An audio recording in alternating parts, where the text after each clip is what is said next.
Welcome to the 2022 United Justice Coalition Summit. Our invocation will be delivered by Professor Michael Eric Dyson.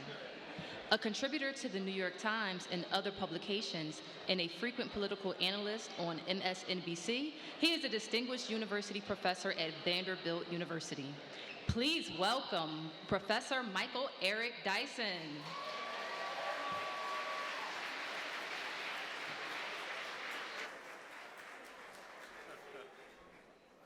How y'all doing?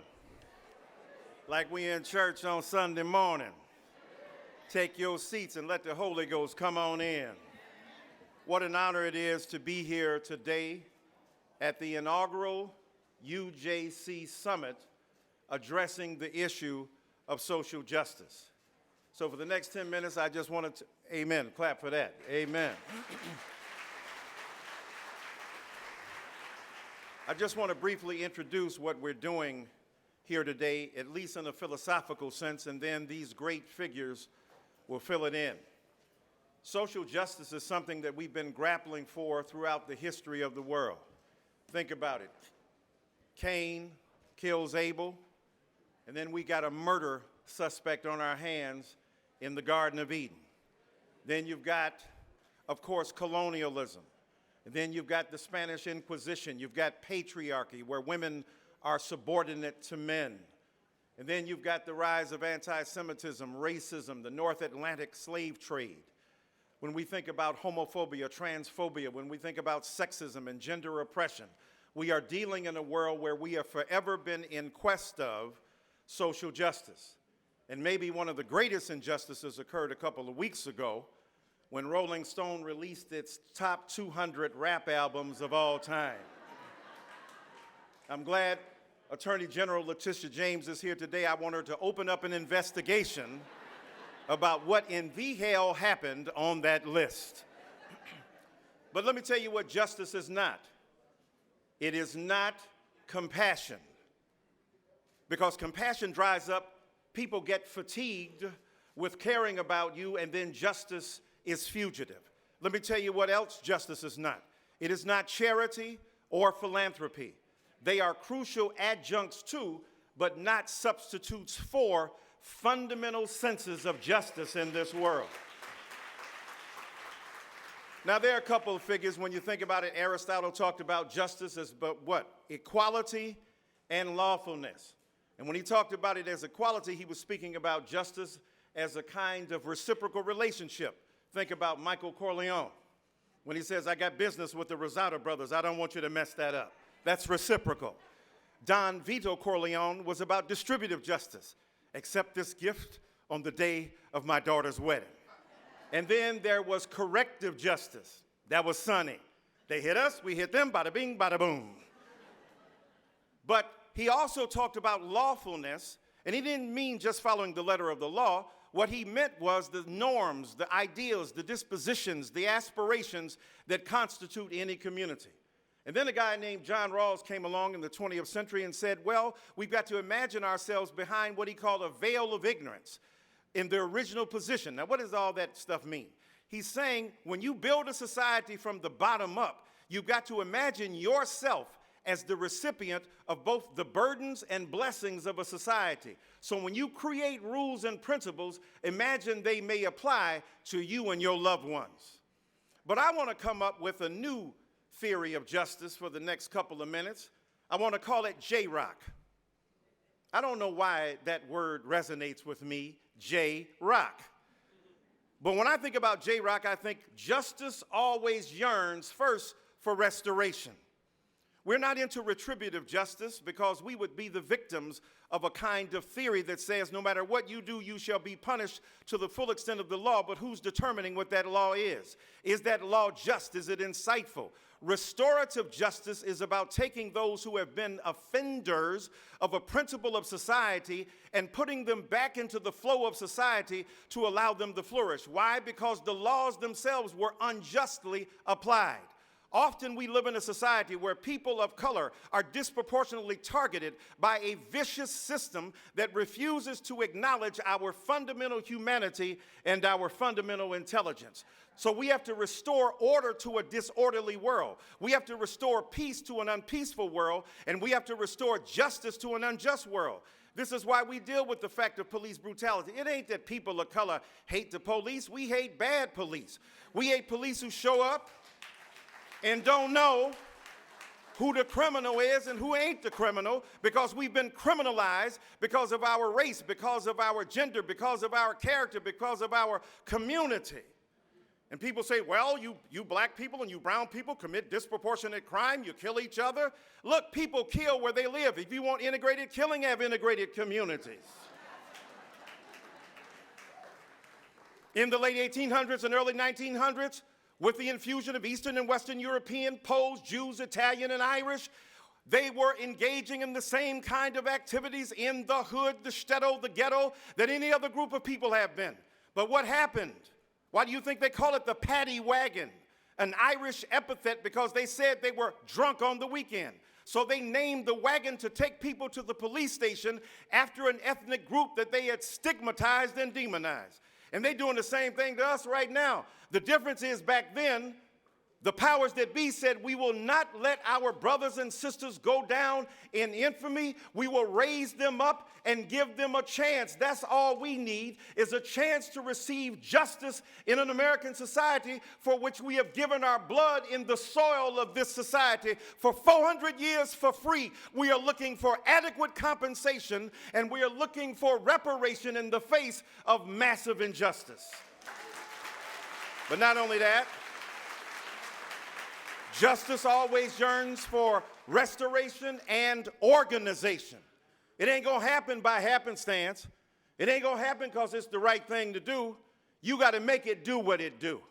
That's why you got to elect people to office. That's why you've got to make sure that you hold police people accountable. That's why you got to make sure you have elected officials who are sensitive to the needs of the people who elect them. We don't work for you. You work for us. You represent us. You are an extension of us. And so you got to organize, and that's why these 40 or some odd groups who are here today, dealing with criminal justice reform, dealing with over-incarceration, dealing with the lack of attention paid to those of us who are in school. Think about it. Our young kids are getting kicked out at 7 and 8 and 9 and 10 years old. They're being over-policed. Why a white guy can go into a particular business, shoot 10 or 12 people, and get arrested without event, and a black person with a criminal offense of a traffic stop gets chased into his home and beat down like he committed murder. We've got to address that. We've got to organize against that.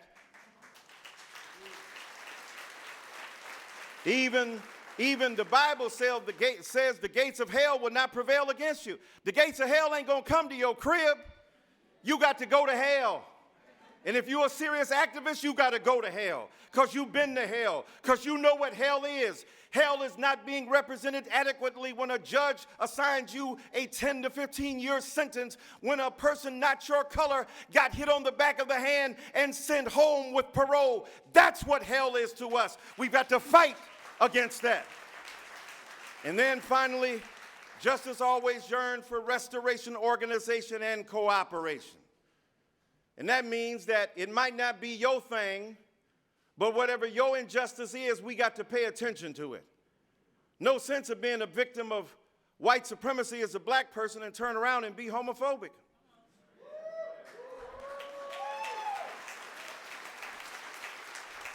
I'm a Baptist preacher. I've been preaching for 43 years. I ain't never been to a black church that turns down gay tithes.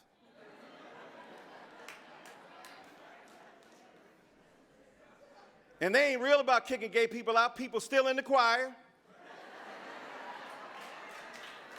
And quiet as it's kept, people still preaching. I ain't got enough time to deconstruct that one. And so don't make no sense if you're a victim of white supremacy and racism, be homophobic. Don't make no sense for you to be transphobic and racist. Don't make no sense for you to be a transphobic person and claim that you are for justice. Doesn't make sense for you to be a woman who's against people who have been victimized because of class. We are in this boat together, and we must cooperate with each other.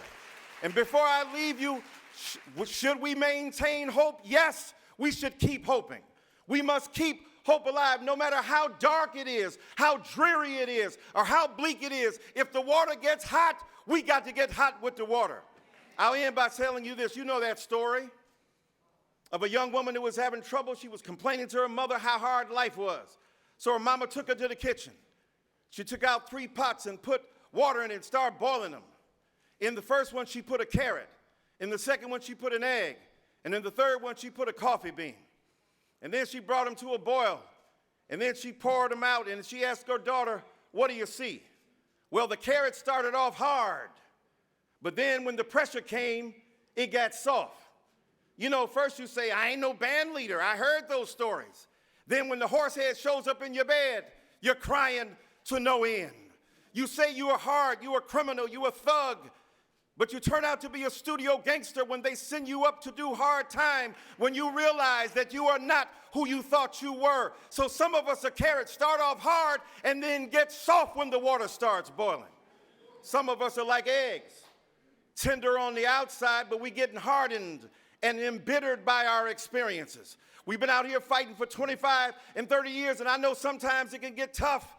But sometimes you get too bitter and too hard, and you get judgmental, and you hate other people when we should be extending the love. And then finally, she looked at the third one. It was the coffee bean. The coffee bean wasn't changed by the water. It changed the water. The coffee bean was the coffee that changed the situation in which it finds ourselves. Is you going to be a carrot? Is you going to be an egg, or will you be a coffee bean? I like mine black, blackity black. And that's what we do when we deal with social justice. Peace.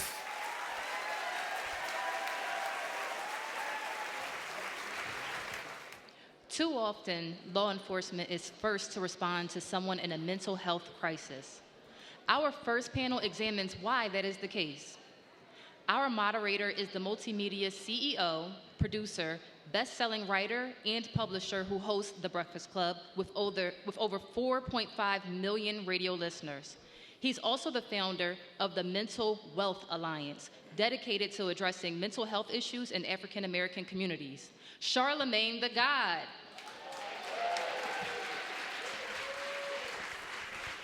Peace, peace, peace, peace, peace. How y'all feel out there? I should have had them do a break before I came out here after Dr. Michael Eric Dyson. Make some noise for Dr. Michael Eric Dyson. But it is great to be with all of you today. As many of you know, I have an organization called the Mental Wealth Alliance. It's committed to improving access to mental health resources in black communities and increasing awareness and destigmatizing mental health and mental health treatment. One of our biggest goals is to help this country decriminalize mental illness and replace incarceration with healthcare resources and opportunities for people in our communities. So I'm excited to build with people who have personal and professional experience and knowledge of these issues. My first guest is a really good friend of mine. His name is Shaka Shankar. That's right. He's the author of 2 best-selling books, Letters to the Sons of Society, and the author of Righting My Wrongs, Life, Death, and Redemption in an American Prison System. Make some noise for Shaka Shankar, y'all. My good brother, how you feel today, man? I'm blessed. Man, Dr. Dyson just brought that heat. I know, right? So I'm in good energy. Absolutely. Now let's talk about your experiences, with mental issues in the criminal justice system, because it's deeply personal for you. Tell people what happened. Yeah. So I grew up in Detroit, and when I think about mental health, I think about the stories that we're not telling, the conversations we're not having, specifically around black men. And it's one of the reasons I started to write, because when I went to prison, there was only that kind of press clip of why I went to prison. It wasn't the story leading up. And so I just want to tell a little bit about the journey and not to excuse the behavior, but to help explain why we have this rampant gun violence in our community. So first of all, the first act of violence that I've ever experienced was in my own household. And when I ran away from that household when I was 14 years old, my best friend got killed. So the first time I experienced murder was at 14 years old. There was nobody to come and say, hey, this shouldn't have happened, or even explain why it happened. And then for the next few years, every year, there was a shooting or a death within my community or my family. In total, in my family, 8 of us have been shot. When I was 17 years old, I got shot multiple times standing on the corner of my block. And when I went to the hospital, they literally just processed me through. And the doctor, I will never forget this moment of him extracting the bullet from my leg so callously, and me sitting in that hospital bed, and my dad and my mom coming in. And at that point, I was the third of their children who had been shot. And there was no offer of therapy. There was no, mental health options. And when I went back to the neighborhood, the only people I could talk to was other guys who had got shot like I got shot. And all of us reacted to that reality the same way. We started to carry guns. But more importantly, I began to create this narrative in my head.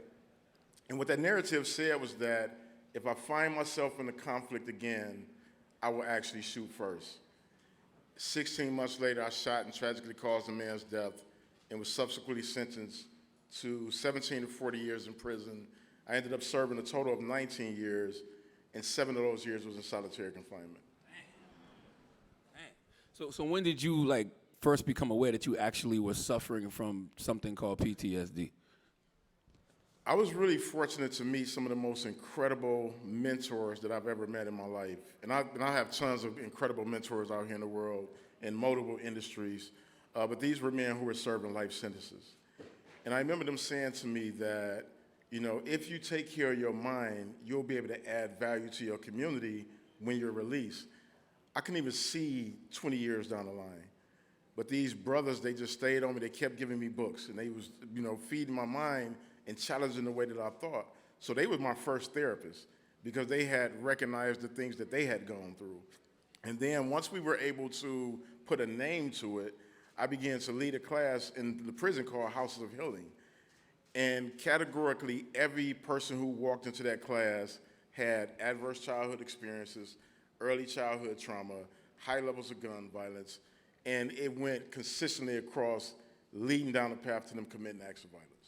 Wow. Now, you provided help, but when did you, ever ask for help at the time? So when I was in prison, you don't get mental health as a treatment. You get it as a diagnostic so that they can label you as, I remember they told me I was antisocial. Because when a woman asked me what happened, I gave her the very matter-of-fact, process of what led to me going to prison. And she was like, well, you don't have any remorse. I'm like, you didn't ask me how I feel, you asked me what happened. And so it wasn't until the end of my sentence where it's a mandatory class we had to take called assault of offender psychotherapy. And even in that class, it was more about understanding how we were criminal in our orientation, not how our minds was positioned to survive in an environment with high levels of gun violence. So once I got home, I started to realize that I was still dealing with the symptoms of solitary confinement. And it was watching Khalif Browder, who many may know from being in Rikers Island and him committing suicide once he was released, that I was like, I actually I'm functioning at a very high level, but I see all these triggers. You don't do that type of time in solitary confinement and come out the same way. It really tears you down. It is designed to destroy you. And I was fortunate to just start reaching out to mental health professionals. And sadly and unfortunately, what ends up happening is most of them are so surprised that I'm actually here that I end up being their therapist. And so it's really hard for people getting out of prison. So what should we be doing as a country to address the unmet mental health needs that you've experienced and that we continue to witness? I think one of the most important things is we have to really talk to young people in our community. We have to be honest in our conversations. We don't really talk to young boys, specifically young boys, when you're thinking about gun violence and you're thinking about who is impacted the most by incarceration. We exceed those numbers by any stretch of the imagination. So one, it has to start very early on. We have to start sharing that mental health isn't because something is wrong with you, that it's important as just a practical way of taking care of your overall being. We have to have more of these type of convenings where people who actually come from the culture, come from the community, is making mental health a cool option as opposed to making it something that's problematic. And my ask, especially as we're talking about criminal justice, the most urgent thing for me personally, as someone who's experienced it, is to bring an end to the abuse of solitary confinement. What is happening in that environment is unconscionable. And I can promise you, I have been in that environment where I've seen people with severe mental health issues, bipolar, schizophrenia, have that criminalized and further incarcerated because the system isn't set up to deal with that. And then what happens is that people go straight from solitary confinement back to community.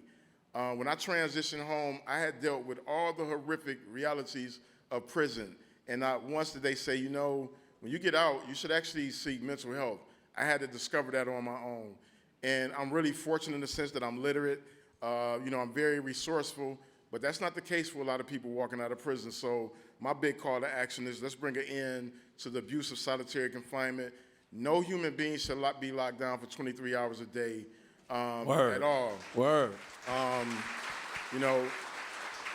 I'll say this last thing. We would never allow our pets to be treated the way that we allow our fellow human beings. Like, we would never allow that. You can't lock little Fluffy up for 3 days for 23 hours without PETA being at your door. So I think we have to raise the way that we think about our fellow humans, and we have to destigmatize the experiences that young men and women are going through in our community. That's right. Make some noise for Shaka Shankar, y'all.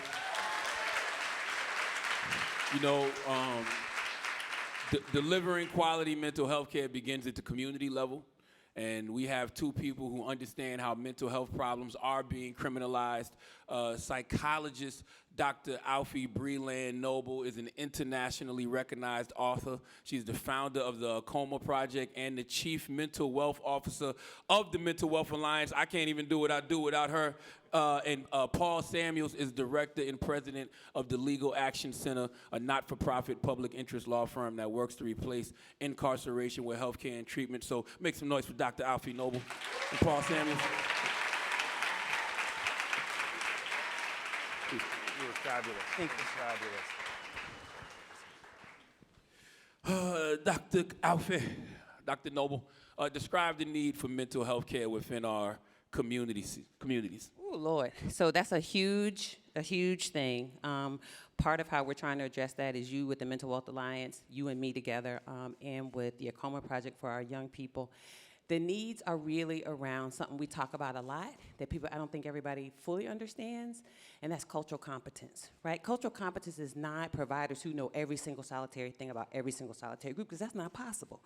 Cultural competence is, are you willing and able to receive the person who's coming to you for help in the moment? Can you sit with their story? As my brother, Mr. Senghor, said, when you ask me to recite what happened to me, you're not asking me about the emotion. So when I do that, take it for what you asked for. Don't criminalize it. Don't pathologize it. And so I think that's a need. Another need is we need more mental health professionals, which is what you're doing with the Mental Health Alliance. How do we get young people into and through these systems? Now, I'm going to keep it real. These toxic academic systems, right? It's not about a leaky pipeline. It's a greasy pipeline, and they pushing people out, right, so that people cannot finish. I was talking to a sister earlier, and she was saying 10 of them started the PhD program together. Now it's 8 left. That's by design, right? So when you're of color in these systems or you have a marginalized identity, it is a challenge.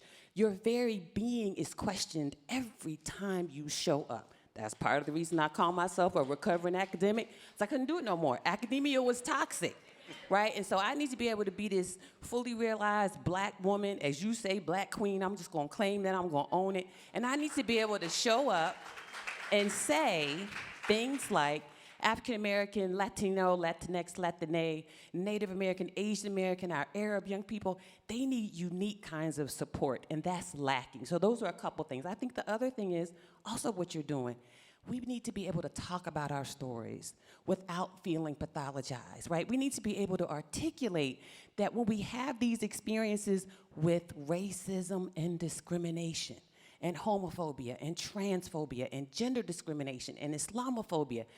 That can't be pathologized, right? If I've had these experiences and going into new experiences, I'm worried about people treating me in these ways because why? It's happened in the past? That's not paranoia, that's reality. And so somebody should be patting me on the back for being realistic and preparing myself for what I might engage in and experience. So for me, those are some of the things that we really need to address the lack of mental health resources within our communities. And for us as people of color, I'm looking at the beauty out here. This is beautiful. Right? Looking at all of y'all, I see my reflection. I see my mirrors out here.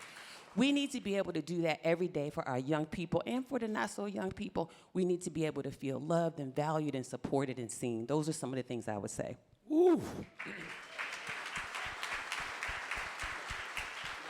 You mentioned young people and, the lack of mental health resources, within our communities create obstacles for young people who need, mental health treatment. Can you describe the kinds of services that are most needed for the young people? Yes. So again, it's coming back to this issue of culturally competent services. It's coming back to this issue of readily available services. It's coming back to this issue of services that are outside the standard kinds of treatment. 50 minutes, sitting in the office, one-on-one, ain't nobody got time, right? And so the parents don't have time to take off of work to get kids there during work hours when they have to work and the kids are supposed to be in school, right? So we need different kinds of models. The other thing I think we need is everybody is not into the concept. I'm gonna say this, I know I'm a psychologist, y'all don't kill me.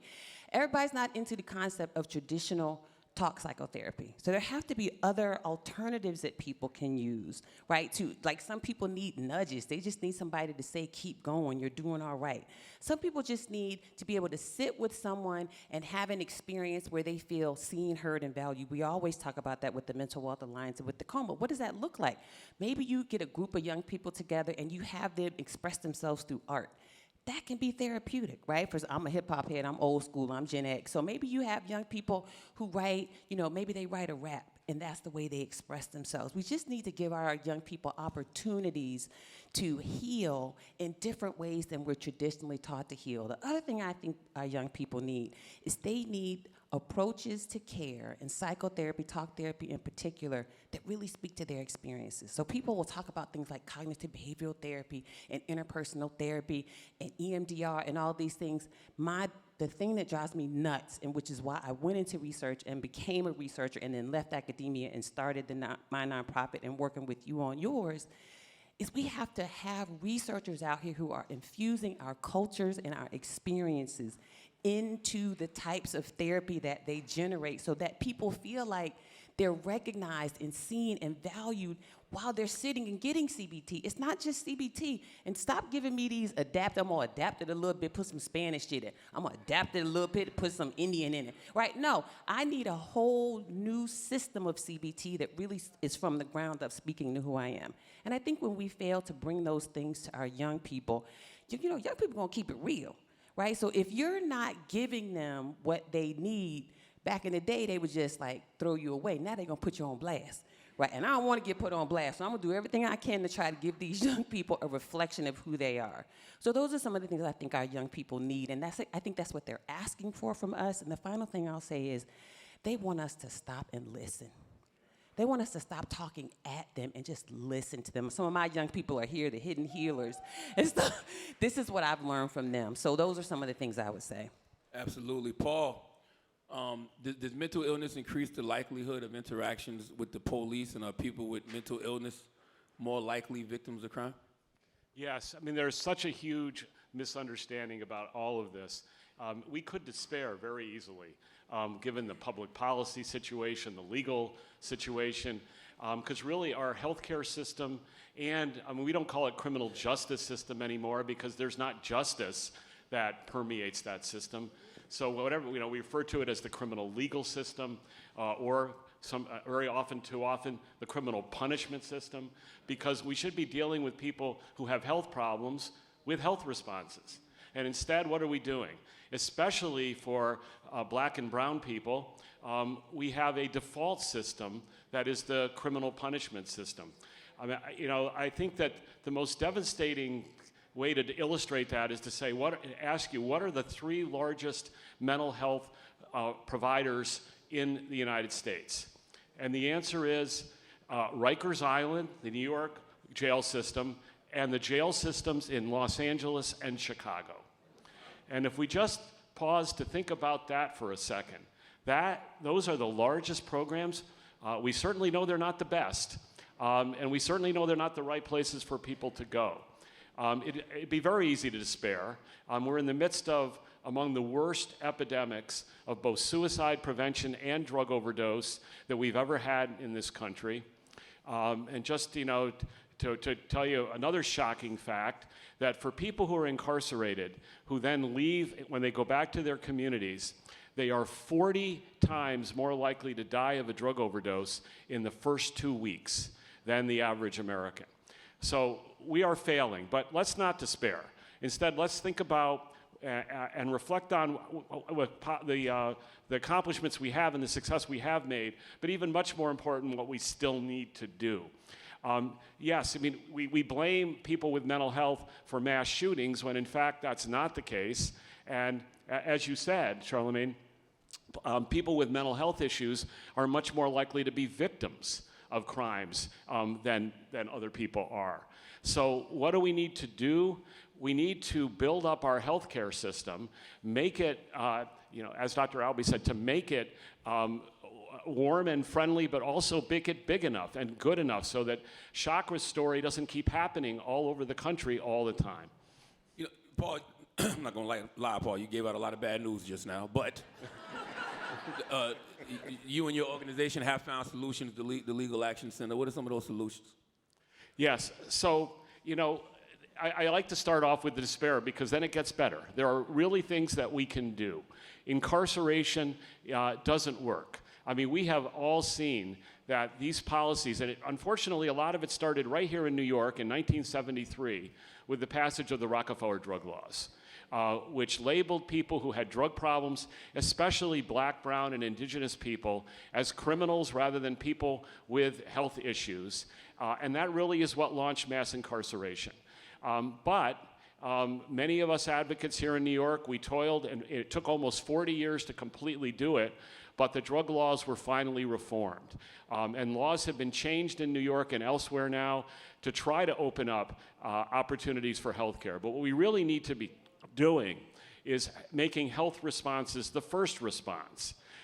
People shouldn't be arrested at all in many cases. If they have a drug problem, if they have a mental health issue, they should be dealt with by health professionals. Fortunately, there has been progress also at the federal level. The passage of the Mental Health Parity and Addiction Equity Act and the Affordable Care Act created really most of the tools we need to change what is happening, to build up our healthcare system.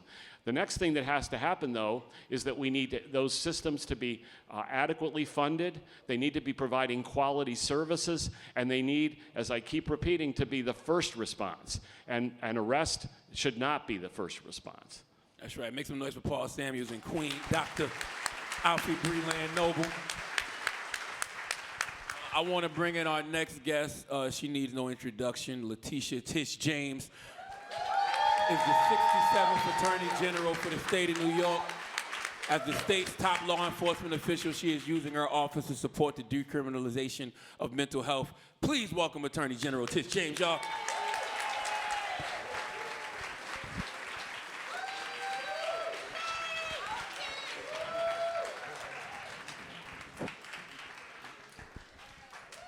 That's right. Give it up, give it up, give it up, give it up. Now, where's Brooklyn at? Damn, Brooklyn used to really make noise. Is that gentrified now when you say Maybe it's Brooklyn not at? on. Where's Brooklyn at? Ah. They're over there. Now, as public advocate for New York City and now AG for New York State, you've seen how untreated mental illness feeds into the criminal justice system. Can you describe how your understanding of this issue has developed over the years? So mental illness is not an equal opportunity problem. And unfortunately, individuals who are primarily black and brown, African American and Latino are met with force and not compassion. And the reality is that mental illness should not be a crime and poverty should not be a crime. And what we are seeing is the trans-institutionalization of individuals who are struggling with mental illness. What do you mean by that, Tish? I mean the following. We have closed facilities in upstate New York, which were primarily focused on treating individuals with mental illness. And unfortunately, government was supposed to open a bunch of community-based organizations to address their issues, and they have not. And so what do we see? We've witnessed individuals on the streets and in our criminal justice system. All you have to do is visit Rikers Island, as I have visited, and you will see throes and throes of individuals who are struggling with mental illness. And so we've got to deal with disparity. We have to deal with access. We have to deal with the fact that the police should not be in a position to deal with individuals who are struggling with mental illness. They cannot respond to the needs of individuals who are struggling with mental illness. We need alternatives. Instead of calling 911, we need a dedicated number, and we have a dedicated number. But that dedicated number, unfortunately, is not up and operational at this point in time. So we also need a number of laws that need to be funded. Individuals who don't look like us can get private care, but most people who look like me and who look like you, unfortunately, cannot get private care. Our care is often in the form of a jail or often in the form of a juvenile facility, and that really should not be the case. And so what we need to do as a community, as a people who care about one another and who want to transform, who fundamentally and radically want to transform the system, is we've got to urge government and we've got to elect individuals into office who understand the problem, who recognize that mental illness runs through our community. It's part of my family, I'm sure it's part of yours. And what we've got to do is address it head on and not be embarrassed by it. And we also need to push back on this narrative that the vast majority of individuals who are struggling with mental illness are violent. They are not.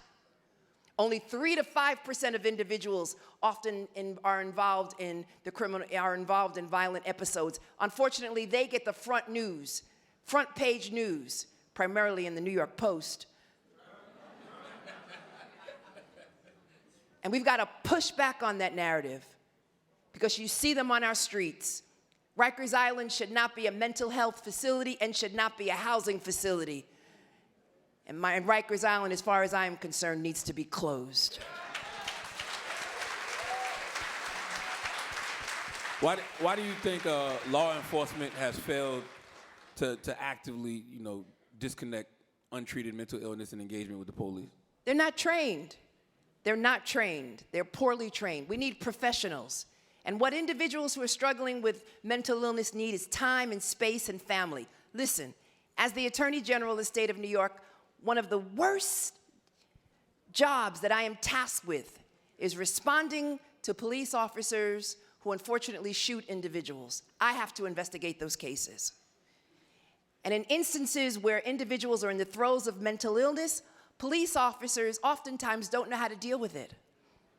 There are so many instances where I've got to deal with situations where individuals in the throes of mental illness oftentimes use weapons or charge at the police. And their response is to shoot them. And what we need is another response. We need a sensitive response, a compassionate response. We also need to see what other devices are available to restrain individuals who are struggling with mental illness. We need to give them space. We need to give time. We need to stand back. We need to alert their loved ones and family members. We need to talk to them calmly and quietly. That's what we need to do. A gun is not the answer. A gun is certainly not the answer. It should be the last response, and unfortunately, it's the first response. That's right. So, with all that said, how do you convince police and law enforcement to change? They're not the answer. I'm not looking to the police. They've got enough problems to deal with. I am looking to other behavioral individuals in the behavioral space, in the behavioral mental health space, who can respond to individuals in the throes of mental illness. If you want to pair police with professionals, okay. But they cannot be the first responders when it comes to individuals in the throes of mental illness, because their only response is either a weapon, arrest them, And we've got a lack of beds, of mental health beds. During the COVID period, they took mental health beds offline to deal with the COVID crisis.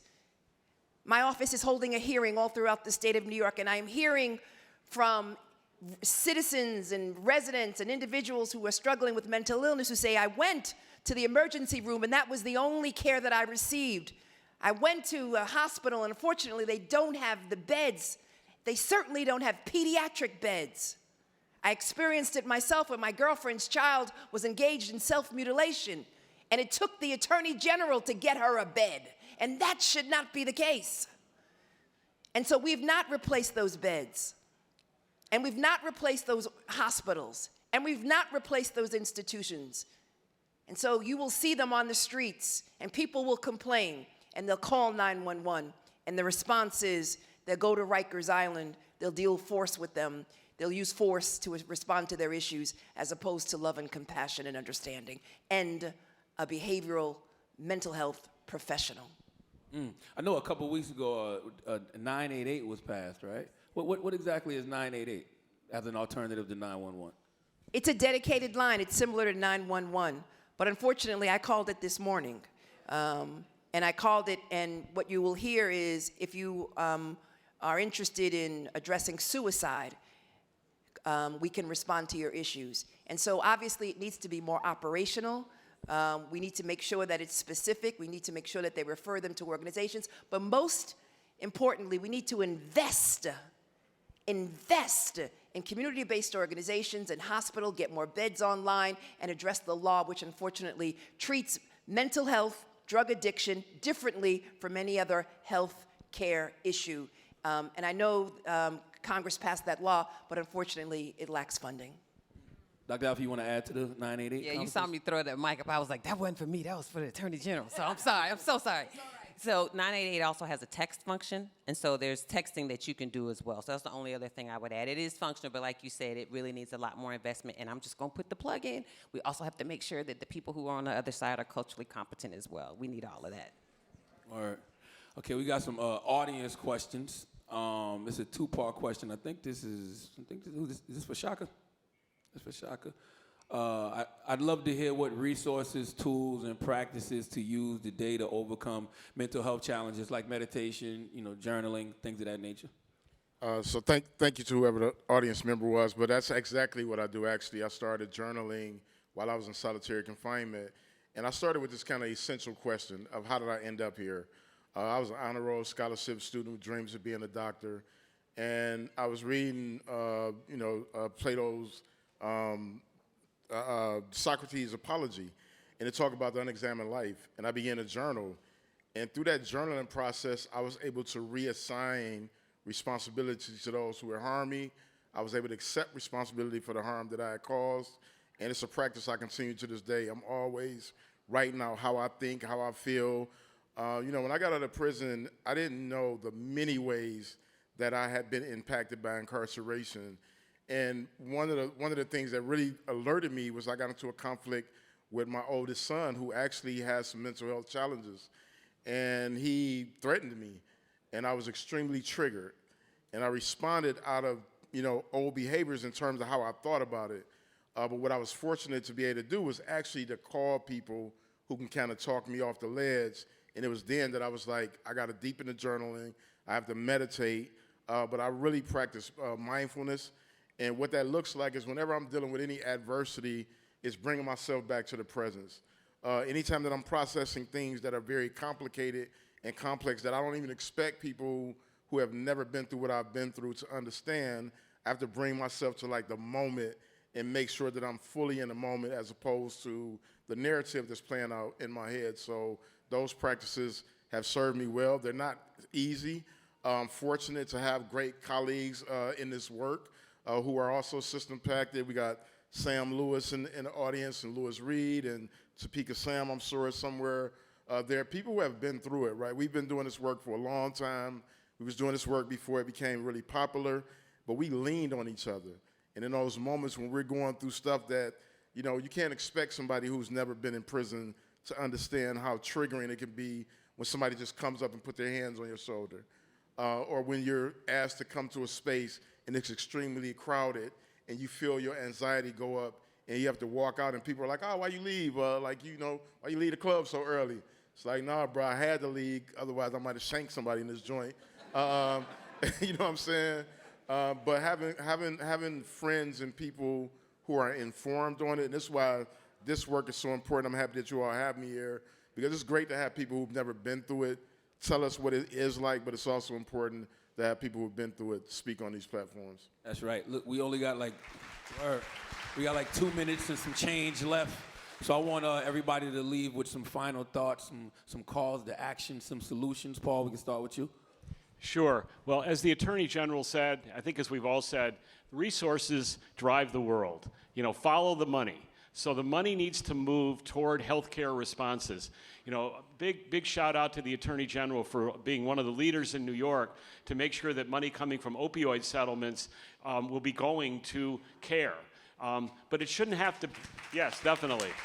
But it shouldn't have to be that way. All of the healthcare funding that we have in insurance, Medicaid, Medicare, it should be like every other illness, that those responses are funded by the healthcare streams of funding that we have in place already. Dr. Alfie. I'm just going to say what I always say. I want everybody in here to hear me say and to know and to walk out of here with this idea that you are valuable because you exist. I think that part of our struggle is we don't feel that moment to moment, and when we don't feel that moment to moment, as our brother Mr. Senghor said, we act out in ways that are not the healthiest. So I want you all to hear me say, and I want you to take it in. The only thing I want to share with you as you leave here is you are valuable just because you exist. Attorney General. Mental illness is not an equal opportunity problem. 2, mental illness is a spectrum. And so you can't speak to it as just one problem. There are a number of issues as it relates to mental illness. People sometimes suffer from depression, and there are some individuals with chronic mental illness. So you can't treat it all the same. 2, the disparities in treatment, the disparities in care, disparities in funding. We need access to care. We need to make sure that community-based organizations are funded. We also need to make sure that we have culturally sensitive professionals deal with the issue, and criminal justice should not be the response to mental illness, and police and force should not be the response to mental illness. It should be compassion. And last but not least, you guys better vote all across this nation, because there's too much at stake. Too much at stake. Every individual, all of you, must get to social media and tell people to vote, vote, vote. And let me just say, and I'm gonna say it, it's a political issue, vote Democratic, because Republicans, unfortunately, are just out of touch with mainstream America. There's too much at stake. Stand up for women and reproductive rights, and stand up for communities of color. Thank you so much. Republicans are white supremacists and fascists. I'm going to just say it, because I don't think she can, but thank you. Thank you, God, Shar. have a great day. Thank you, Shar. Right. Thank you. Thank you.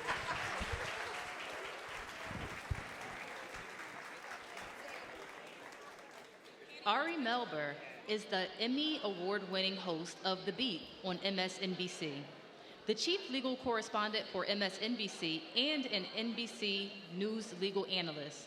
Trained as a lawyer, Ari is a fierce advocate for social justice and criminal reform.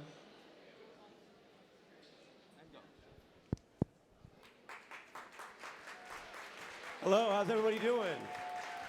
Really honored to be here. As mentioned, my name is Ari Melber. I work as a journalist at MSNBC. I host The Beat there, 6 p.m. Eastern. And I'm really thrilled to be with you today. Hello, hello. We have a very important panel, we feel, right now. It's about conditions of confinement. It's about the prison industrial complex. And we are going to hear from people who are directly impacted, as well as the lawyers, experts, and advocates who are trying to make real change. And we're going to be joined by an artist that I think everyone in this room knows and loves. So let me bring out part one. We're going to do 2 parts to this, and there's a great reason for that. So part 1 of our panel begins right now. Please welcome Cheryl Henderson, Marcy Croft, and Yo Gotti.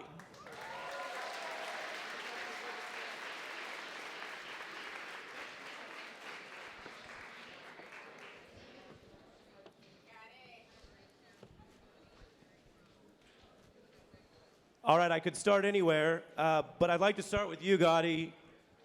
We are going to start by discussing this Parchman prison. You've spoken about it, you've advocated on it, and you've also led and supported a lawsuit that's already drawn real results, which we're going to get into. Why was this important to you? I think, first of all, I grew up in a family where I had family members incarcerated.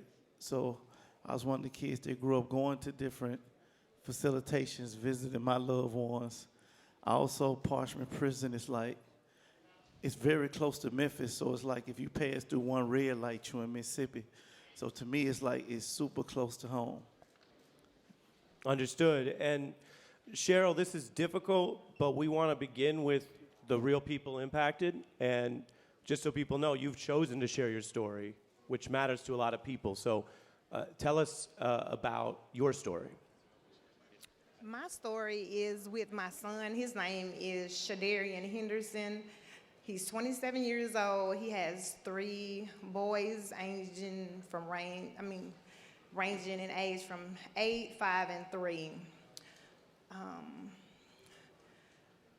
When he was about 19, he ended up selling used stolen batteries, and that led him on the wrong side of the law. But the thing about it is, when we went to court, he didn't tell on the individual who actually broke into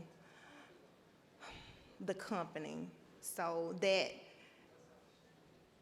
totally changed everything. He went from having a misdemeanor to a felony. Once he received the felony, they put him in DUI court. He was complying with DUI court at the age of 20. He was on there for about 5 years, and we was always trying to find out, like, why is Shadarian still on DUI drug court when he's complying, he's paying all his fines.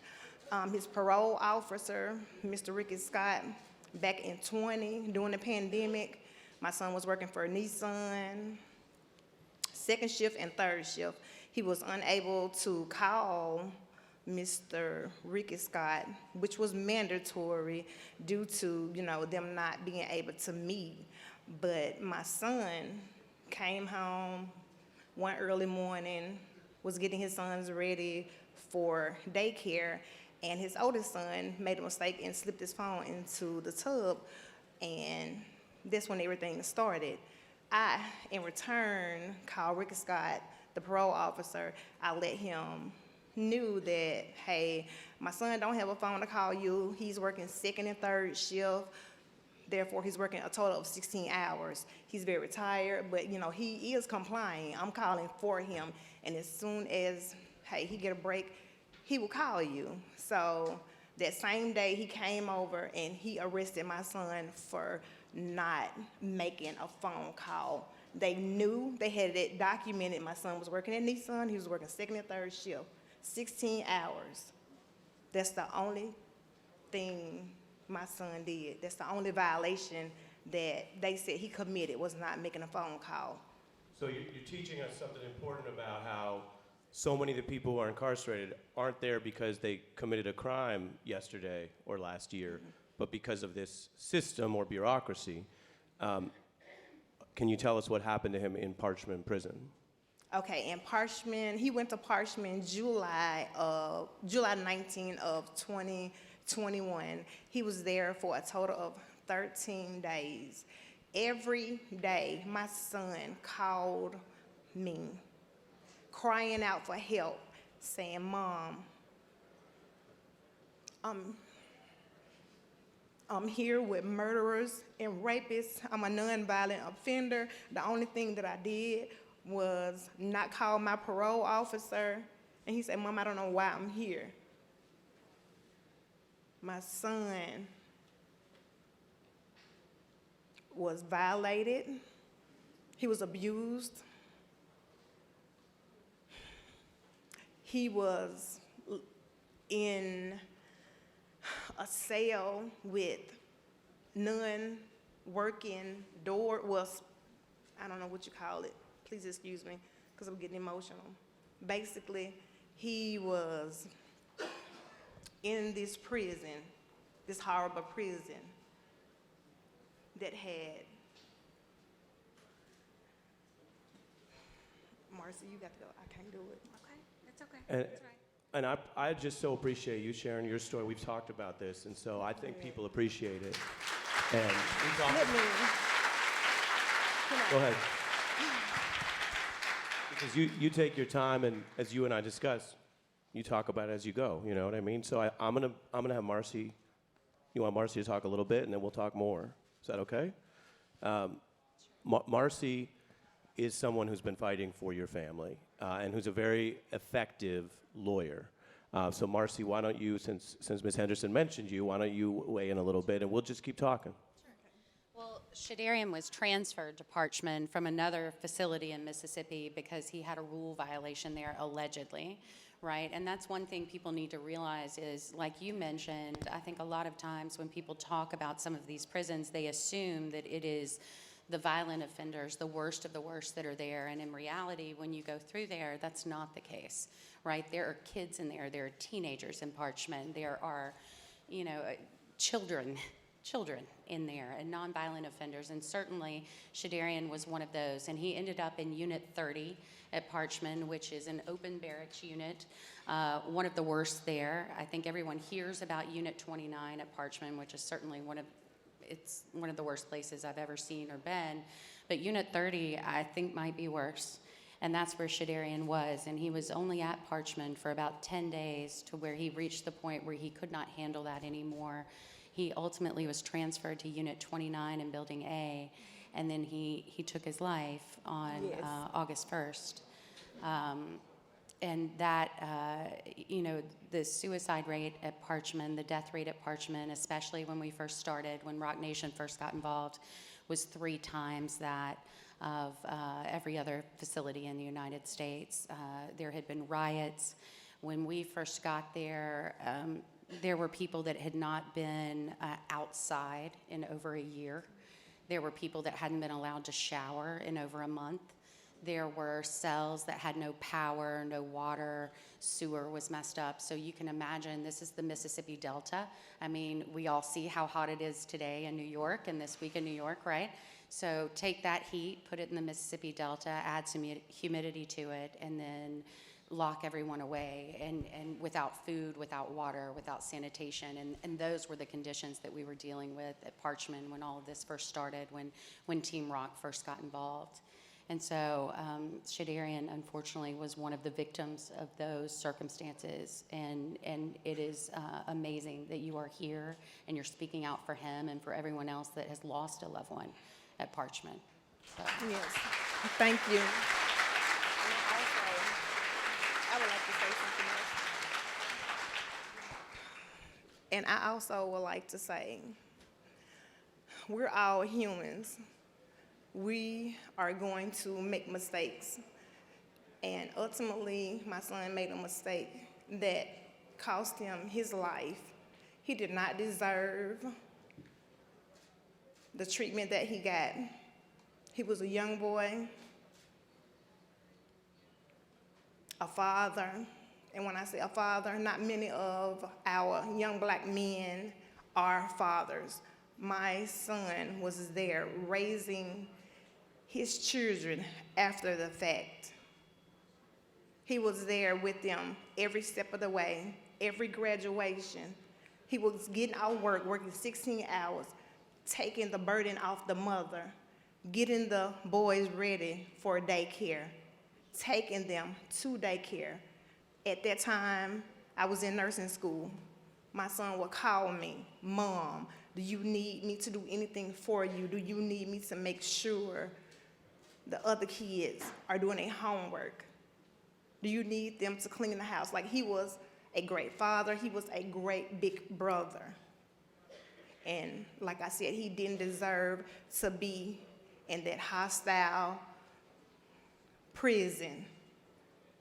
And also, with him being on drug court, they put so many fines, conditions, regulations, and stipulations on a young man. That's the reason why he was working 16 hours.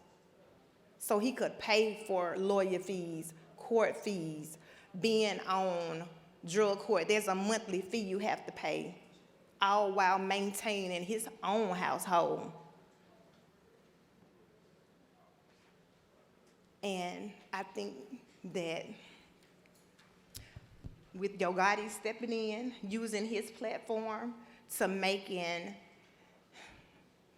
or bringing some light on this situation, is gonna help. I think change is most definitely gonna come with you speaking out, with all the families who are here today that has encountered some kind of hardship with injustice.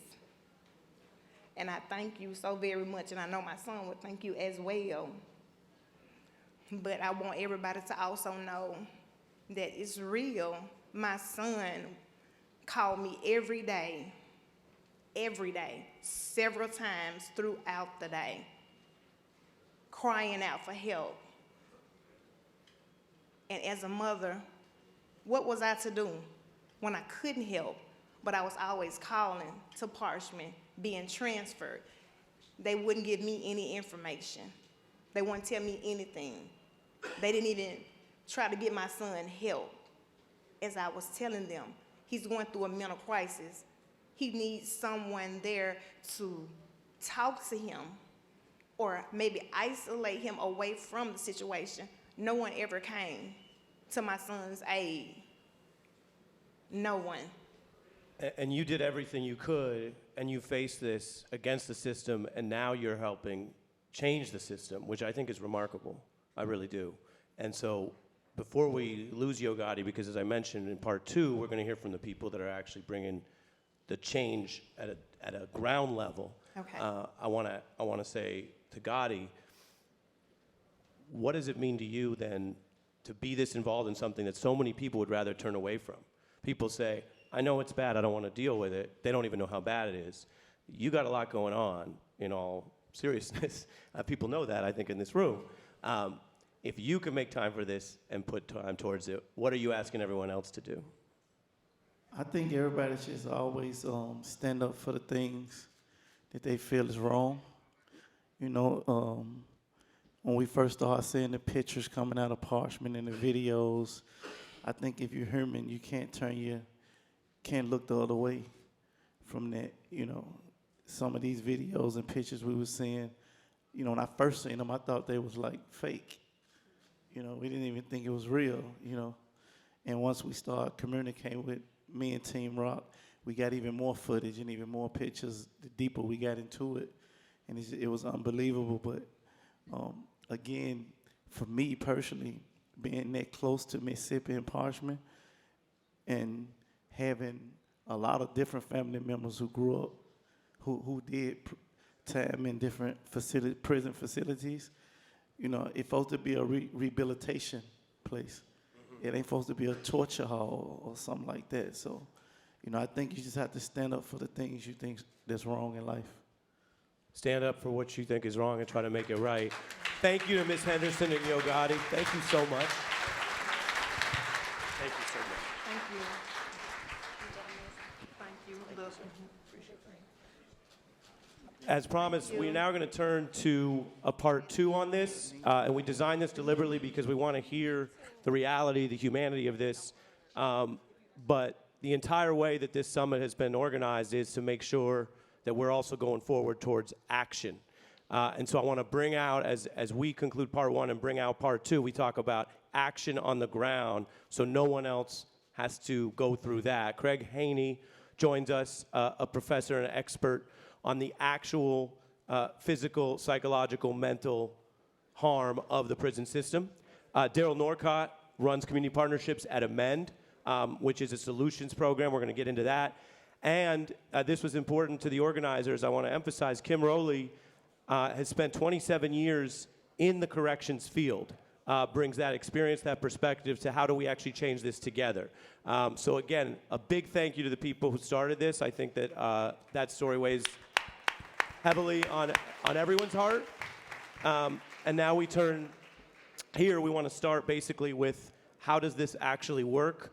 I did want to give a warning that there will be some photos. Gotti mentioned the photos, the documentary evidence. Number one, it takes people fighting to even get the facts out. But some of the photos are disturbing, and I want to warn that. That is going to be on the screen for, I believe, part of part 2. What is the impact of this prison system? Well, this prison system, the prison system you just heard about, is at the far end of a spectrum. It's different in degree, but not in kind, unfortunately, from the prison systems that exist throughout the country. We've got about 2 million people still in prisons and jails in the United States, and they are experiencing many of the same kinds of traumas that you've heard about. Not quite as extreme as at Parchman, but the prison system in the United States does real damage and real harm to millions of people. You heard of the era of mass incarceration. The era of mass incarceration was also an era of cruel incarceration. We have been doing unprecedentedly bad things to unprecedented numbers of people now for decades, and it frankly has to stop. It has to stop only when people like the people here and the people who are part of these movements demand that it stop because of the damage that is being done, not just to the individuals directly who experience this trauma, but to the families and the communities that are related to them. Parchman was an extreme, but it's sadly much like many other prisons in the United States, as some of these images that you will see illustrate. Kim? Yes, sir. I think that it takes prison leadership from the top to set the stage for this, to allow the leaders throughout our Department of Corrections to give them the authority to, do some different things in their prison to normalize and humanize their environments. So it starts with our leadership at the top. Gotti definitely had a very important message there, where it takes people to stand up for what they believe. And do you think some of the colleagues you have, people in the corrections side of it, know and sense something is also wrong? Yes, sir. But I think the tide is changing in the Oregon Department of Corrections. Our director, about 5 years ago, led the charge and said, we're not going to do business like this anymore. And so she gave us the opportunity to know what was in our hearts and know what we were doing was wrong. And with Amend, we were given a pathway to make the change. Many of us knew that we wanted to change, we just didn't have a direction. We didn't know what direction to go. Right. So let's go to Marcy on how you actually forced change, why Ms. Henderson and Gotti and Rock Nation put their faith in you and your team, and how there are incremental victories, which is not to say this is fixed, obviously, but you, the Justice Department, and lawsuits have forced already some start of change. And I think you can talk to the evidence, some of the pictures we'll see, as well as how you're making change. And then Daryl will tell us about what could go beyond just fixing the worst of the worst prisons. Well, shedding a light on what was happening, sort of like Gotti said, you heard all these rumors. I had always heard, I'm from Mississippi originally, I grew up there. So I had always heard about Parchman, and we were almost taught that it was supposed to be a horrible place. I don't think Mississippians especially, and a lot of people that work in corrections, really have a picture of what it should be and can be, which is why I think your organizations and what you're doing are so important. But some of the pictures behind me, you can see were snuck out of Parchman. They're not allowed to have cell phones. They're not allowed to get this information out. In fact, the one thing the state of Mississippi spent money on was cell phone jammers for the prison to try to keep this information from coming out. So having people like Gotti, having Team Rock, having Jay-Z, having all of the power and the resources behind them to get the message out, and then to force change. And one of the things I think that we did differently that may help in other places with other prisons was we treated this almost like a mass tort case. That was my history as a lawyer, so it was by default, and it just happened to work.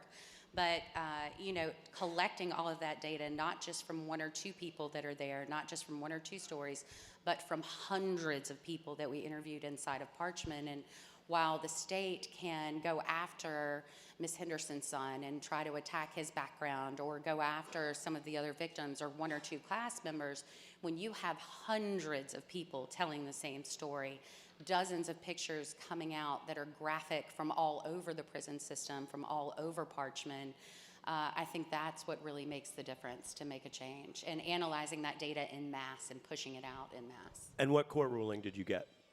Well, we have been working now, we're in pre-class certification, but actually since the Department of Justice report came out in April, that has really made all the change in the world, and we're so lucky and thankful to Reform, that organization that helped us, into Team Rock, for when we met with the DOJ, showed them some of the pictures that you have seen, shared with them some of the information that we had collected in the aggregate, and we had those numbers and could present it to them. All of that got wrapped into that DOJ report, and so now the Department of Justice is who the state of Mississippi has to deal with and has to face and has to negotiate with. So not only are they dealing with our class action suit, but they're going to have to deal with the federal government as well.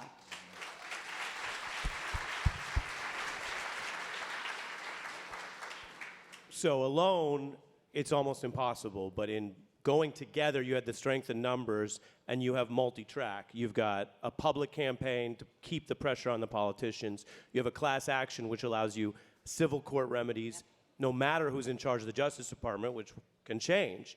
And then you have this April report that finds Eighth Amendment, basically torture conditions at this prison, and the DOJ is involved with the power of federal prosecutors, subpoenas, which can send people to jail. That's right.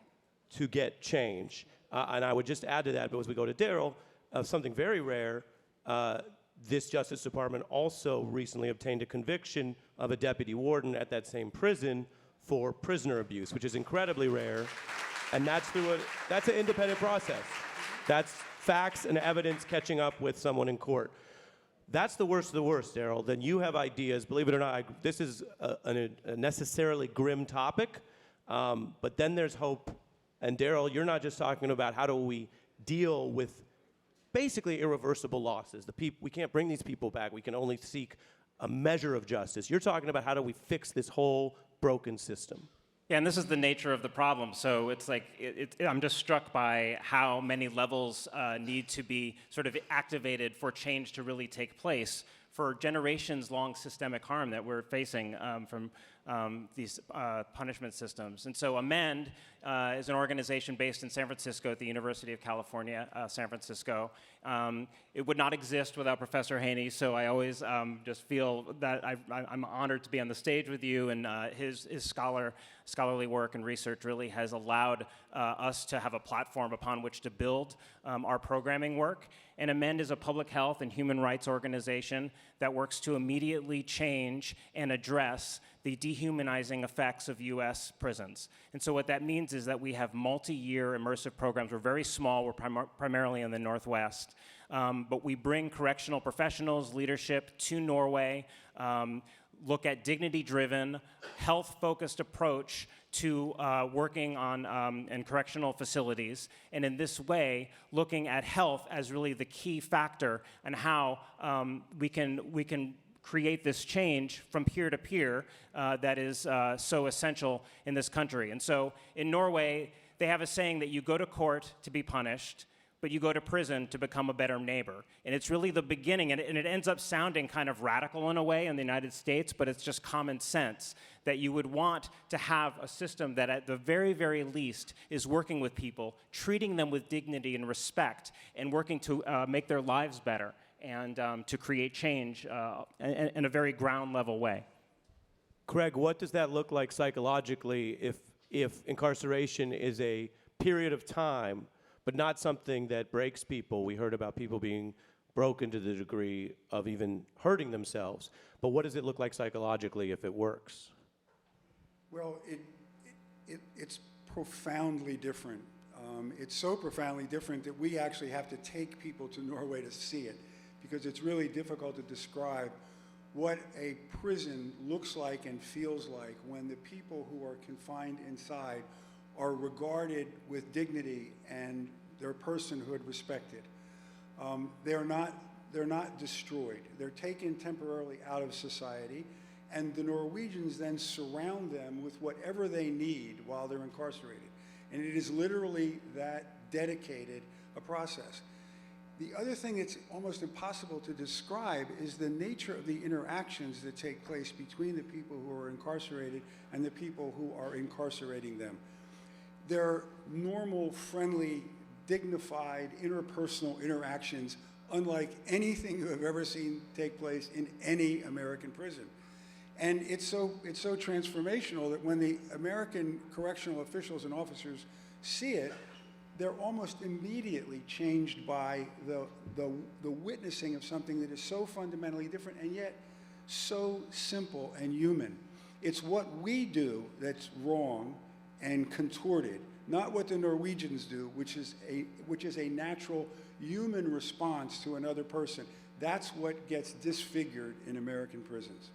Number one, it's so important to know about a place where that's working. Number two, who thought you'd be hearing so much about Norway today? Shout out to Norway. I never even think about Norway at all. To Kim and Daryl, then, the deeper American problem is something we all know, and sometimes we talk about it, and sometimes we just move past it. A nation that's built on dehumanizing people and treating human beings as not human is going to have a hard time with reforms that require the actual dignity of all human beings, including, as Ms. Henderson reminded us, people who might make some sort of quote-unquote mistake, or people who are being treated as less than human simply because of their identity. How does that figure in at the root cause? First to Kim, and then Daryl. Well, so it starts out with, at a very basic level of just communication. Communication is the most human thing that we do in the world with each other. That's what we're doing right up here, right now. That's what today's all about. And so people make mistakes, but that doesn't mean it defines them. So I know in my prison, we invest heavily in conversation with our incarcerated people, and just investing in their stories, learning about their families, learning about their backgrounds, and what it is they need to be successful, and then trying to help them find those needs in our prison system so that they can become successful. And that right there is humanism, because we all have needs. We all need help from our neighbor, and while they're incarcerated in prison, I'm their neighbor. I'm their supervisor. And so on a fundamental level, it's just investment in the people that are incarcerated in our prison. I'm going to go to Marcy and then Daryl for that, and a final thought about what people can do. What is exactly next, though, in what you are doing, which is leading these efforts to use power to force change? Well, there's actually been a lot of change at Parchman since we started, right? Since the first time Dr. Haney and I walked through there, they've now, I think there was an article this week that you may have even mentioned on your show, where they now have air conditioning for the first time in 121 years in Parchman. So pushing... And the DOJ found temperatures up to 145 degrees, which is lethal. 145 degrees. So I think those incremental changes need to be celebrated. They need to be pointed out as much as the problem is pointed out, because that public shaming or public appreciation matters when it's politicians that control these things, right? So we've changed the medical provider there. We're still not happy with the medical provider. We've changed the food provider there. The facilities themselves have been updated, none of which would have happened but for the work of Team Rock and Yo Gotti and Reform and all the other organizations that have been a part of it. I do think the one other important thing is we learn so much from other organizations that work in this space, and to be open to helping each other and joining together, which is why I think this conference is so important, the united part of it. I think so many times in the reform space, and I'm new to it, there's almost bickering back and forth. I'm not sure that everybody really gets along all the time, and pooling our resources, pooling the information that we've gotten, working together to try to make these changes, I think makes a big difference, and that certainly made a difference in Mississippi. Appreciate it. We've tried to cover some of the ground here in these two parts. I want to give Daryl the final word, given that you're thinking big, so on both the humanity we discussed and what you want to share with everyone today, because we have a lot of people here today who are active or connected. I didn't do acknowledgments to keep it moving, but I see DAs here, I see civil rights advocates, I see great journalists. So what do you want to say to the whole room as our final thought? Mass incarceration in the United States is a public health crisis. It requires a public health response. Okay? It's very simple. When we talk about a health-focused approach to working with people who have caused harm, well, then there's two things that we need to acknowledge. One, that incarceration, the act of taking someone's liberty away, should at most be the very last resort. Two, when someone is confined, from the moment that they have lost their freedom, there should be a system in place, at the very least, that works with them to become a better, healthier community member. And those are just simple tenets that Professor Haney is alluding to when we say that they sound odd to us in the United States, but in fact, they are common sense. Correctional professionals are at the front lines of a health crisis, of a health epidemic. This is a tremendous opportunity. They should be able to provide community standard patient care and go to bed at night thinking and understanding and unconditionally that they've contributed to the betterment of improved the life of someone that's been in their care. So I just want to leave you with this thought that this is possible. We believe this is a social movement that can grow person by person, and that when we start talking about dignity-driven approaches, treating people with humanity and respect, then that leads to health, which is in fact true public safety. Thank you to all of our panelists. I think it's a fitting note to end on. Thank you so much. Let's keep up the action.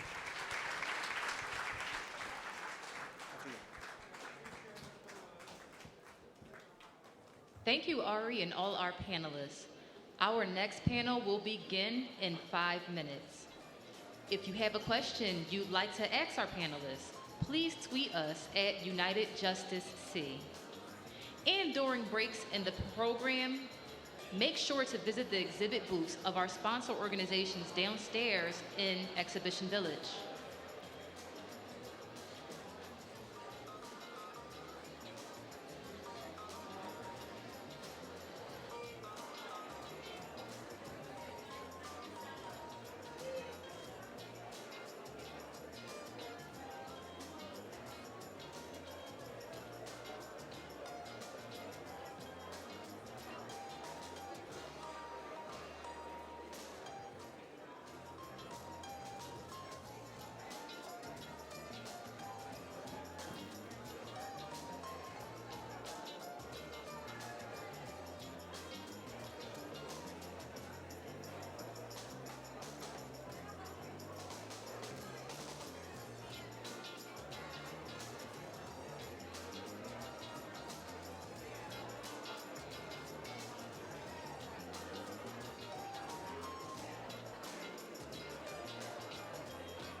Amna Nawaz is an Emmy and Peabody Award-winning journalist, chief correspondent and primary substitute anchor for the PBS NewsHour. A contributor to NBC News and MSNBC, Amna's PBS documentaries include Life After Lockup, an examination of returning to society after incarceration. Please welcome Amna Nawaz. Hi, everybody. Good afternoon. Good afternoon. Thank you. How's everyone doing? How are we doing? We're doing well. Yes. Listen, can everyone hear me okay?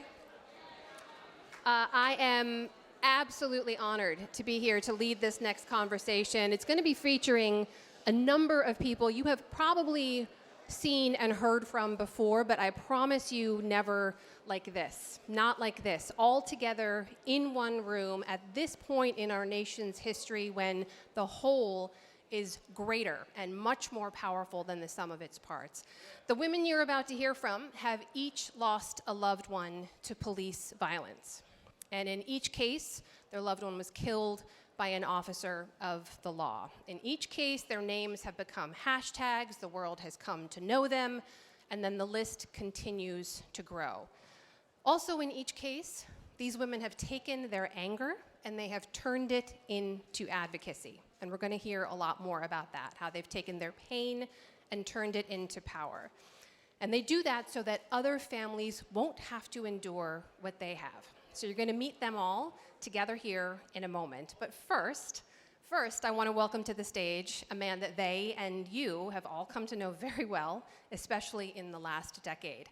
He is a civil rights attorney who's been at the forefront and on the front lines of fighting for these families and many others in the wake of police brutality. He has won multi-million-dollar settlements in those cases. He's organized marches. He has pushed for reform at every level, local, state, and federal.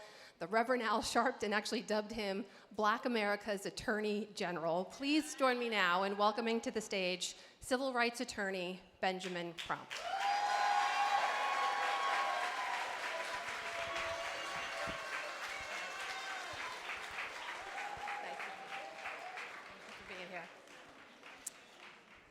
So we are going to talk about all of those things I just mentioned, and then we're going to invite some more people up on stage here to join us. Before we get going, this is something y'all are going to want to pay attention to. You may have heard, you may have seen in the headlines about this incident at Sesame Place. 2 young girls who were snubbed by one of the characters. A number of other videos have surfaced since then, and there is ongoing discussion about how this is going to be addressed. Mr. Crump, I understand you have a couple of special guests here today. I do. Thank you, Omni. We have Jody and Tamika and my co-counsel, Beverly Marr, who are representing their beautiful 6-year-old daughters, Skylar and Nyla. And we want everybody to know that we stand up for our children, and we will continue to fight for our children.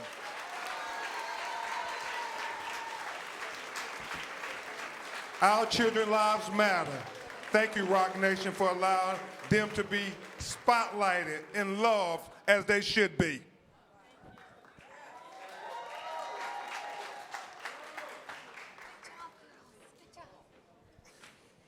I think they should probably come up. Everyone wants to hear more from them than they are so beautiful. do from us. It's so nice to be here with you. Thank you. Thank you for joining this conversation. We're going to kind of take a big look right now where we are as a nation, and you've talked about this a number of times. You've always said that you fight in 2 courts.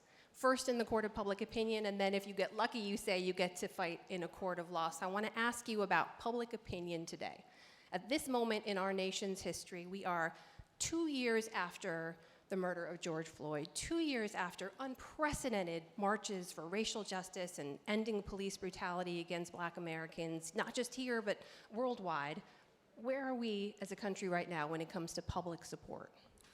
I think that we are now more than ever entrenched in a battle to make sure that all of our children have a chance at equal justice. Because since George Floyd was killed, we have made a lot of progress, but yet they keep killing us. So and I know I'm speaking to the choir here at the Rock Nation Summit, but the choir has to sing louder. I mean, we have to say more than ever, we have to go stand up for our children, speak up for our children, and fight for our children's future. We have to use every platform we have. I mean, Roland Martin, we have to have all Jay-Z platforms, all his artists, his Angels of Justice, Desiree and Danya, do more now than ever, because it seems to be that now that we got justice for George Floyd, they say everything equal. No, we still have work to do. We still have a lot of work to do. Is there historical precedence here you look at? When you look back to 1963, when you look at the weeks and weeks of marches, how even back then in the limited polling there was, they did see the further away you got from the marches and the public calls for justice, the further down public support went. Are you worried about that happening here?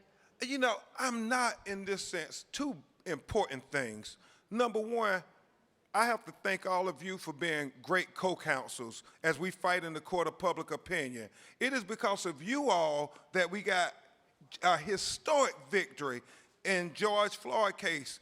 It's because of you all we got a historic victory in getting justice for Ahmaud Arbery.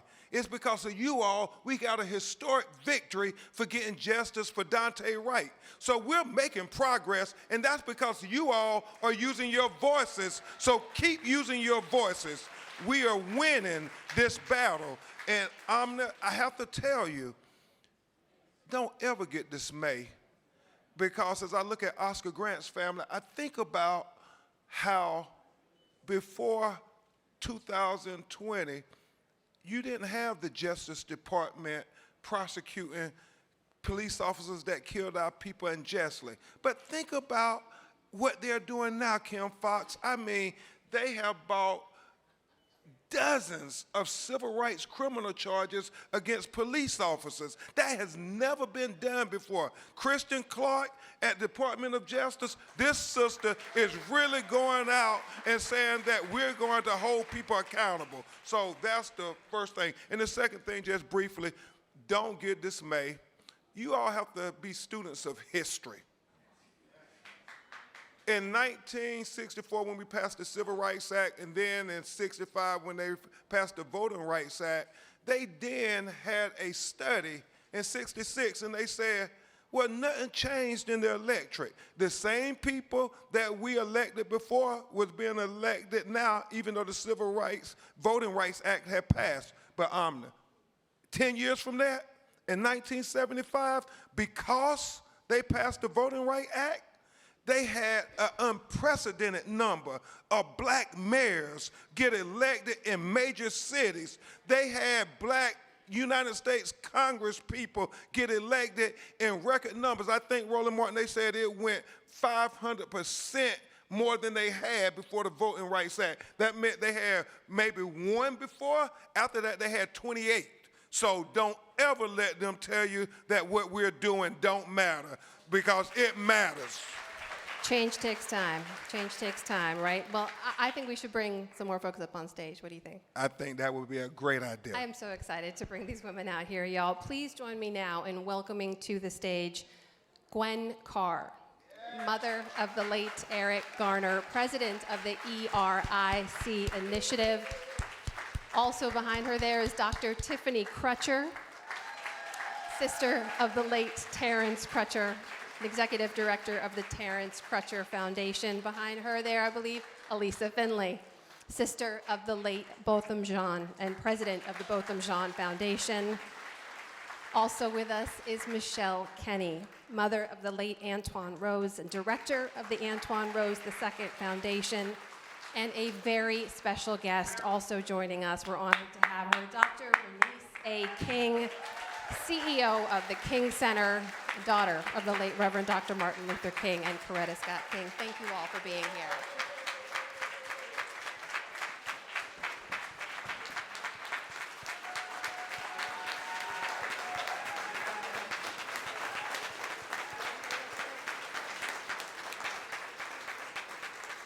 Please have a seat. Thank you so much for all being here today. I'm just going to start with this because we had a planning call. We were all on a Zoom call together a few days ago. And I have to tell you, the relationships, the community, the sense of family amongst all of you was palpable. Everyone was saying it was like a reunion when you were so looking forward to getting together again. I can't wait to see you. Ms. Carr, start us off here. Tell me what it's like when you're all together. Tell me about this community.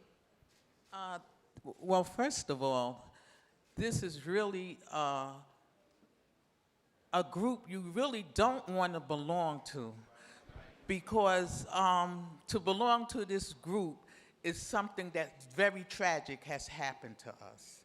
So, but now when we are thrust into it, then we become a sisterhood.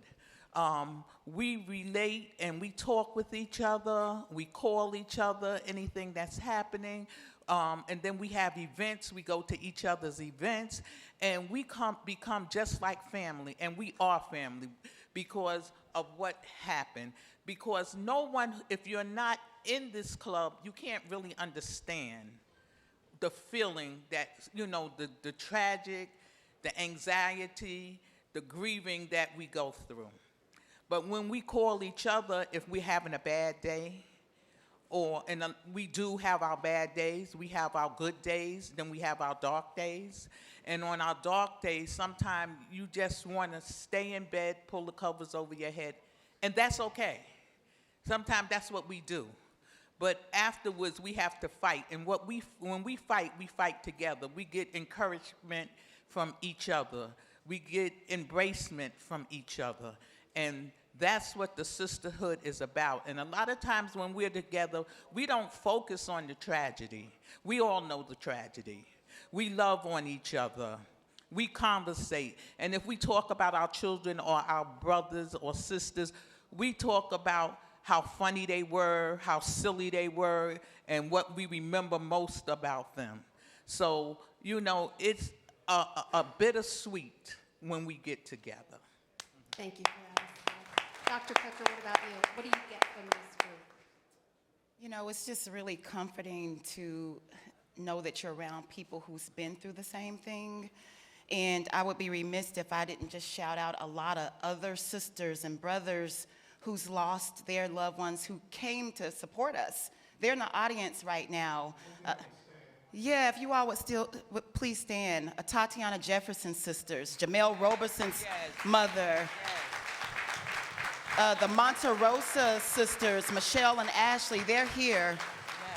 They came and flew from all over to support us. That's what this is really about. We understand each other, and it's a beautiful display of community. And, Ayanna Pressley said that the people closest to the pain are closest to the solutions. And so we made a decision that we would not rest until we got justice for our loved ones. And so Alyssa and I, she'll call and say, let's go knock on the doors of Congress and make them hear us. And we've done that over and over again. I remember being in meetings with the members of Congress with Valonis Floyd and Mrs. Carr and Alyssa, and we sat at the table and we cried for help because we wanted them to do what was right, because our loved ones' blood is on that George Floyd Justice and Peace Policing Act. Our loved ones' blood is on the ballot box.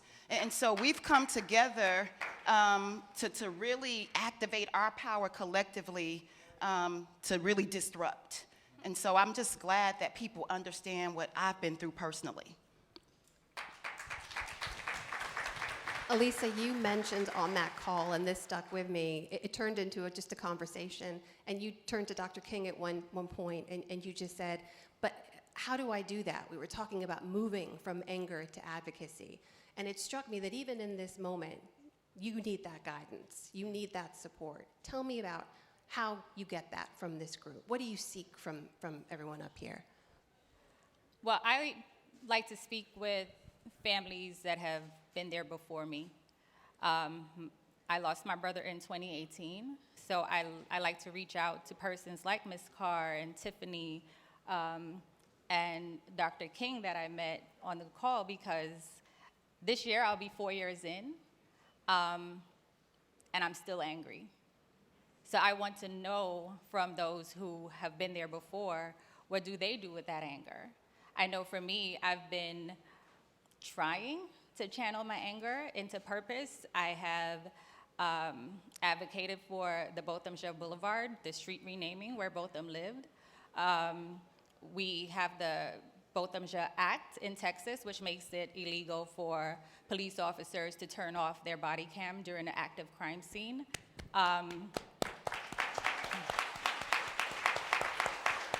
Thank you. But as a big sister who wasn't there to protect her brother, I still feel like it's not enough. So I'm holding on to my anger, and I know it's not healthy. So that's why I look for advice from those who have been through this before, because yes, we're doing good with it, but we are still grieving families. So that's why I like to get advice from those who have been there before me. And Dr. King, I'm going to come to you for that advice in just a minute. But first, Michelle, what about you? Or when you hear Elisa say that, does that resonate with you? Do you understand what that is? Absolutely. Everyone up here knows that on the call that night, I was really considering backing out. A lot of people look to us for inspiration and motivation, and they think we got it all together. And most of the time, we really don't. We're figuring it out as we go along. So the support system that we have, like through Rock Nation and the UJC, we call them a lot. I know I do. I do. Probably for the pettiest things, because sometimes I get myself in situations, honestly. But once we were on the call and everyone was talking and Alyssa posed the question and Dr. King answered, what this group gives me is the motivation to move forward. I look towards these people when I'm trying to figure out what I want to push my legislators to do, how much I want to irritate the DA in my district, how much I want to call the U.S. Attorney's Office. I'll go see what Ben's doing. I'll see what Alyssa's doing. I'll see what Tiffany's doing. And I'm like, okay, well, Alyssa called the DOJ. Let me call the DOJ. Or Rock Nation just filed a lawsuit. Let me go see if I can do that. So a lot of times we need one another. And as much as I hate to say it, I always pray that no one else joins this club. But I'm grateful for the people that were in it before me, because they keep me standing every day.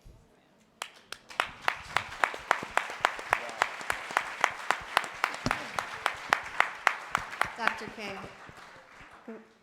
I heard you on the call that day, but I would love for you to say this in front of everyone here. We're talking about anger to advocacy. You have been sustaining a multi-generational legacy of that advocacy. And I can't imagine how much that is to carry every day, but what would you advise to these women? How do you move from anger to advocacy, and how do you sustain that over time? First, I want to thank Rock Nation for the work they're doing in this area and providing this opportunity for these families. So let's give it up for Rock Nation. God bless Ben Crump. God bless you for all the work you're doing. Let me just say this at the outset, because I said this in the call. A lot of people don't know, for our family, James Earl Ray did not kill our father. We did a civil trial in 1998 and discovered that it was a conspiracy of a lot of different entities that involve our federal government and local law enforcement. So what we discovered is it was law enforcement who assassinated our father. So I wanted to put it in context so that people understand that we're in kind of the same shoes in a different way. For me, I was 5 years old and didn't quite comprehend a whole lot at that time. But it was exacerbated because my uncle was found in his pool dead a year later. We believe it was connected to what he knew about the assassination because he was with my father on that day and night. And we just celebrated the 21st in memory of his death back in '69. I was 6. Then 11, my grandmother was shot in church. So that's a lot for a little girl back then. I mean, because those kind of things were unheard of. We didn't have other people. We had a unique set of circumstances, so who would we go to? I thank God that you all have each other, not that you're in the club together, but that you have each other, because that's the important part of this. My mother helped us keep it together, the things that she sowed into our lives, the teachings that she lived and that she talked about. And I tell people those things that she gave to us were very important because they're fertilizers for my life today. They help me to stay focused in the work that I do. But I went through years and years of anger that turned to bitterness and rage. And things happen, I don't want to say it so much publicly, and I realized I had to address that because for me, the anger was destroying me. The object of the anger didn't even know. So I was being destroyed and poisoned inside. And so I had to figure out how to turn all of that around. And so what I say to people today is, number one, they are all very early on. My dad's been gone 54 years. I'm 59. I have to deal with the pictures, obviously, all the time, on the balcony, in the casket. I mean, just the reminders of the, but it doesn't mean I don't still have that emotion, because that's a human emotion. The Bible even says, be angry and sin not. So it's okay to be angry. I want to say that first. It is okay to be angry. Don't try to run away from anger. Do what you just said, which is to continue channeling that anger into something constructive. That's what you have to do, because again, it hurts you and damages you more than whatever the object is of that emotion. And so, that's the best advice I can give to my sisters, and continue to look to each other. But I also say, I heard about in which panel was it? Not the last panel, the previous panel, the first panel. There was a discussion about investments. There needs to be investments made so that families that go through this can get the necessary counseling that they need. It is so important. I'm telling you, as someone, and my mother did the best that she could. She got us checked out when it first happened. But she was building a legacy, so we didn't get that early on. I had to get it later on. And they need that kind of investment individually, not just group. I mean, some of the group is good, but that's what's going to give them what they need in the process. And it's multifaceted, as we know. Mr. Crump, Dr. King raises an incredibly important point here, which is there are so many more families who go through this and who don't do what each of these women up here are doing, which is lean into it. Relive it in many ways. Talk about it repeatedly. Show up again and again, many, many times by your side when you are responding to other instances of police brutality. Now, you can deliver the message in a certain way, but I'm curious, is the message coming from them that much more powerful because of the messenger? Oh, absolutely. Absolutely. I was just shaking listening to Bernice talk about what she had to endure and how it's a journey, it's a process to change that pain into power. And you watch it in family after family as they find their voice. I think about Trayvon's mother, Sabrina. She could not say a word when we did the first press conference. But then you look at her now, and I see that in Gwen and Tiffany, Michelle, Elisa, and certainly what Bernice has done to change that negative associated with probably one of the most famous assassinations in history into one of love and trying to transform. That's the goal. That's why I'm so thankful to Desiree and Jay-Z and Danya, because you need an organization that will say you're not alone. And that's the most painful thing. They kill your child, and then you're by yourself. We have to stand with them. And so, yeah, their voice matters. When they say it, people listen more. That's why you have the families talking in interviews. The lawyers set the stage, but the families have to deliver the message. Ms. Carr, you have been a leader in this space now. They look to you for advice and guidance, and so many others do too. And I wondered that we're talking about moving from anger to advocacy. For you, was it quick? Did you know right away, I have to move into this position of speaking out? And does it trigger you? Does it make you relive that trauma every time? Because you show up. You show up every time fighting for other people's families too. What was that transition like to becoming an advocate? Well, actually, I was thrust into it. It wasn't something that I planned to do. It's nothing that I thought I would ever do.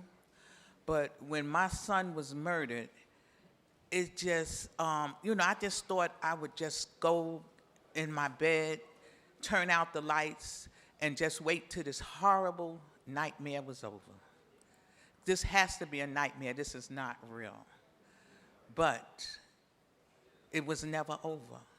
A nightmare you can wake up from, but I never woke up. So it was real. So I just used to pray a lot, and I used to ask the Holy Father to please show me what I should do. I don't know what to do, because when things like this happen, the devil gets big up in you. I don't care how religious you are, but when something happens to your child, we step to action. They done took my child away from me. So one night, it just seems like I heard the Lord's voice saying, well, what are you going to do? You're going to lay there? You're going to lay there and die like your son? And if you do that, who is going to hold up his name? So at that point, I says, I'm going to turn my mourning into a movement. And I turned,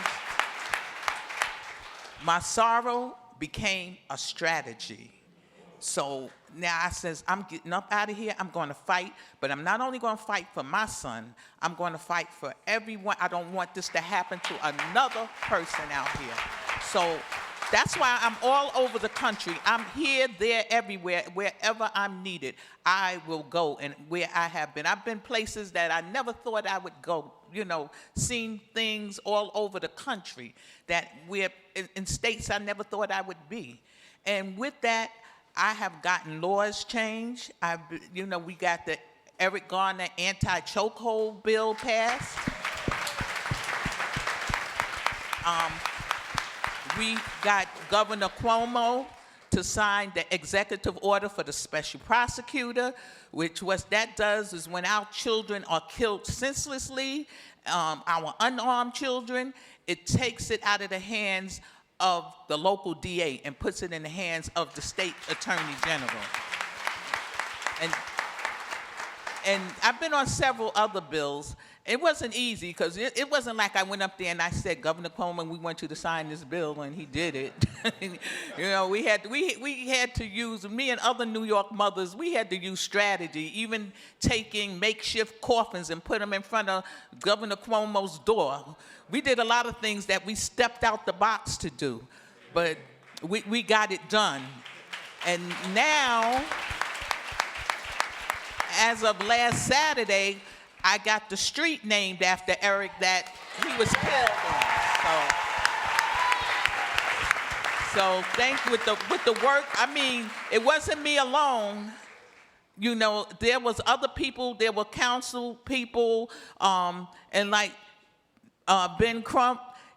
He been beside ever since this happened to me. We became friends, and he's always there. And when I call him, most of the time he answers the phone. Most of the time. That's on the record. No, but he's good. He's good. Him and all of his constituents. I love them. They always, as he said, they always answer the bell, whatever I need. Okay, but I'm just thankful for this group. This group has helped me, and they call us the mothers of the movement, but there are tens of thousands of mothers of the movement. We are the face of the mothers of the movement.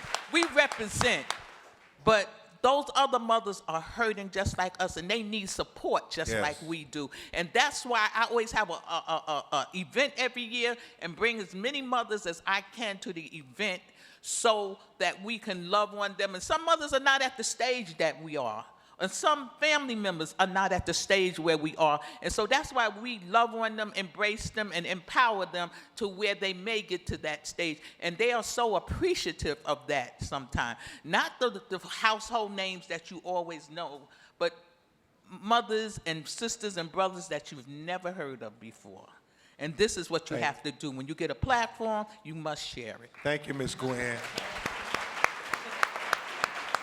Elisa, what about you? Tell us about your path from anger to advocacy. Is it a path you're still on? Yes, I'm still on that path. The path started really to occupy my time because my brother was my best friend. And anytime I was driving or he was driving, I would get a call from him. So when he was killed, there was just silence. So I started researching how to start a nonprofit, what needs to be done to really fill in that silence. And it turned into something where I met with Tiffany Crutcher and I met with Michelle and other sisters like Ashley Carr I saw in the back, where we have that same goal. So we work together. What's the name of the organization? I started, with Tiffany and some other co-founders, Sisters of the Movement, where it's a coalition of sisters of police brutality victims, because I needed support on a sister level. I needed to speak with a sister who lost a sibling, and so they know exactly what I'm going through. I mean, I will never understand the pain of a mom losing a child because I haven't lived that, but I have lost my brother.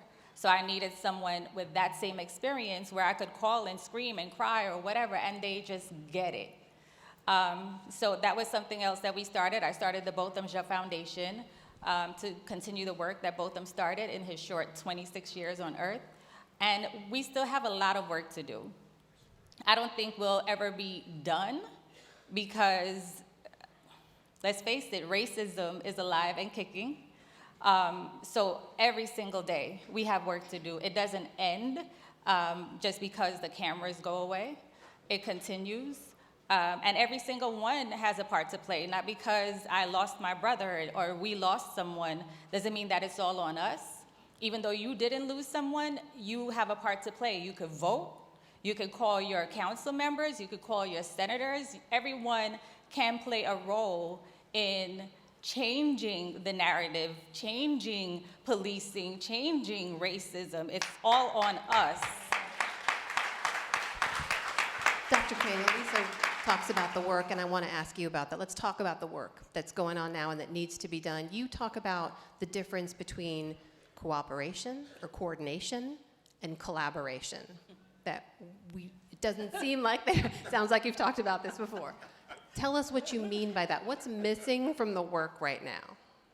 Well, this is Bernice's interpretation, because it's going to be opposite of the dictionary, just in my observation. But before I say that, can I just say that what has made this moment or these moments so powerful is the posture of these families.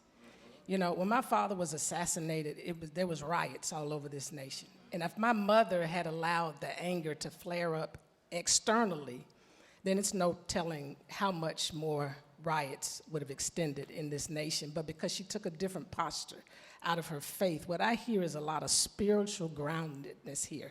And it doesn't mean that they don't have their challenges, but because these are God-fearing women, in most instances it's been women, it's men as well, fathers and brothers, etc.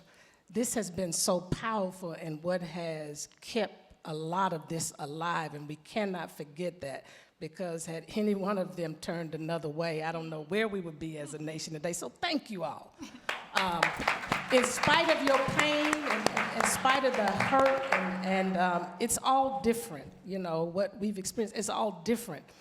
But you don't know it, but you have made a tremendous difference just by having that kind of posture. And so I just want to continue to encourage you.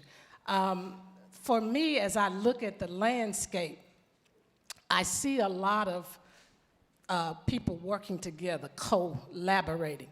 But what seems to be limited is the coordination and the collaboration. And what I mean by that is, I'm a preacher, so I'm going to bring up a scripture for a minute. In the book of Nehemiah, when he looked at what's going on with the walls of Jerusalem, he called together the leaders and all the rest of the people, and he said, you know, the work that we're doing is extensive, and we're widely separated on the wall. But when you hear the sound of the trumpet, I almost want to say Trump.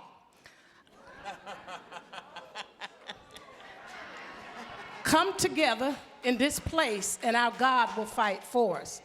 What I mean by that is there is a word that Mother Carr just used, the word strategy. What seems to be lacking is the coordination around strategy, around timelines, around goal, around strengths.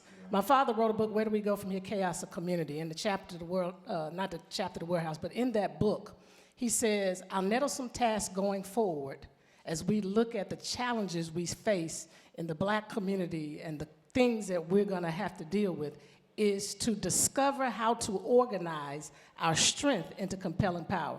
And I emphasize strength because many times it's passion that ignites us. But it's strength that is going to be able to create effective, long-standing change that has sustainability. And so we have to organize around our strengths. We got to think about what are the needs that we have, and then what resources do we need to align with those needs? Where are those resources? I'm talking about human and financial resources. Who is strong in this area? What is needed at this time? Because everything can't be done at the same time. It has to be coordinated so that it can synchronize together. And that's the way the movement happened with my father. And that's why they were able to break through in a lot of different areas. And so that's what I mean about coordinating the efforts, because it seems like it's a lot of little things going on that are great things. But if we can bring all of that together and coordinate it in a way that we know, okay, this may not work at this moment, let's interject this at this moment, and these are the strengths that we have, and this is the gap, and we need to fill that, because sometimes we have a lot of duplicative efforts, and maybe we need to combine those efforts. We need to learn from the world. In the world, in corporate America, they know when it's time to merge. That's true. You know what I'm saying? Delta is the leading airline because they understood that.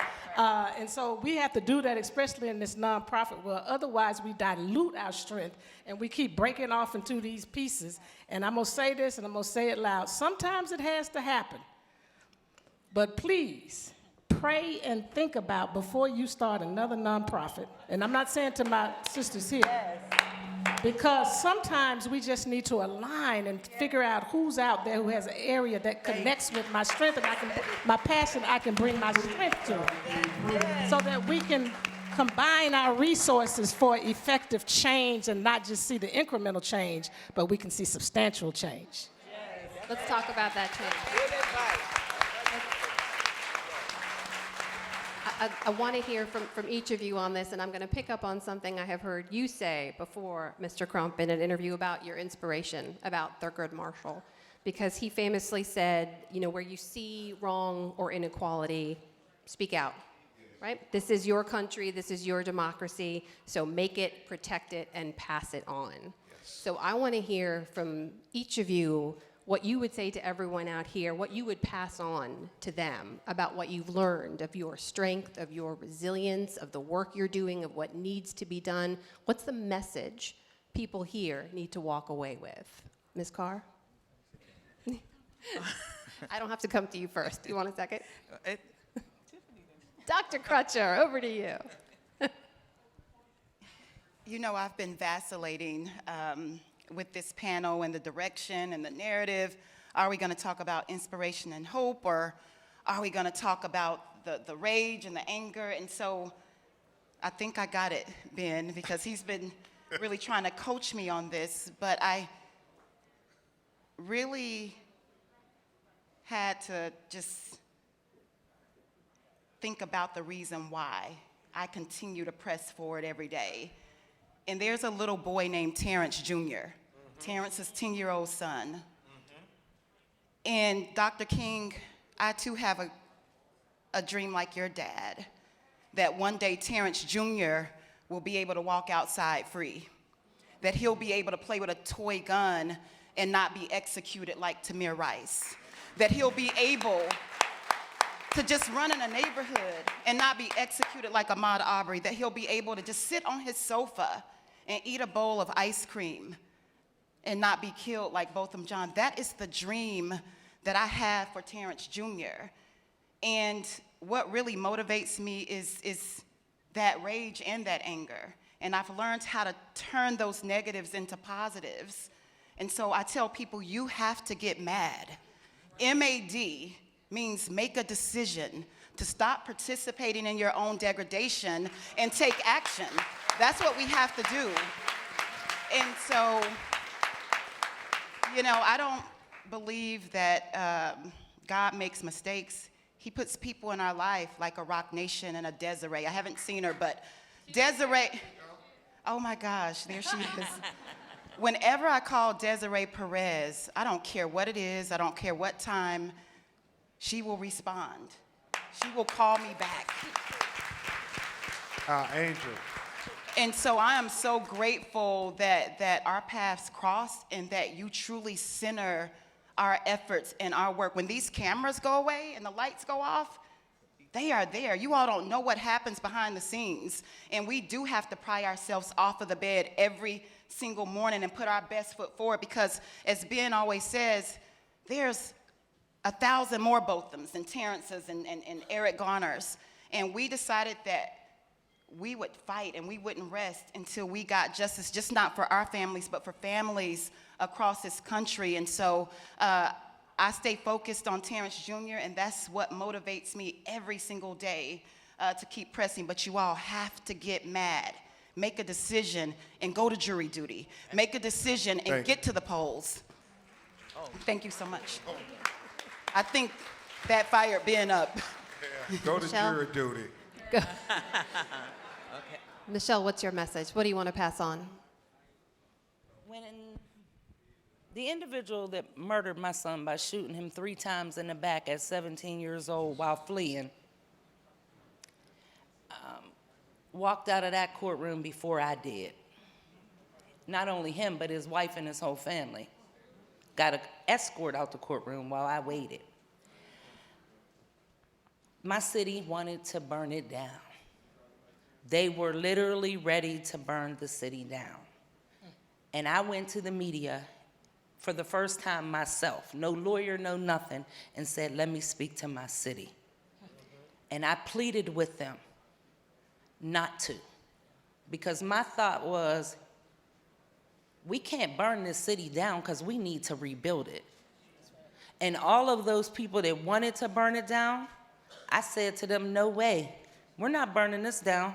We're gonna make this into what we want it to be. So we're gonna get on a bus, we're gonna go to Harrisburg, and we're gonna drop off 5 bills of legislation for police reform. We're gonna have a sit-in at the AG's office, which is our Pennsylvania Attorney General's office, so he hears us. And I just made a decision that all that negative energy that every person in my city had, that if I could just reach them and get them to understand that it's going to take all of us to make some changes, that we could. And we have. We have. And I just really want people to understand that there's only a few of us up here, but if you look at all the people in this room, if you just do a little bit, that little bit of change will make a difference.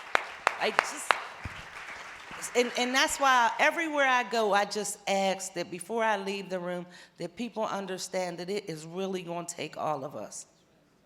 We can do most of the work, but it's going to take everybody in here, and it's going to take everybody in here to go home and tell everybody they know. Thank you, Michelle. Thank you. Elisa, over to you. What do you want to pass on? You said what I want to pass on? Yes. I mean, a lot of these ladies already said the majority of what we should. Everyone has to do something. Everyone has a part to play.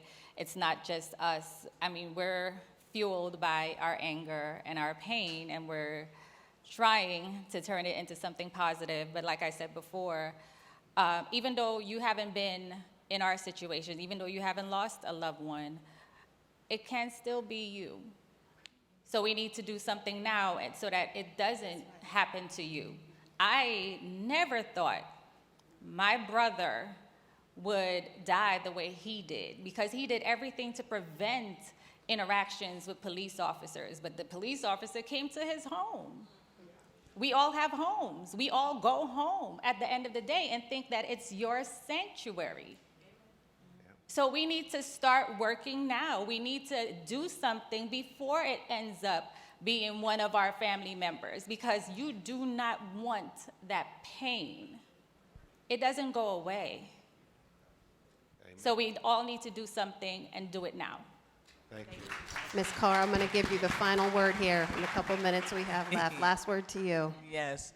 I want to mimic my sister over here, like you said. When this terrible, tragic happened to Eric, people came to me, I mean, many people I didn't know, they came to me, what do you want us to do? Just say the word, and we'll do it. And I told one young man, no, I says, I don't want any violence. Because first of all, when you create more violence, more of you are going to be killed. The police are going to kill more of you. And you know what his response was? They are killing us anyway. And I says, well, I don't want your blood on my conscience. And I don't want you to go out. I said, what I want you to do is stand with me and support me, you know, in what I do. And I want you to, anytime that you can go with me to legislate, you know, bring the crowd. And like we used to be the Gone Away Foundation, I decided to change the name to the ERIC, Initiative Foundation. Make Eric's name, how do you say it, antonym, you know, one of them. but his name now stands for Eliminating Racism and Inequality Collectively.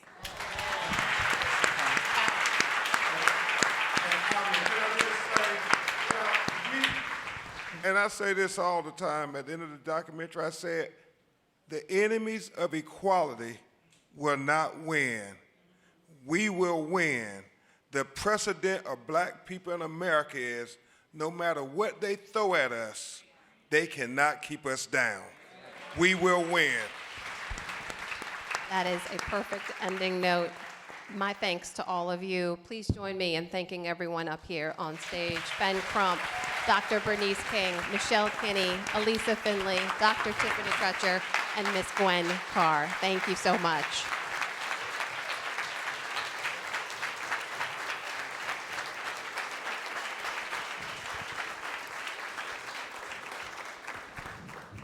The moderator for our next panel, Finding Solutions, is Laura Coates. Laura is a CNN host and senior legal analyst and best-selling author who specializes in the intersection of civil rights and criminal prosecution. Please welcome Laura Coates.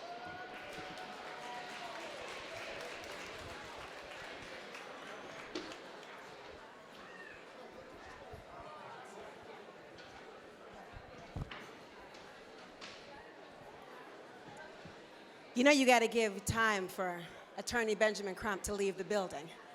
I see you, brother. Hello. I love you too. Thank you so much. What What a powerful day this has really, really been. I've been sitting here completely enthralled, and I thank all of you for taking the time to be here today. This next panel really focuses on finding solutions. After a day like this, we really need to have an opportunity to understand how these things can never happen again and what can happen as a part of this legal system that is still aspiring to be a justice system. And we're going to begin by playing you a video, short in nature, to really orient the conversation here before we bring up our guests, who are Jessica Jackson, a lawyer who helped lead the Reform Alliance, an organization dedicated to ending mass incarceration and supervision. Jessica, I'm so glad you're here. Let me sit down before I have a hot flash. Hold on. New York, I don't know what's going on. I'm from Minnesota. Whew. Also, we have a lawyer, father, basketball coach, and formerly incarcerated activist. His name is David Safavian, and he works on criminal justice reform with conservatives in the so-called red states and as well in Congress. Welcome to the program. I'm glad you're here as well. I'm glad to be here too. I'm looking forward to this conversation. I want to show you right now what we're talking about in this video that really is a moment for us to understand just how the work of these two people and so many others, they're very humble, but they have spearheaded a number of efforts. I want you to have a visual picture in your mind of the impact of their work before I even introduce what that work is. Take a listen. Oh my God, really?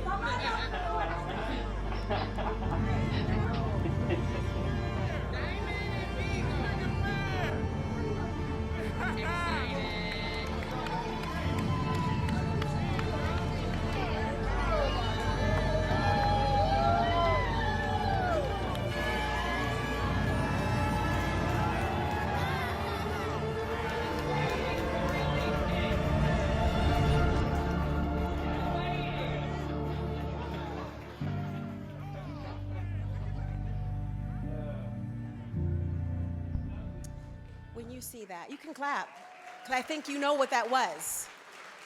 Did you know it was the reunification of families, of human beings with other human beings, leaving some of the conditions we've spoken about here today? When you both see that, first of all, help people to understand, we're not talking about just the people that we saw. We're talking about more than 60,000, at least 60,000 people who have a similar story like that, who've been impacted, who've come home, who've returned to loved ones, who've returned to society that isn't always kind. I want to begin first by talking to you both. I want them to know who you are, because I think it's important. I know for myself, I'm a natural skeptic, so I want to know who's talking to me before you tell me who you are. Like, I want to know who you are. So tell me a little bit about the fact that both of you have some connective tissue. Both of you have had varying degrees of closeness to our legal system and incarceration in particular. Why don't I start with you, Jessica, as to why this is personal to you? Well, I'll start by saying that I didn't set out and intend to become a lawyer. In fact, I love kids and thought I'd be a stay-at-home mom, but the universe had a different plan when my first husband was incarcerated while we were married. And it was through that I saw just so many families that looked like mine being torn apart by a system that said it was going to support people and said it was going to make us safer, but in fact was doing the opposite and was traumatizing entire families and communities. And that's really what drove me to get involved and become a lawyer. And what was your husband incarcerated for? Well, as you know, there are a lot of problems out there that we just simply incarcerate people for: mental health issues, drug addiction issues. And unfortunately, he developed a drug addiction and ended up being sentenced with 15, served 6. He served 3.5 years. David, tell me about your personal connection. It's also very personal to you. Yeah, I was moving along. I was just a government employee. I was working in the White House. And I found myself caught up in a political scandal. And I ended up going through 2 trials and 2 appeals. And one day in July of 2011, I had to sit down with my 7-year-old daughter and explain why I was going to prison. And that was hard enough, and it was incredibly difficult for my family. And when I got there, I checked every box as a Republican and a conservative, right?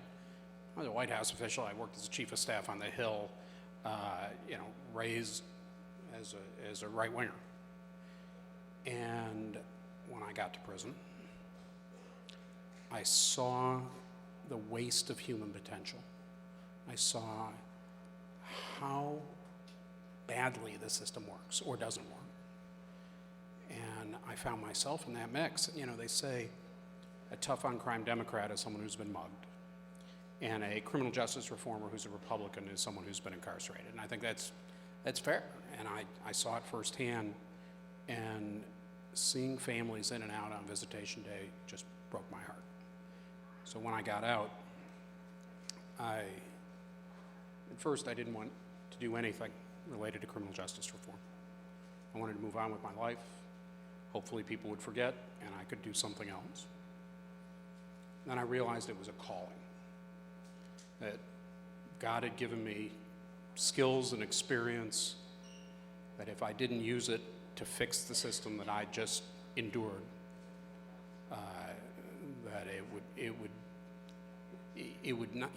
that there was a plan for me, and I executed on that. And now what I do is I deal with and talk to conservatives primarily about ways in which we can fix the system. It's fascinating, I think, because no one ever believes that they themselves will be touched by the legal system.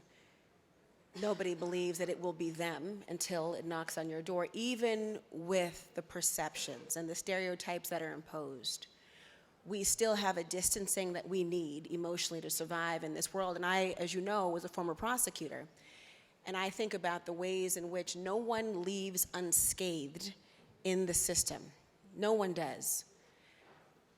But what's interesting, and why I think it's important to have this conversation with you two in particular, is although there's a connective tissue of both being touched personally with incarceration, they could not be more different politically and their policies. Can I call you diametrically opposed? Is that okay to say so? Not enemies, but just, not friends. They say, I'm in D.C., they say if you want a friend in Washington, D.C., get a dog. It's true. It's true. But I tell you, you all, by your experiences, had a calling that came together. And you both recognized the need to have a seat at the table, but you had to work together in terms of bridging these gaps. And I think this is a moment for us to examine exactly why that is. And the First Step Act is one of the things you both have in common, which people remember was signed into law by then President Trump. That was not without a great deal of controversy, because the idea of, well, why him, and how can this be, and why would you share and break bread with what seems to be an insincere person with respect to this? Walk us through a little bit about how that came to be. Yeah, so I met David in 2015 when he had just started working at the American Conservative Union, and he was introduced by his boss, Pat Nolan, who had also been incarcerated and had helped us host a bipartisan summit on criminal justice reform. And David and I decided to get breakfast one morning, and I was a little nervous, so I brought a friend. I'm having eggs with a conservative. Come meet me. Really? Are you kidding? Okay. So I'm like, okay, I'm going to go meet him. So we sat down, and I think, we really focused on building a relationship, right? Like, he told me his story, I told him my story. Turned out, we both had daughters about the same age who later went on to go to school together.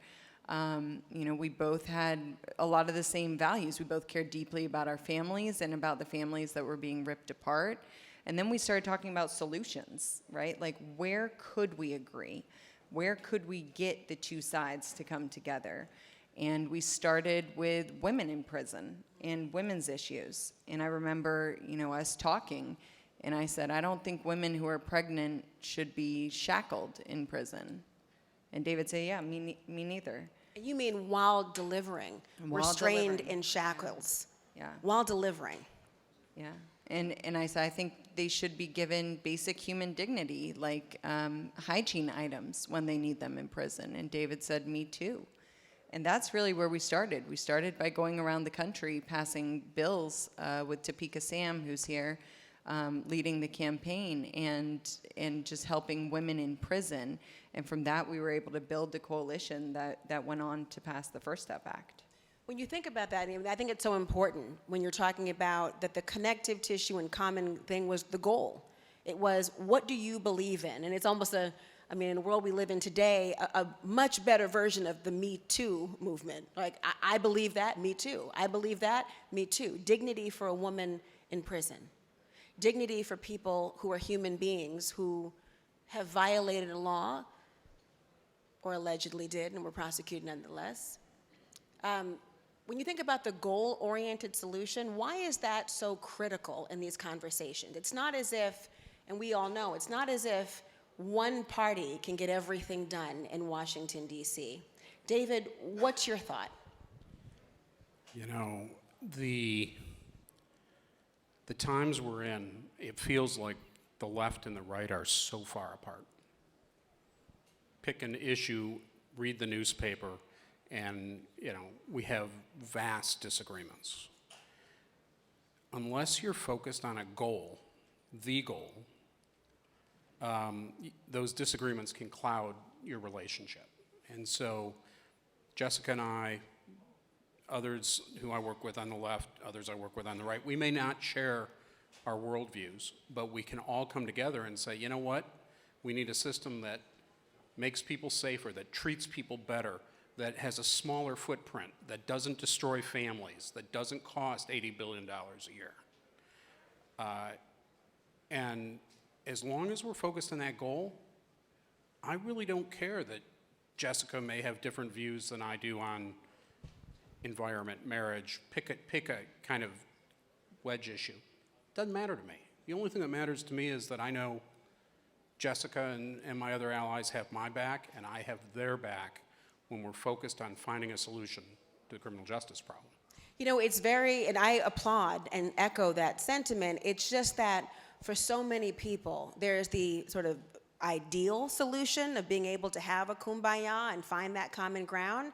And then there's the reality of the political hurdle that says, it's much easier if you're talking about, and I'm picking on you because you have a white collar on, white collar crime, right? The idea of, that's a dignified criminal. It's not really a criminal. It's a dignified person, as opposed to everyone else we're dismissive of. When you think about the hurdles that are in place, and the reality is that people are tending to only, just as you all, found the vehicle for agreement by first realizing you had something in common. That is a hurdle in and of itself, for people to see themselves in other people who don't look like them, don't vote like them, don't earn like them, and are not criminalized like them. So with all those different facets, how does that lead to still a positive political conclusion? Yeah, it's not always easy, but I think, there's one meeting that we had on the First Step Act that was at the Problem Solvers Caucus and sort of embodies how we do our work. We brought a whole group of people with us from Cut 50, and which was my previous organization, and we sat down with a bunch of legislators on the left and on the right. So we started talking about the bill, we started talking about what could be in the bill, and halfway through the meeting, somebody stood up, a former prosecutor stood up and said, we have to draw the line somewhere. We can't let murderers and rapists and people who've committed a violent crime benefit in any way. They should stay there. They should stay there. And I was not that prosecutor. Good. And one of our team members, a man named Michael Mendoza, looked at me, and I knew what he was about to do. He stood up and he said, listen, I'm here in a suit, and I look like one of you. I could be any lobbyist on the Hill, but I'm also a 15-year-old boy who killed somebody and ended up serving 10 years or 20 years inside of the system. And everybody just shut down. right then, right? How are you going to argue? Here's this person who you've been talking to, you assumed was just some lawyer up here, some really smart guy, and suddenly you find this out. And it was like a light switch went off as he started to tell his story. So I think the key to getting through many of these hurdles is brave folks like the people who have been up here on the stage today, sharing their stories, sharing the impact it's had on them, sharing, you know, the trauma that they've gone through in the system, and having that courage. And we've always tried to amplify that and elevate their voices and give them the biggest platform possible. So how do you avoid that getting silenced? I mean, obviously, people make many assumptions about and paint with a very broad stroke. Liberals, conservatives, progressives, moderates, you name it. Conservatives in particular, not most likely to be voted in the high school yearbook as the most receptive. Just putting it out there. And so if that's the case, how do you, when that amplification's happening, what's going on behind closed doors in those conversations in the so-called red states to persuade? So the first thing that I would tell you is, particularly for conservatives, particularly for people of faith, that you have to lay it out. We're all created in God's image, and we're all capable of redemption at some degree. And thanks. And, you know, I regularly work with legislators who go to church on Sunday and pray. You know, there's a country music song, I go to church on Sunday and I curse on Monday. You know, they go to Mass, they go to church, and, you know, Monday they're coming out swinging and not understanding the concept of redemption. And, you know, we have to remind them of that. Does that mean that we don't hold people accountable? No. It's a matter of communication at that point, but we have to remind legislators of all stripes that we're talking about human beings here, and that, you know, we have this societal obligation to make sure that they're treated with dignity. And if we can't do that, that really portends a whole bad breakdown of society. We've got a lot of work to do. We've dug ourselves a deep hole, but we're starting to come back a little bit. But boy, these times are tough to be a criminal justice reformer right now. It's incredibly difficult because whether you like Donald Trump or hated Donald Trump, when he signed that First Step Act, he sent a signal to Republicans all up and down the chain. It was okay to be for criminal justice reform.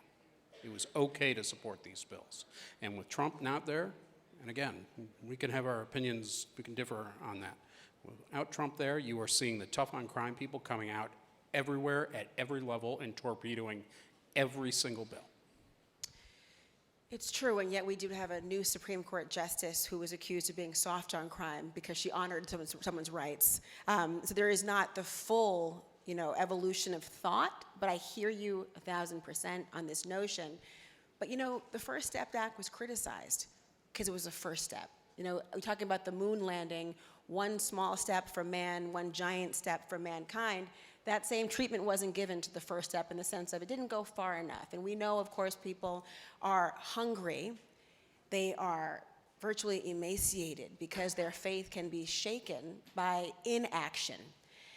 And I wonder, when you have the first steps there, how do you entice and convince people to stay the course for the next step and the next one and the next one, knowing there's a change in administration, a change in priorities, the media's lens shifts? What do you do? I mean, I think you just have to keep going, right? We've got federal legislation coming soon that's going to address some more issues in the federal system. We've continued to work together to pass state bills. I think we've passed 16 bills in 10 states since the First Step Act, and counting. So I think you just have to stay the cause. And, you know, I know that a lot of people said the First Step Act didn't go far enough. But it really is the gift that keeps giving, because more and more people are coming home every single day. And I promise that even though it was just a first step, it was a big step for them. And let me take that on for a second, because one, there was a better bill the year before the First Step Act. It was called the Sentencing Reform and Corrections Act. And guess what? We were ready to pass CIRCA, and someone said, you know what? We can do better when Hillary Clinton is in office, and we know what happened. And then we got the First Step Act. So the one thing that I would hope everybody in this room takes away with is, one, criminal justice is not a partisan issue. You can have people on both sides of the equation. Two, and you know, I've come to learn this. As a conservative, I really didn't put a whole lot of credence in how we talk about things. But it's important that you have messengers, that have people who can speak conservativese, right? For lack of a better term. Whether you like it or not, 23 states have Republican majorities in their House and Senate. Whether you like it or not, another 21 states have unified control, governor, House, and Senate.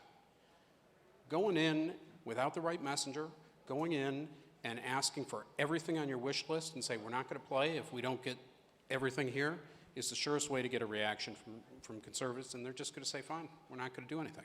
So it's got to be a two-way conversation, and it's got to be a conversation that's genuine, and it's got to be a conversation with people that speak the language of the legislators you're dealing with.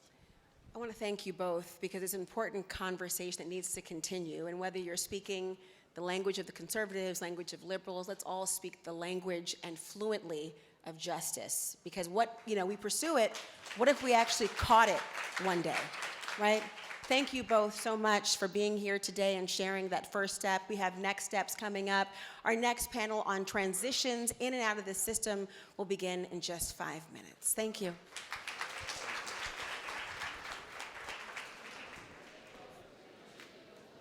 Thank you, Laura Coates.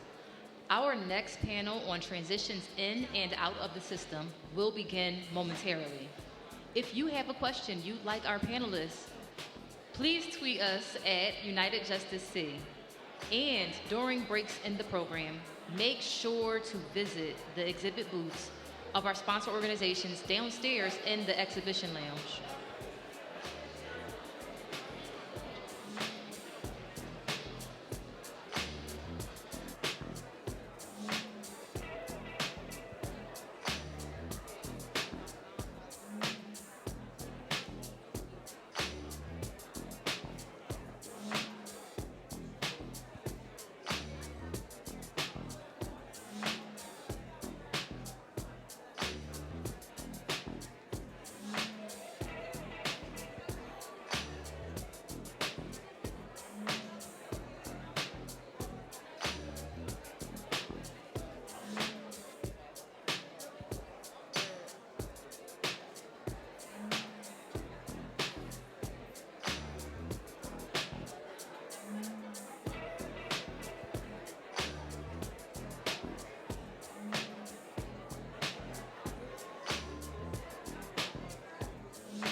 Transitions in and out of the system are difficult.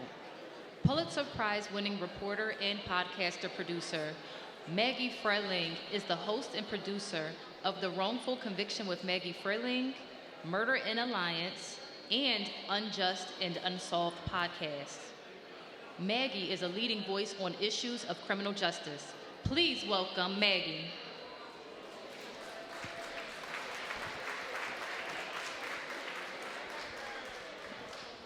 Hi, y'all. How are you?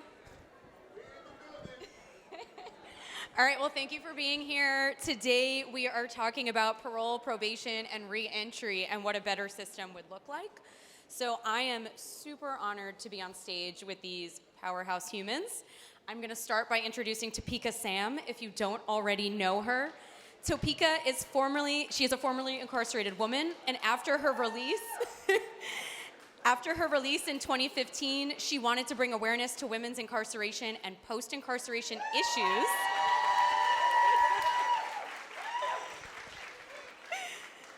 And so she created the Ladies of Hope Ministries, which is an organization whose mission is to help disenfranchised and marginalized women transition back into society through higher education, entrepreneurship, spiritual empowerment, and advocacy. And you just informed me this is an international program, which is amazing. So congratulations.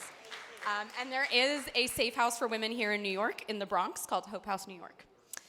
So the next person I'd like to introduce is Rachel Rollins. I'm gonna wait to, yes. I messed that up last time. Rachel Rollins is a nationally recognized progressive prosecutor. In 2018, she became the first woman ever elected district attorney in the history of Suffolk County, Massachusetts, which includes Boston. And it also made her the first woman of color to ever serve as a prosecutor in Massachusetts. That is amazing. She is known for her list of 15 low-level nonviolent crimes, which she is known to decline, divert, or dismiss from a carceral response. Also amazing. The next person I'm introducing is Chris Redlitz. Chris. Chris is a venture capitalist from Silicon Valley. In 2010, Chris and his wife and business partner, Beverly, created a program called The Last Mile inside of prison that prepares incarcerated men and women for successful reentry through business and technology training. Veronica Ballard Cunningham is the executive director of the American Probation and Parole Association, which is aimed at reducing recidivism and informing communities with evidence-based practices and policies. She has served as a justice system practitioner and reentry professional for more than 30 years. She is holding the top leadership position in two of the largest community corrections agencies in America. That is huge, the Texas Parole Department and the Cook County Adult Probation Department in Chicago. This is an impressive panel, y'all. All right, so Topeka, I want to start with you because out of all of us, you spent time in the system. And so I want to know from you, what did you experience with the parole reentry system? What issues did you experience? Sure. And first, I just want to acknowledge all the previously incarcerated people who are here in the room. If you all would stand, Stand, yes. Everybody stand.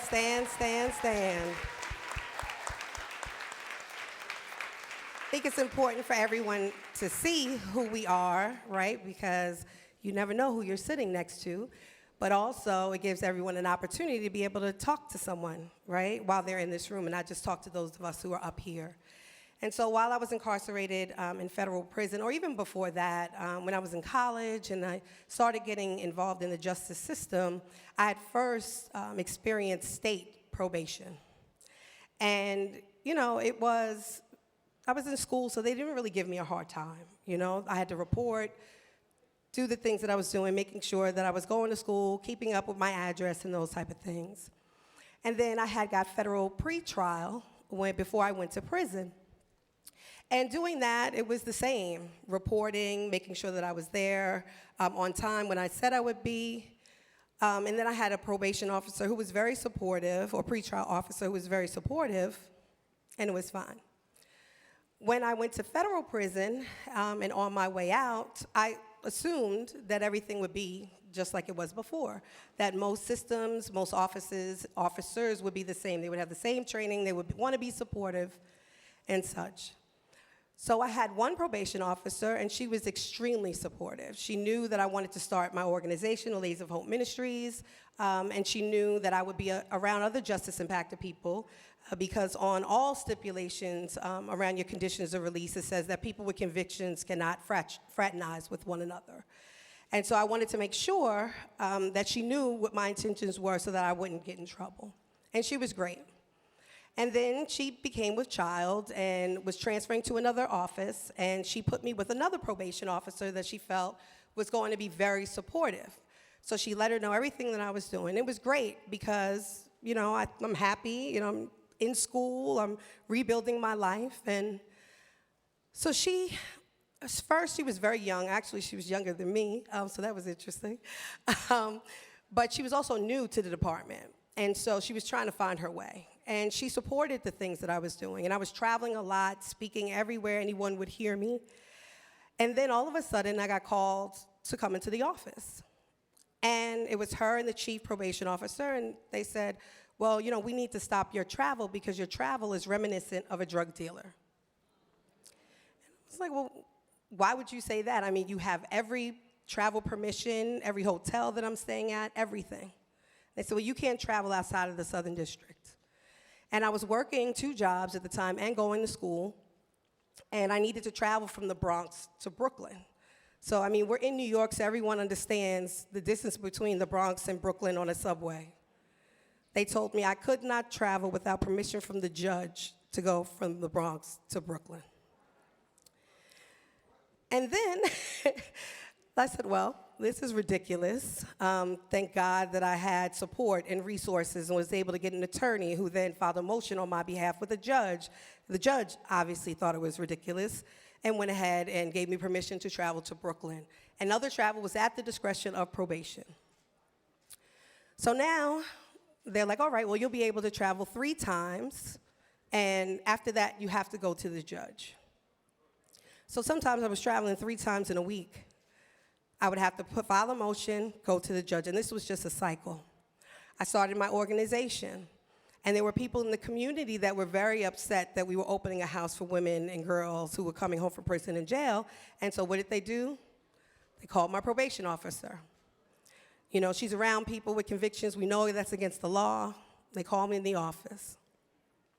Now, thank God, I had already disclosed that the information was there, but it was just continuing, just back and forth, back and forth. And I thought to myself, well, wow, if I'm going through this, what about all of the other sisters and brothers that are going through this? And this is why people aren't forthcoming with why they want to travel or where they want to go and things of that nature.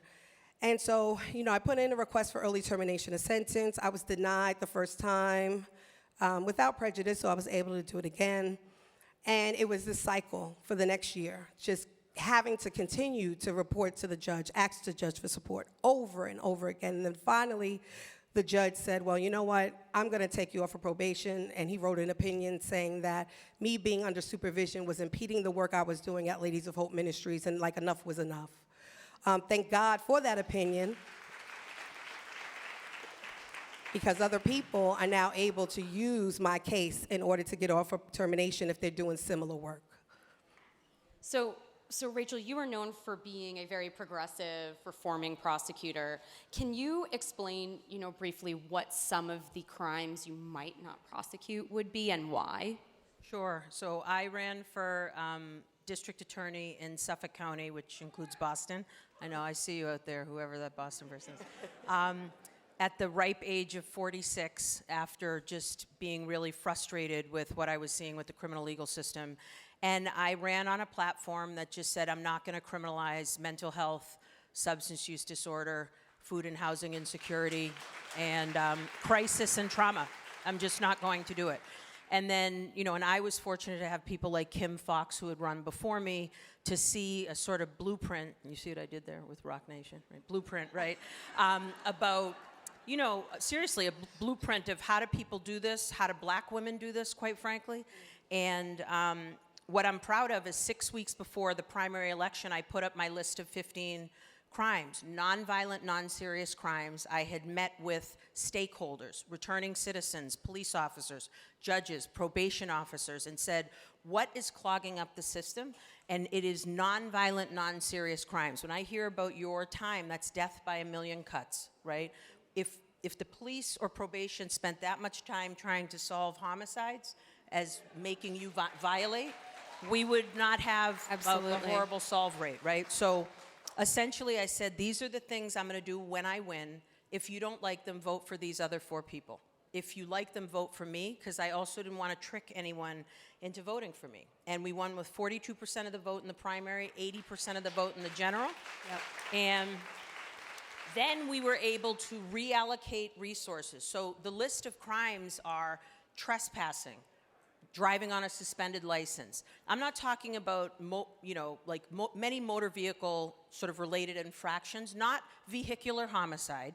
I'm talking about nonviolent, non-serious crimes that we can issue a ticket, or there can be some other non-carceral response to this. And what I did was flip the presumption. Instead of always arraigning you, let's consider not doing that and sending you to a state, local, or federal agency to get the help you need with all of the issues. And I was able to reallocate those resources to solving the 1,300 murders, unsolved murders in Boston, to assisting with, other things like that, right? So, and ultimately, we did that. And in the 3 years I was DA, Boston is one of the only major cities in the United States of America between 2019 and 2022, violent crime is down in Boston. Wow. So it did not fail. And that goes to something that we had all been talking about is, the autonomy that the DA has. Can you briefly talk about that? Sure. We are kings and queens, right? Literally. We report to no one but the voters. Not the governor, not the mayor, not the legislature, not the city council. We report to voters. So it's to you and the voter on what you're prosecuting, basically. 100%. And a lot of people don't even know. In Massachusetts, the ACLU had a campaign called What a Difference a DA Makes.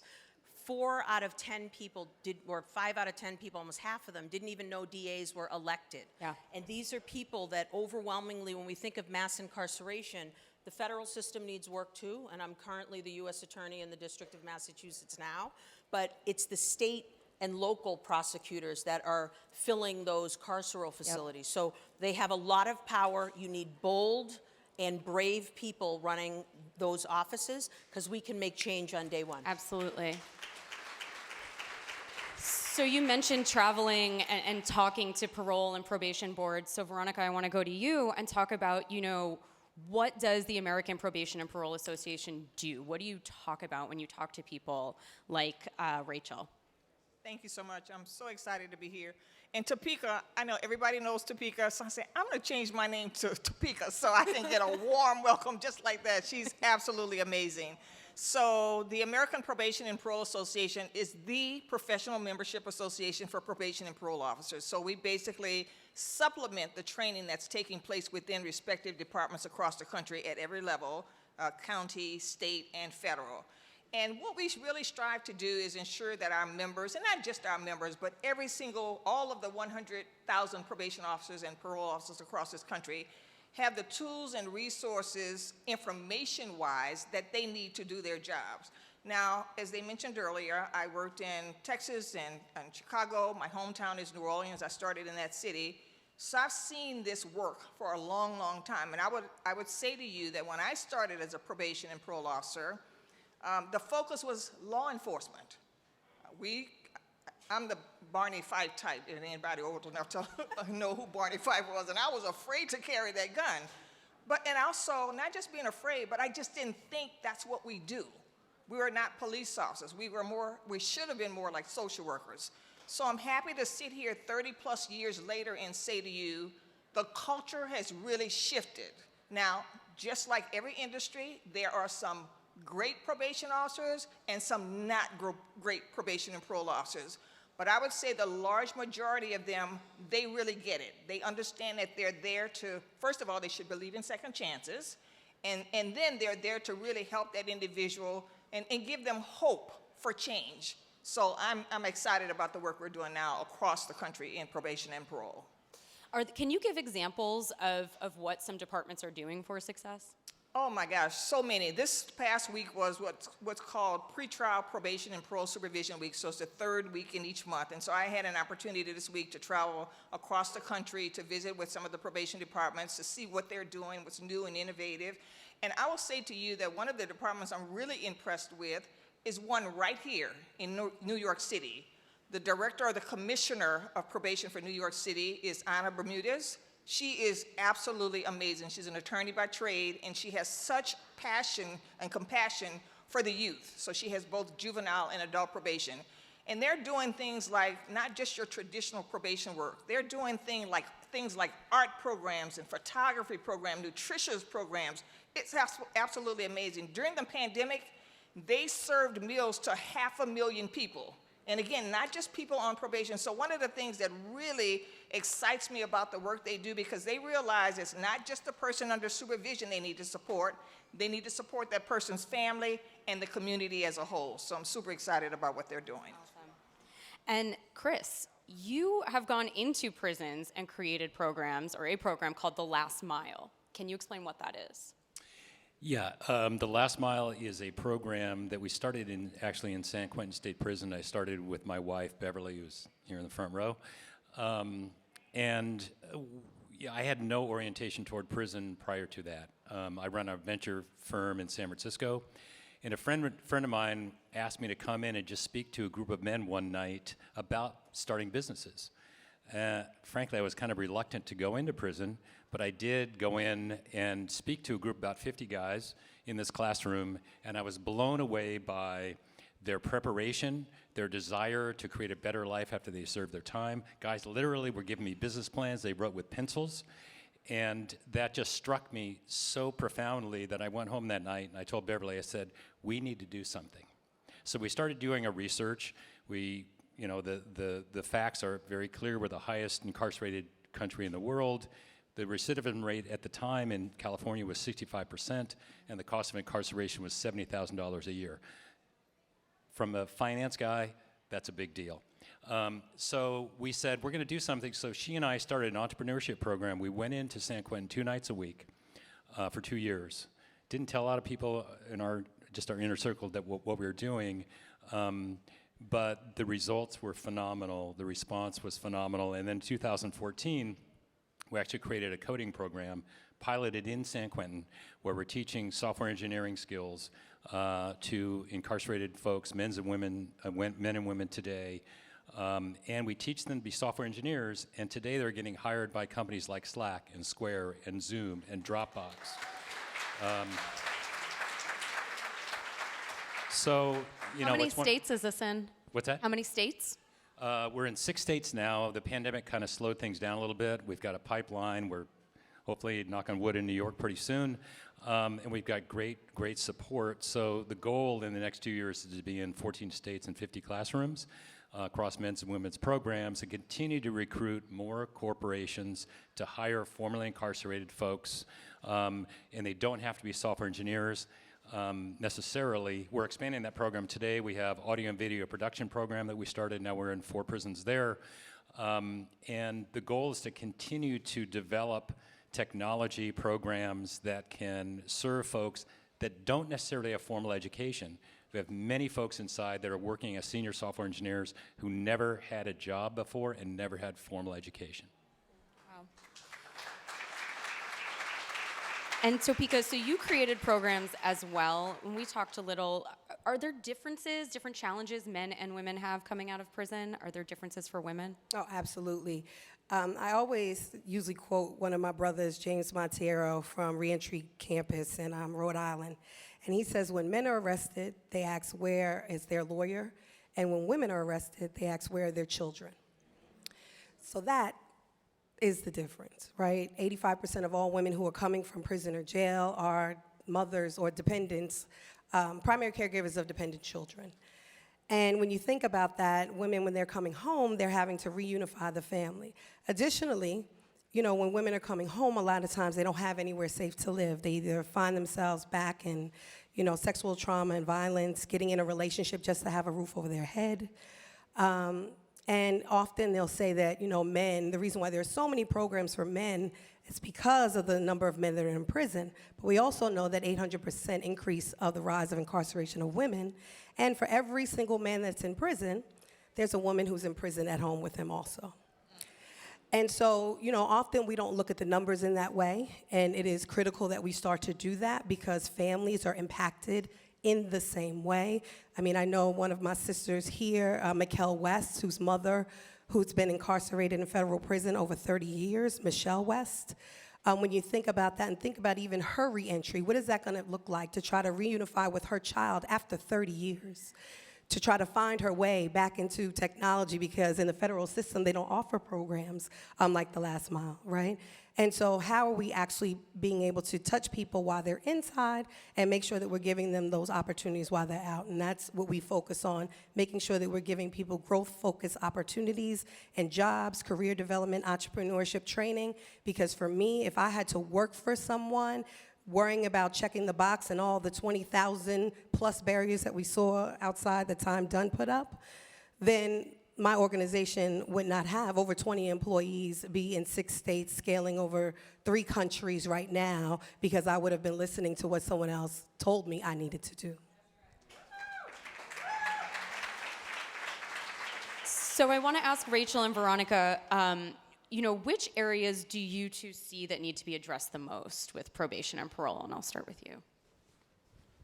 Well, I think, you know, if I had a magic wand, I'd want excellent public schools. I'd want people having access to housing so that they don't cycle in and out of the criminal legal system, right? When we think about who is actually populating these carceral facilities, whether it's the House of Corrections, which sheriffs oversee, elected sheriffs, or the Department of Corrections, which the governor usually appoints the Executive Office of Public Safety, you know, person who then runs all the carceral facilities there.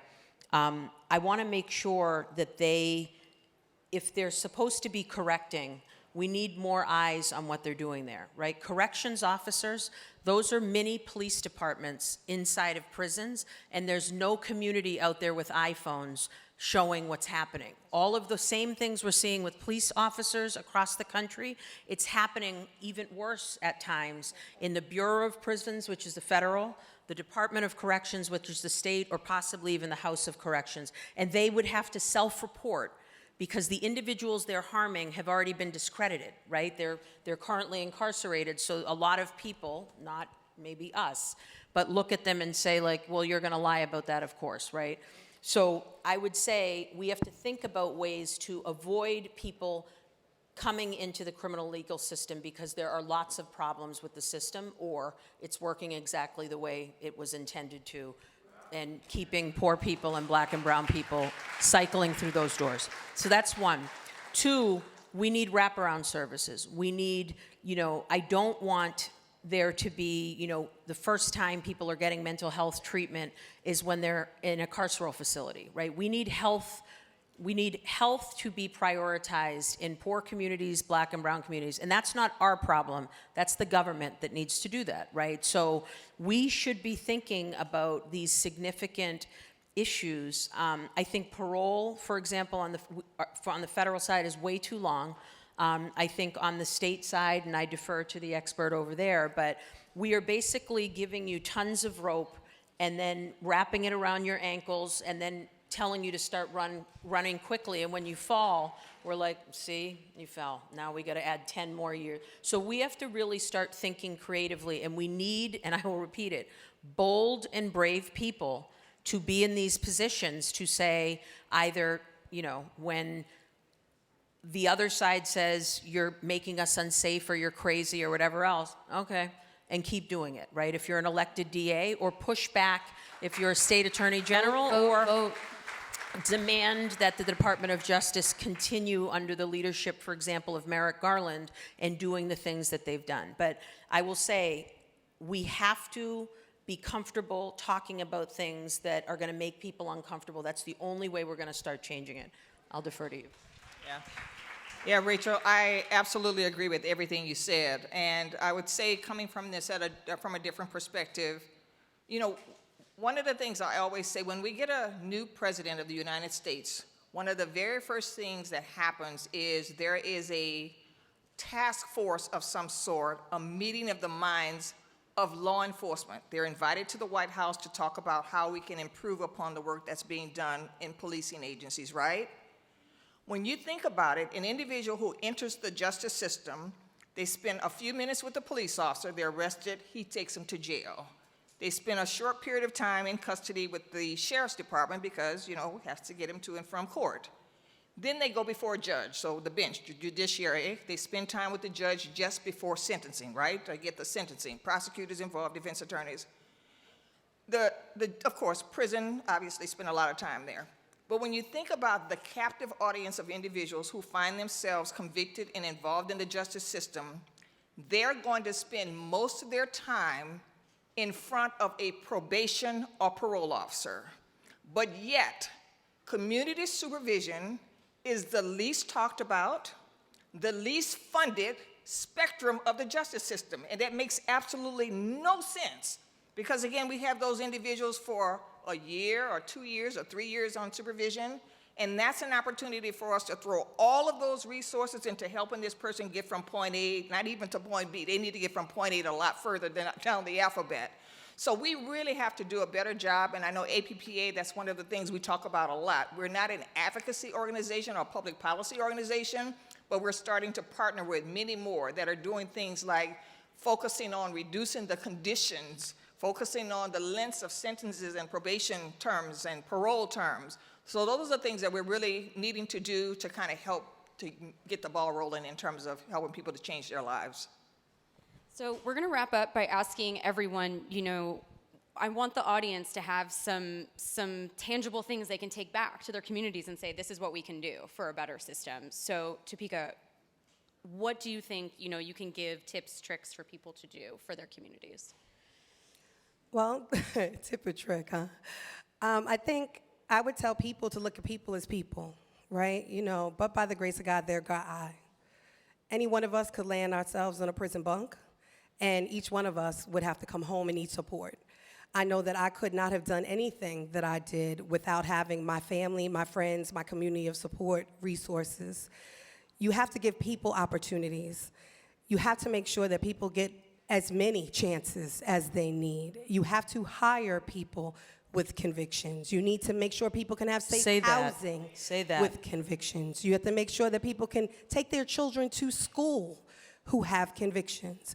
So open your minds, open your hearts, and realize that if it is true that every other person in this room, every other person has been directly affected by the criminal legal system in some way, whether it is yourself or someone else, it is your responsibility now that you're here to take this information and make sure that you're utilizing your resources, your platform, and your community to invite everyone back so everyone feels safe.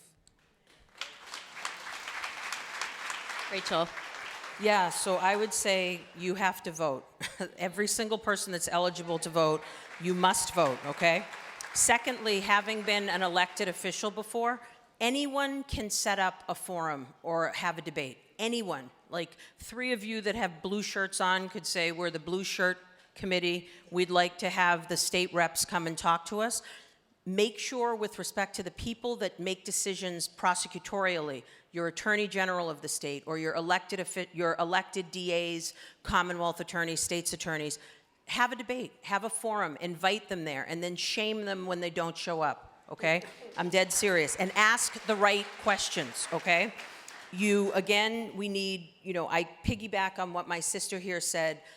We need to hire people. If you are a person who has hiring authority, hire people that have touched the criminal legal system. You have in your... And I have absolutely done that. As the DA of Suffolk County, I hired an individual that was on federal probation, and then I didn't, when I welcomed him to the office, say, hey, he's a felon. and welcome to the office. That's his story to tell, not mine. He's announced just like everyone else here. And then when I go to Suffolk Construction, GE, Amazon, all the places in my state and say, are you hiring returning individuals or people that have come into contact? Well, it's really hard. No. I'm the chief law enforcement officer, and if I can hire them, you can. Nobody's stealing screwdrivers from your construction company, right? Or maybe they are, but I don't know.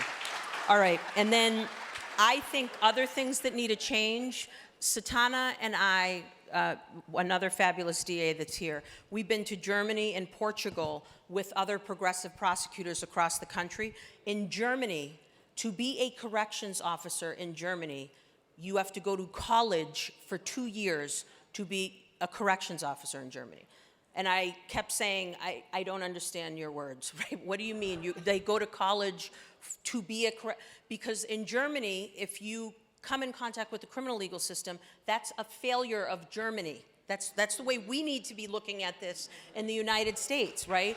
When children fail and they have been in the DYS, DCF system, that's the state's failure, right? Not a 7-year-old who didn't, none of us chose who our parents were, which dictates where we live, the school we go to, et cetera. So we need corrections officers. I just remember asking the question again, and they're like, they're speaking English. Why don't you understand what they're saying? I'm like, they go to college to be corrections officers because it is corrections, and they need excellent people coming in contact with individuals that are in crisis and need help and have had systems fail them their whole lives. And that's it. All right, you can go.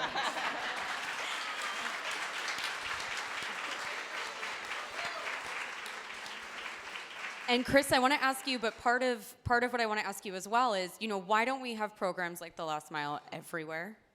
Massachusetts, please. Come quickly. Well, it's not easy. Part of our challenge is educating the system, because most of incarcerated population is in the state. It's far larger of the population state by state. Every state is different. Every corrections are different. Every leader is different. They have a different take on how things should be done. And we're doing something that is very unusual, bringing technology into prison. We have a program today that people told us even 5 years ago would never happen. Today, not only do you come in the classroom and work your full-time job in a lab 40 hours a week, we give you a laptop that you take back to your cell or housing unit. That's never happened before, and that scared the hell out of corrections, but it's worked phenomenally well. So part of it is, thank you. So part of it is that it's education and also bringing in the private sector. We really believe that solutions can only happen with a marriage between public and private. So Beverly and I had no orientation toward corrections whatsoever. What we saw was an economic and an emotional issue that we could help resolve. We had to educate ourselves on how we could approach this. We learned a hell of a lot.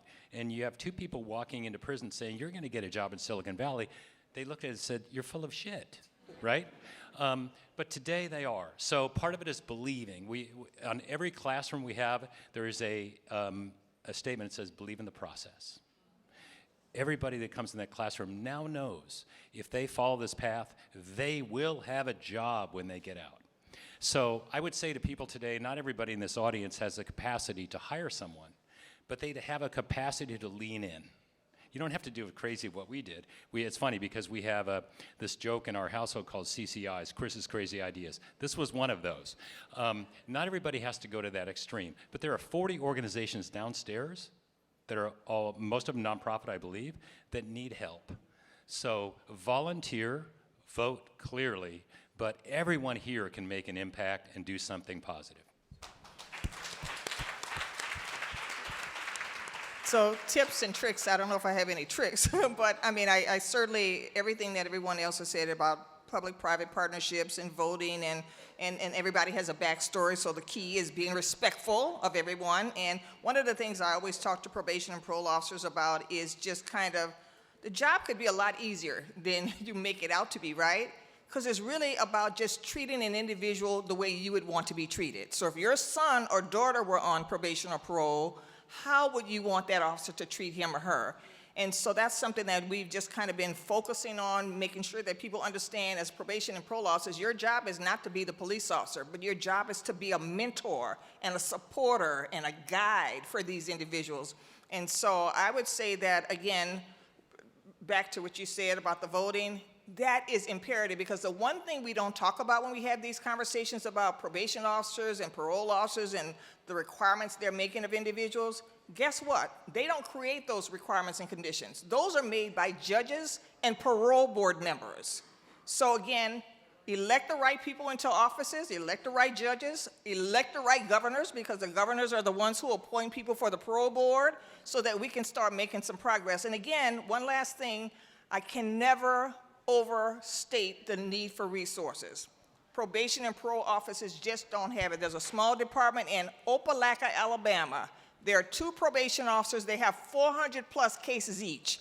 You can't expect a lot of success to come out of that scenario. So we really got to support the work that they're being doing and give them the resources they need to do it. Thank you. Y'all, we're wrapping up. Does anyone else have any last words they want to say? We can say it together. No. All right, well.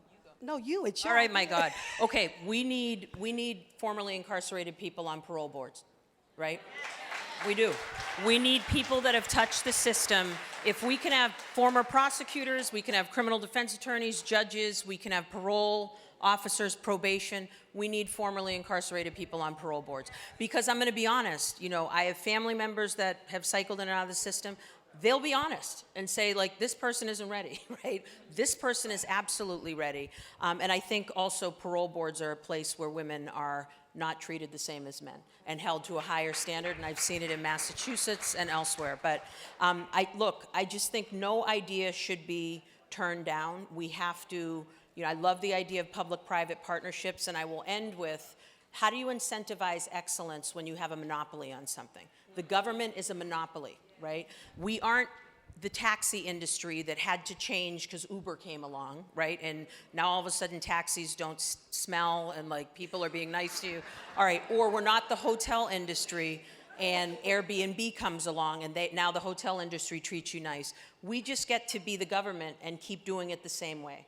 When you get bold people that get in the job, we demand excellence because it's communities, like somebody said earlier, we work for you. Right? And we need to start behaving that way. And I think with private and public partnerships, we are held to a higher standard. So I couldn't agree more. Awesome. Thank you all for being up here with me, and thank you for coming and sharing your knowledge.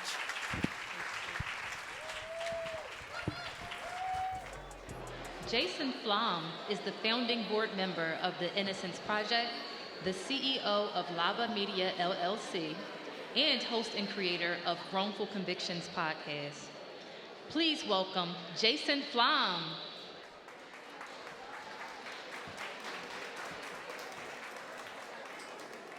All right, UJC. How's everybody doing out there? That was the weakest shit I've ever heard. Maybe you didn't hear me. Is this thing on? I said, how the fuck is everybody doing out there? All right, this is going to be an unbelievable panel. Please, everybody, take your seats. Shh. It's amazing how well that works. Watch this. Do it again. Shh. Incredible. Now it sounds like very quiet. So I'm Jason Flom. I am, as they said, the founding board member, not the founder by any means of the Innocence Project. Barry Scheck and Peter Neufeld founded it. I went down there and volunteered as soon as I heard about their work. It was basically the two of them in a little office with a microscope, a phone, a briefcase, and a dream. And I said, I'm your guy. I'll do whatever you ask and more. And that's how I got started on this journey. And I started this podcast to tell these stories, to shine a light on this issue, to help prevent it from happening in the future as often as it does, which experts estimate is more than 5% of the convictions in this country are wrongful. I think it's much higher than that. and that goes for death penalty cases as well. So please quiet down over here, you guys. And it is my absolute pleasure and honor to introduce this incredible panel that we have. I'm going to take my seat because they're going to be coming up as well. Please, please welcome first my great friend, a man named John Adrian Velasquez, JJ.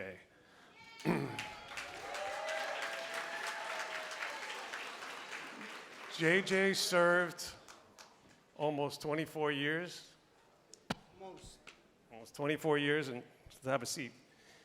In prison, maximum security prison for a crime I think they had every reason to know he didn't commit from the very beginning. He's a very unlikely guy to have been wrongfully convicted considering his father was a transit police officer, and he had no record to speak of at all. He's a great champion for justice with a deep passion and commitment to communities impacted by incarceration and wrongful convictions, of course, driven by his own experience. So this is JJ Velasquez. Looks like a fashion model, but he's actually an activist, just posing as a fashion model. Thank you. Thank you for having me.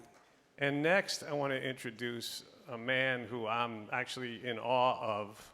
This is a man, well, Eric Riddick is a man who was wrongfully convicted in Pennsylvania. Evidence was withheld for, 2 decades or more that would have proven his innocence and would have sent him home.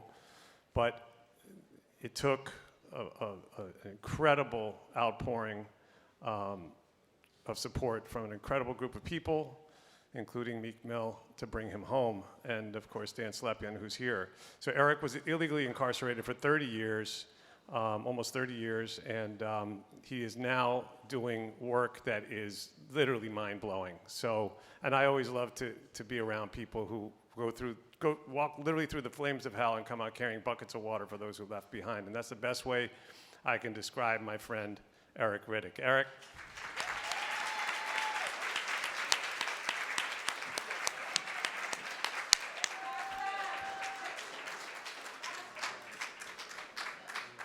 He's, by the way, both of these men have been on the podcast, Wrongful Conviction, so I'm going to put a shameless plug in. Get your phone out, download the podcast, listen to their episodes, hear the stories. It will blow your mind. Not because of me or anything I do, but because of them. Now, the next guest is Taylor Riddick. Now, Taylor Riddick is an incoming JD candidate at the NYU School of Law and an SEO law fellow at a law firm called Skadden, Arps, Slate, Marr, and Flom. And that means so much to me because this was a program that my dad established at the firm that he co-founded. And I know that if he were here, he would be so incredibly proud, he's not with us anymore, of Taylor and the work that she is doing and has done, specifically on Eric's case, but on so many others. And she is a superstar. Get to know her. Taylor, come on out.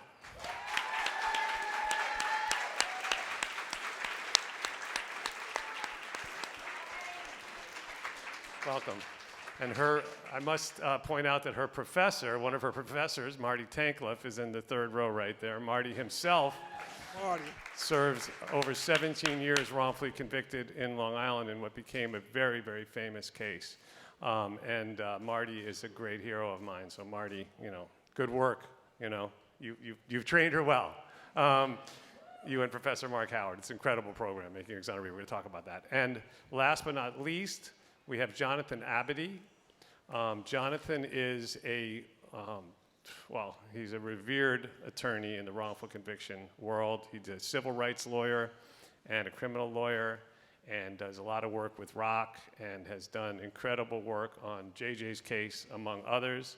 And Jonathan, please come up and join us.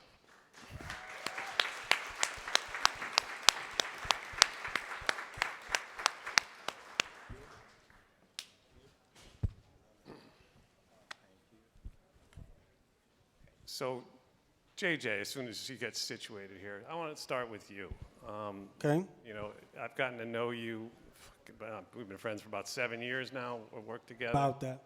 And JJ's a guy, just so you know, when he was in prison, he would write me letters that you swore were written by a Yale English professor. And I would start writing back, "Dear JJ, everything is fine. Good to hear from you, my friend. I'm like, what am I writing from fucking camp? This is ridiculous. So I could barely even understand his writing, much less respond to it in kind. So I just resorted to phone calls.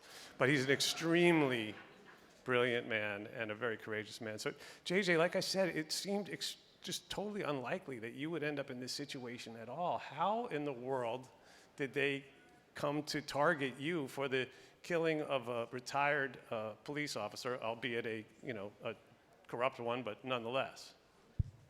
So it all starts with this, and everybody should understand this. In our youth, particularly from the neighborhoods that we derive from, we're suspects already. The minute we're born and we come out the house and our parents let us go out, we're suspects, right? And the minute you allow them to put those metal bracelets on you for the first time and take your fingerprints, you're labeled for life. And that happened to me in my youth, and the case was thrown out. But despite whether the case was thrown out, and there's law that says that when that case is thrown out, they're supposed to get rid of your fingerprints. They're supposed to actually give them to your legal team so that you won't be discriminated against when you apply for jobs later on down the line. That's CPL 160.50. We're going to get that. We're not even going to deal with the law today. But the truth of the matter is that once that happens, you've been labeled. It's like that scarlet letter. And because my picture was in a database, I was able to be misidentified.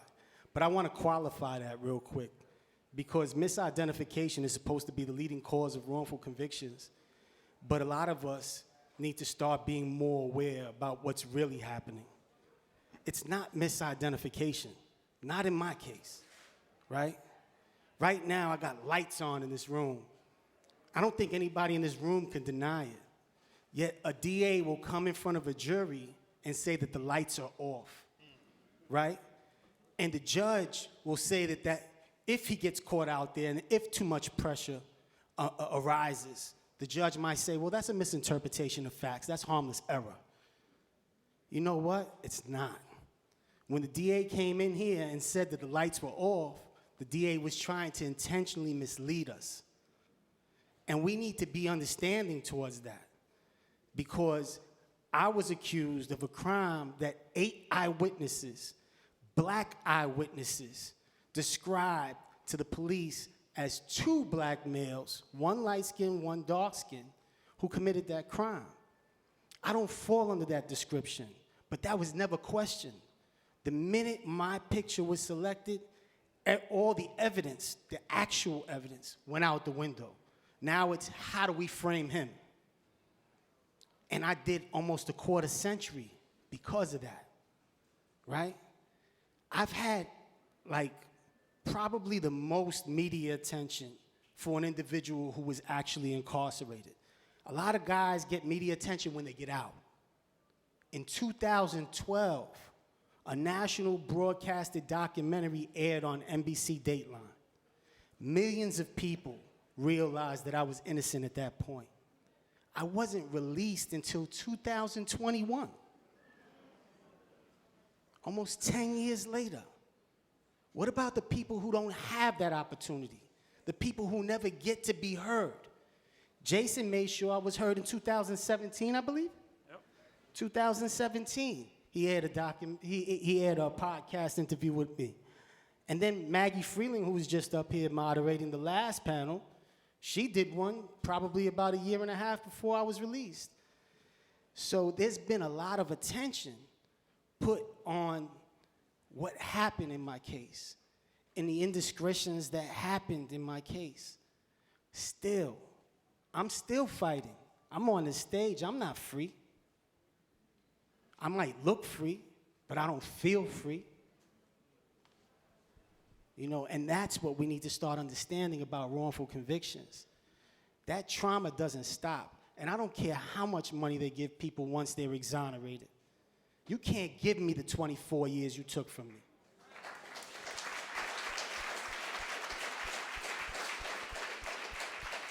And JJ was described by the witnesses, the perpetrator was described by the witnesses as a black male with dreadlocks, okay? How's those dreadlocks doing, Jay? All right? I mean, you can't fuck it up much worse than that. Unfortunately, nothing shocks me anymore, but everything shocks me. Every week I hear another story. Every week we publish another episode that is more mind-blowing than the last one. And Eric, I want to turn to you because your story is, I mean, there's a reason, besides your character and your courage and your, brilliance, there's a reason why your story stuck out, why Meek and so many other people rallied to your defense. But even with the obvious errors in your case, it took almost 30 years to bring you home. What in the world is going on here? And can you talk a little bit about what led to your wrongful conviction and what was the key to you coming home? First of all, thank you for having me. I know that this panel is dealing with wrongful convictions, and we were wrongly convicted. But to put it in the plainest language, Malcolm X once said that lynching by any other name is still a lynching, right? We was judicially lynched. That's what happened to us. We was judicially lynched because we living in a society where the judicial system that's supposed to be a truth-determining process, right, have went rogue. And now it's not about determining the truth. Like JJ was just explaining, it's no longer about the truth when politics infect the truth-determining process, or when capital, $40,000 a year for me every year, $40,000 to $45,000 a year. So it's really about the bottom line. It's about politics, and it's about, in many occasions, that old relic from the past seeping up into the times that we living in called racism. And at the end of the day, the beauty about this moment, though, is we look around this room, we see a network of people, and Malcolm also said, the power is with the people, and that's how I came home, a network of people coming together from different walks of life, different dynamics, and, and it comes from dissatisfaction. The court system have been functioning like this for so many years, so many years. And that injustice activated in the people dissatisfaction. And, dissatisfaction is fertile ground for change, and that's what we see today. As far as the circumstances in my case, the evidence was always there. I was accused of climbing a 15 to 20-foot balcony with a rifle, shooting a man while the man was 15, 20 feet on the ground, but all the bullets traveled up. All the bullets traveled up in his body. But again, when you have a court system going rogue, the truth is not relevant. It's no longer relevant until the people reestablish the fundamental principles upon which any civilized judicial system is supposed to rest. I'm so grateful just to even be here, but I see so many people that I've grown to love and respect. I was on Jason's show. I see Ms. Perez sitting in the front, and it was just a network of people, powerful people, joined with the grassroots advocates that was fighting to free myself as well as others. But I want to share this real quick, 2 seconds. We both was in prison at the same time. Some of the same people was helping us get out of prison. So I called Professor Mark Howard one day, and he was in the same arena with Dan Slepian, another friend, family, and JJ was on the phone with Dan. So they put us both together and let us talk on the phone. And we gave each other a promise. I told him, if I get out before you, I'm gonna meet you. I said, we coming home because justice is in season. You can see it. You can see it moving. I said, if I get home before you, I'm gonna make sure that I meet you in front of Sing Sing. So when I came home before him, he said the same thing to me. And I made it home maybe a couple months before him. And when Dan told me he was coming home, I jumped in the car, came up here, and I had footage of me going to Sing Sing, trying to get in. They wouldn't let me in, right? They wouldn't let me in. But it's just a connection. We connected through our experience. In these events like this, dealing with social justice, and that covers everything. We want to address social justice issues. All we have to do is resolve the conflicts, whether it's poverty, hunger, miseducation, wrongful convictions, and that's the antidote right there. But the power is definitely with the people. And I think everybody that participated in, I call it the village. I have a whole extended family that I'm looking out in the audience and I see on the stage. I want to thank Teller, Teller and the other two students, Alex and Kendall. They went out and did what the district attorney should have did in the first place. They did what the lawyers that was incompetent during the course of my conviction, during the course of my incarceration, should have done. They went out and investigated the scene in a dangerous area. They was out there, doing measurements, doing trajectory, all that stuff, And I'm just so grateful to be a part of this moment. Since I've been home, I started a foundation called the Emergency Response Foundation. And it's geared to address the most critical issues that's affecting our community, criminal justice reform and community development. And my family been on me since I've been home. I've been home 13 months. Last night was the first time that I got a good night's sleep. The first time, you know what I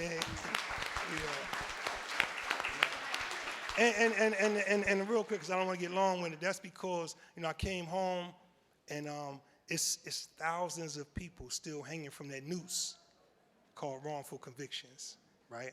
So it's like I spent more time with those individuals than I spent with my own family, So I hit the ground running right now, and I think I'm helping maybe around 10 pro se litigants file post-conviction relief petitions, and I'm gonna continue to do that. Thank you, Eric. And before I introduce Taylor, I do want to shout out Desiree and Danya and the whole ROC team for putting this together.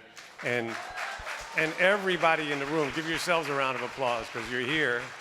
I mean, it's too hot outside anyway, but still, I'm just saying, it's really, it takes a village, like Eric said, and you guys are here. And most importantly, the other exonerees in the room. Can you all stand up? There are a number of exonerees here. I see you. Raise your hands.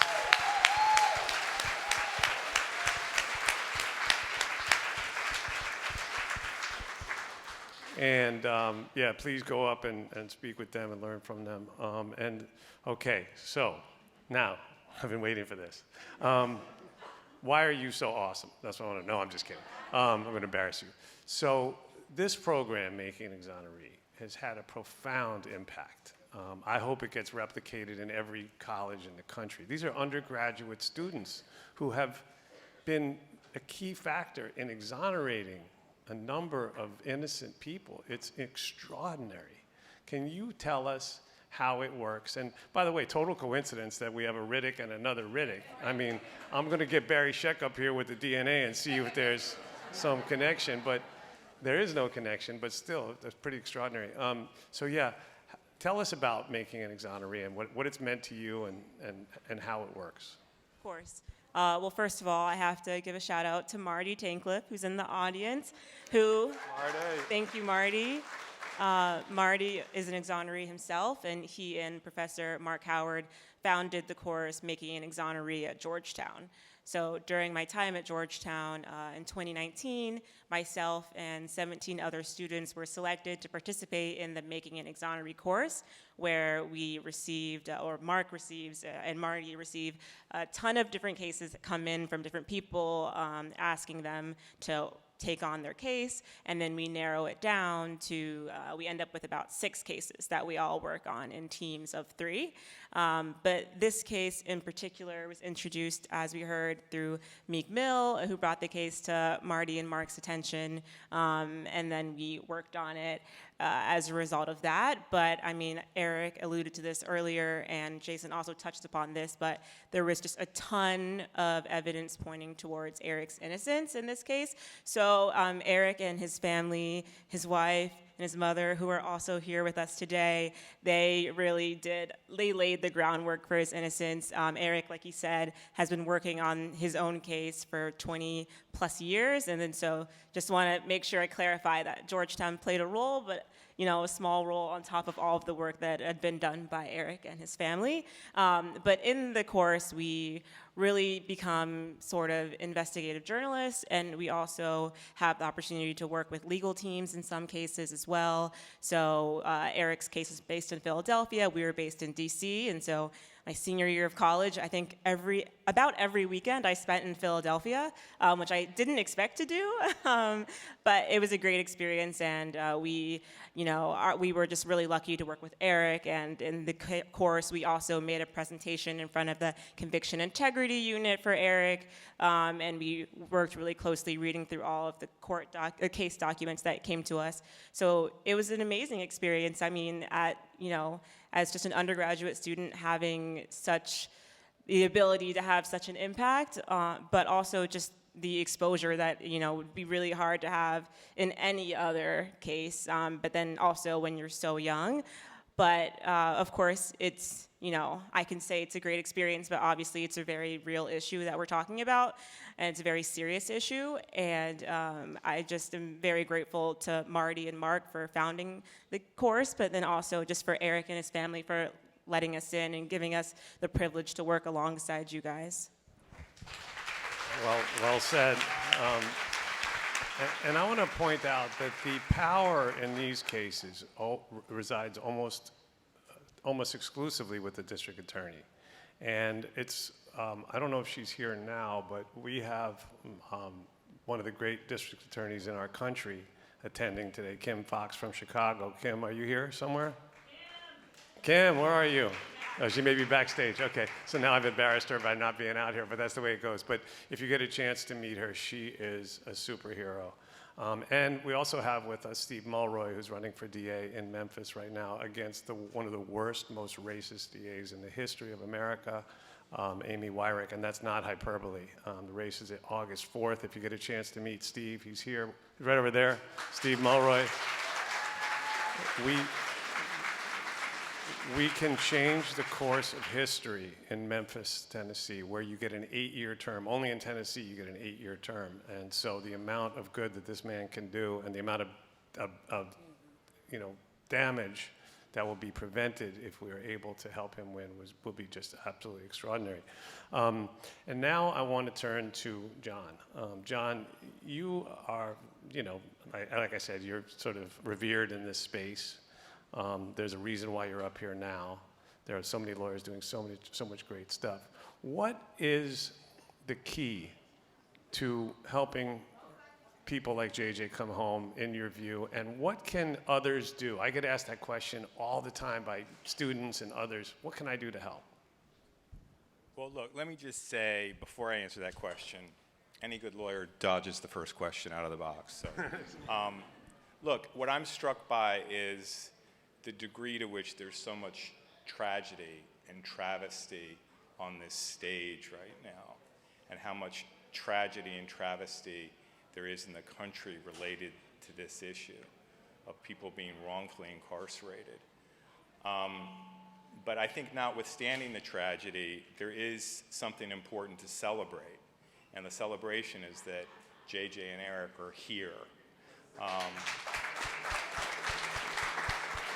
And that's sort of my roundabout way of sort of answering your question, because a good lawyer will always get back to the question on his or her own time. I mean, the reason that the JJ is here is because there was a village. It was a huge village. It included many lawyers, many activists. Jason was incredibly involved. It included Rock Nation and Desiree Perez. Our work would have not been possible without Rock Nation and Desiree Perez. So it really takes a village, and that's, I think, the biggest answer. This is major political action that has to happen to dislodge these wrongful convictions. And so it is a celebration, but it's obviously a bittersweet celebration. And the bitterness is because, as JJ alluded to, these are people whose lives have, if not been destroyed, have been taken from them and robbed from them. And sometimes we sort of drive by the most compelling, salient facts. I mean, these people have had portions of their lives taken from them that they will never get back. They're irretrievable. And, you know, these guys are the tip of the iceberg. They're two of many. There are hundreds and thousands of people that are in our facilities that don't belong there. And so it's a pervasive, systemic, widespread problem. And that's a fucking bummer, right? And so I think in a lot of ways the question is, what do we do? What do we do with this systemic problem that is destroying lives almost exclusively in communities of color? And you know, I have a couple ideas about that. And I think the first thing really is not to despair, despite how bleak it is. And I say that because I think there's a lot of reason to be demoralized and depressed about what's happening. But we can't surrender to that despair. It's not an option. And I think we have to let these guys, Eric and JJ and the other exonerees, be inspirations for us. I mean, I have to say, like, JJ is such a remarkable human being. I mean, when you, and Eric too, I mean, these are guys from which so much has been taken. Everything, almost everything has been taken from these guys. And look at the positive energy and what they are doing. I mean, it's just, it's remarkable, and it should inspire us, and it does inspire us. And so I think we have to harness that energy. I mean, I'm reminded of that very famous saying by Joe Hill, the great the legendary labor organizer from the 1920s, who said, "Don't mourn, organize," right? Organize. And I can't think of any greater examples of that philosophy than JJ and Eric, who are not mourning. They have every reason to be bitter and angry and to give up. And they're out there leading these efforts to try to correct this problem. And that's just an amazing testament. So, like, what's going on? What does it mean to organize? We've got to organize as a movement around concrete objectives and goals. And so what are some of the concrete objectives and goals? Like, one thing that's happening right now in New York City, in the state of New York, is the wrongful conviction statute, the unjust conviction statute. There is a major reform bill that's pending right now in the legislature by Steve Holliman.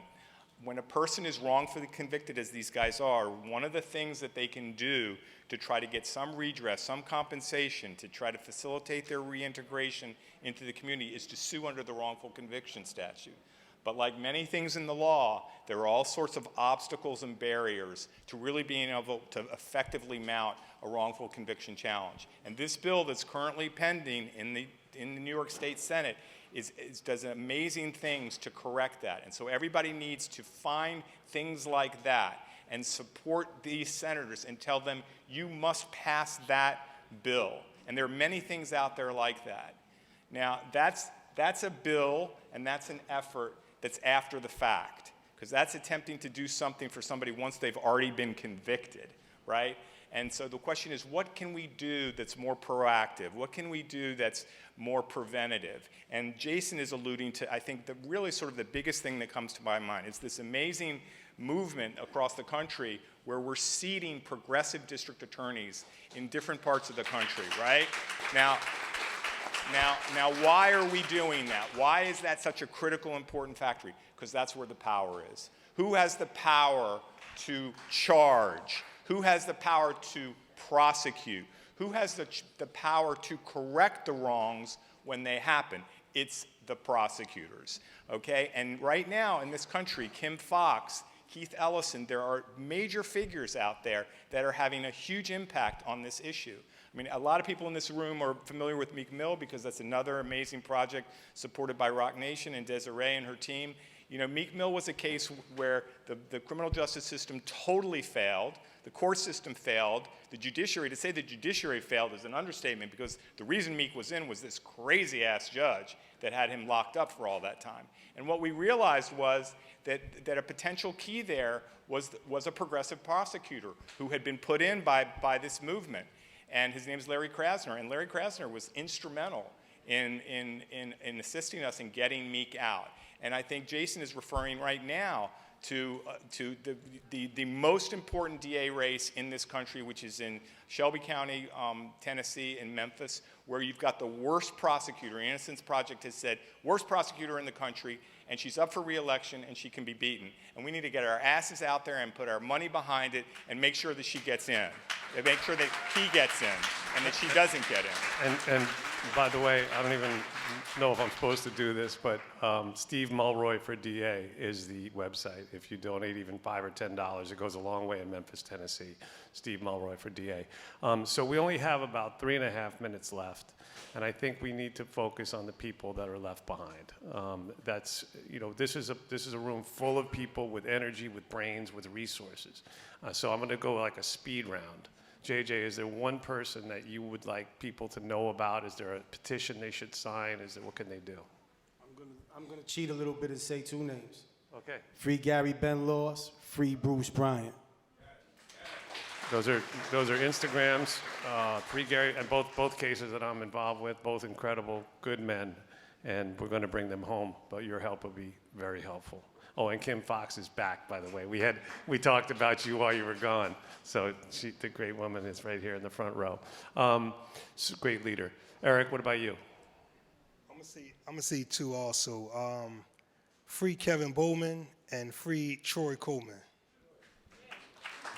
Yep, and Troy has been on the podcast as well and is an incredible man. We're going to bring him home as well, hopefully very soon. He's been in for 32 years already for a crime that happened in Pennsylvania when he was in California. You gotta explain that one to me one of these days, because that's the real truth. It was a murder. He didn't do it remotely, trust me, okay? He didn't have like a button like in a science fiction movie. So what about you, Taylor? Huh? You got one? No one in particular right now, but I mean, there's so many people. But I do want to shout out 2 people that the Making Exoneree class brought home, Keith Washington Jr. and Valentino Dixon. Both of them I've been honored to interview.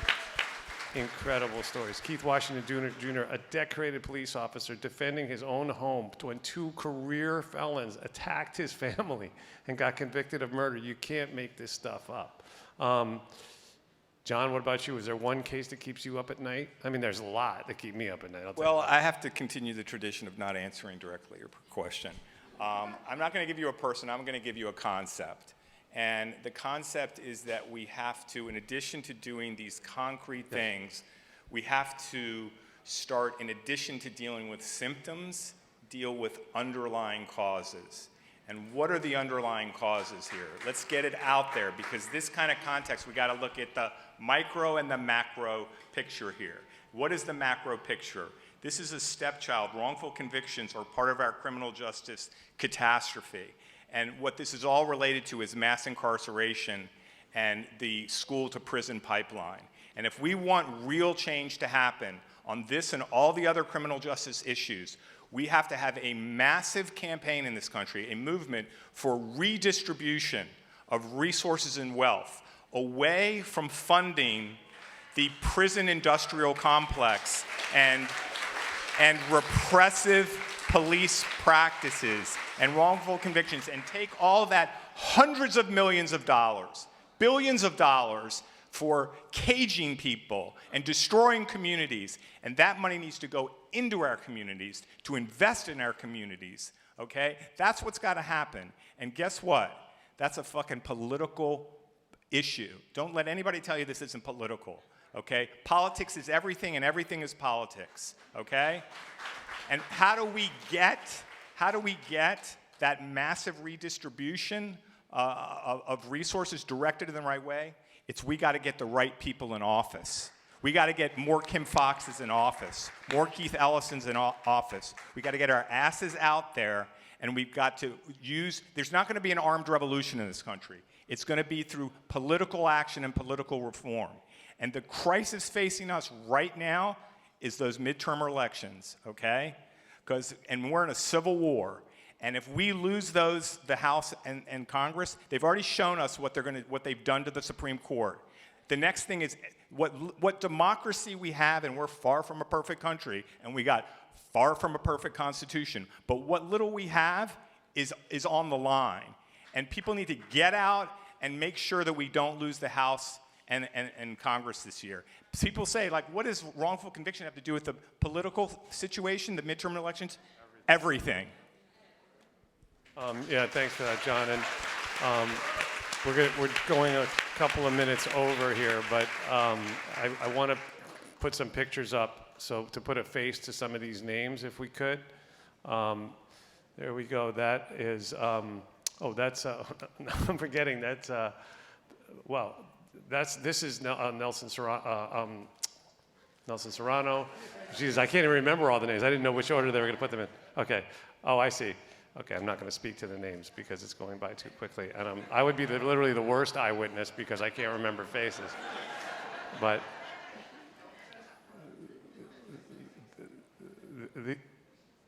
so these faces are the faces of men and women who have been wrongfully convicted. Just some of it's a tiny tip of the iceberg of the many, thousands and thousands of people who have come home. But there are hundreds of thousands who haven't. And to this day, my estimate is that we have over 150,000 wrongfully convicted people in prison in America right now. Social scientists agree with that, so it's not just crazy Jason talking, okay? But they estimate that 5.5% of people in prison are wrongfully convicted, and then in jails, obviously, that number is much, much higher. So we know it's much more. It's a crazy number. So with that, I want to thank again, first of all, one more shout out to the exonerees in the room, including you two guys and everybody else. Lorenzo, I see who's over there. And to our extraordinary panel, thank you all. And now let's get out there, get active, get angry, and let's go. We need every one of you, okay? And don't forget, I have a podcast. Did I mention that? All right, thanks everybody, and thanks again, Rock Nation. Soledad O'Brien is an Emmy and Peabody Award-winning documentarian, journalist, writer, and producer dedicated to telling stories about class and poverty. Among her many achievements are her prize-winning HBO documentary, Black and Missing, and Who Killed My Son for Discovery Plus. Please welcome Soledad O'Brien.